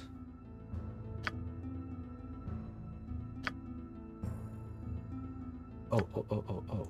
This one is good.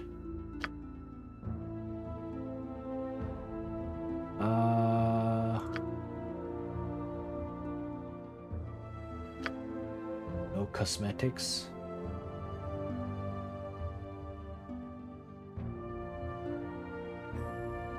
Yeah, no cosmetic attacks. That's gonna be better for me. General pop-ups, equipment comparison. Oh yeah, very nice. Auto pause. Weapon unusable. Enemy sighted. Trap found. And spellcast. Let's do that. Character attacked.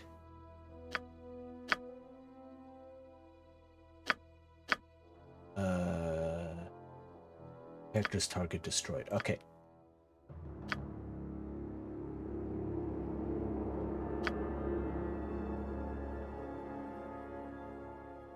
English language volunteer contributors. Okay. Do I start today? Do I start today or do I start fresh next stream? Decisions. How much longer? I cannot go much longer. You know what? I am gonna call it now. I've set up the game. I've set up the options. I've confirmed that it works and everything. We can watch. Let's go through it a little bit. I want to make it a little bit quieter. Okay. But I am going to start next week. Start fresh. And just, you know.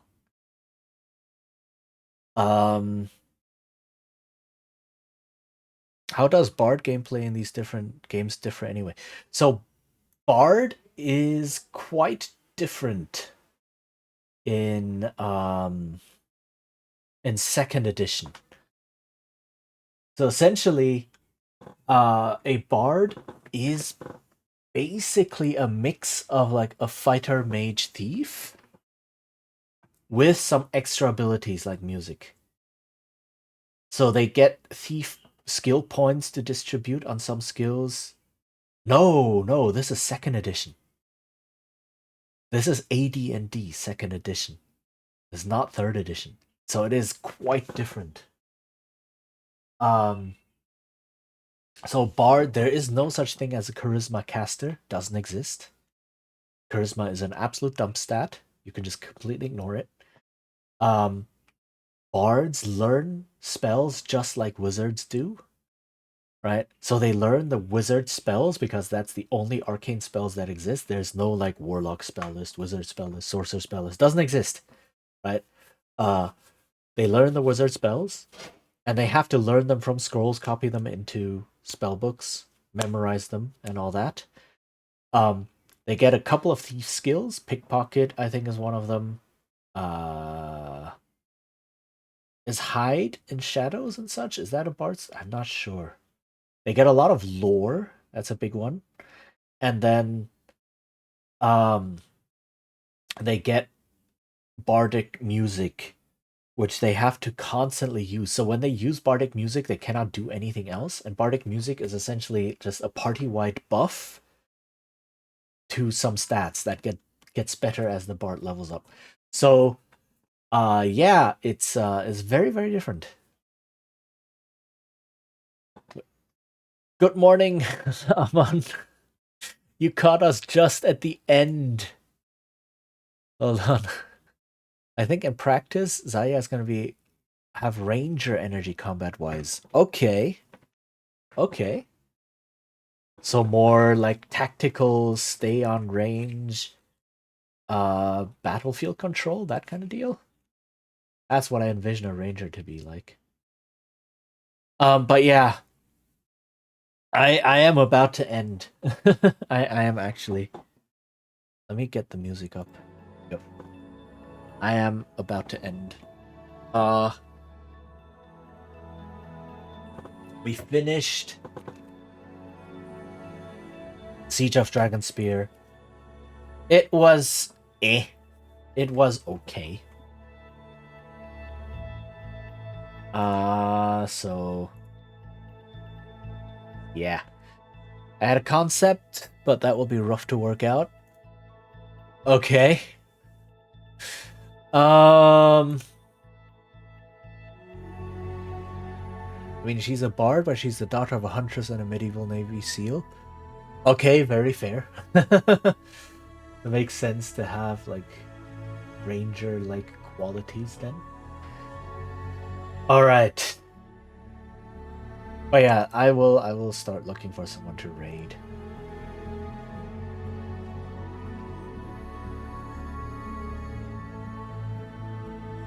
Let's see.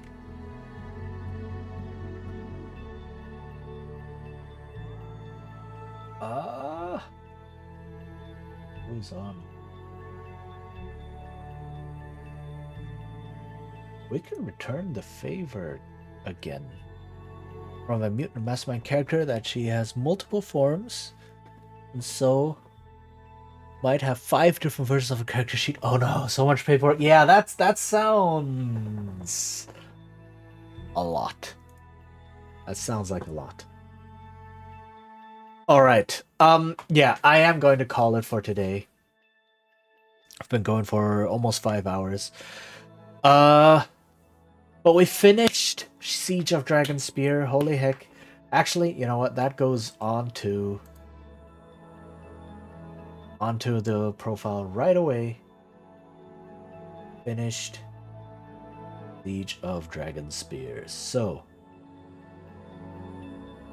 about, and then K-pops. What is that? Okay.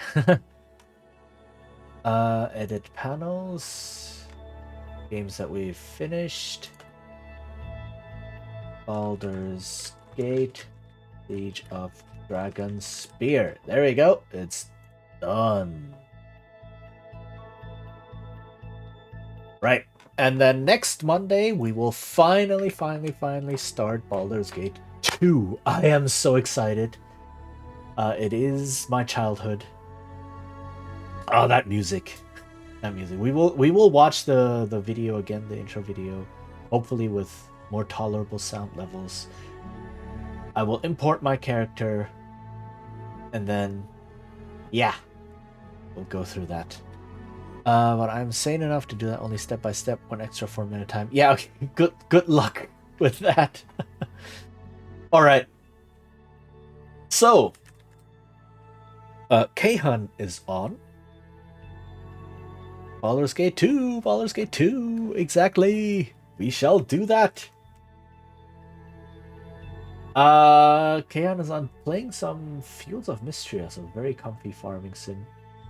Probably a good reprieve after Baldur's Gate. So, let's go say hi. And, yeah, thank you all for being here. I hope it was enjoyable, even even with all my rants and even with the game being overall, I think it was mediocre. But yeah, we will start 2 next week. I will hopefully be back on Thursday before that, though. Doing some creative stuff. I don't know yet what. Right? We'll figure out. And then Baldur's Gate 2 on Monday. On next Monday. So yeah, thank you all for being here. I hope you had a good time. And I hope to see you all again soon. Take care, stay hydrated, and bye-bye.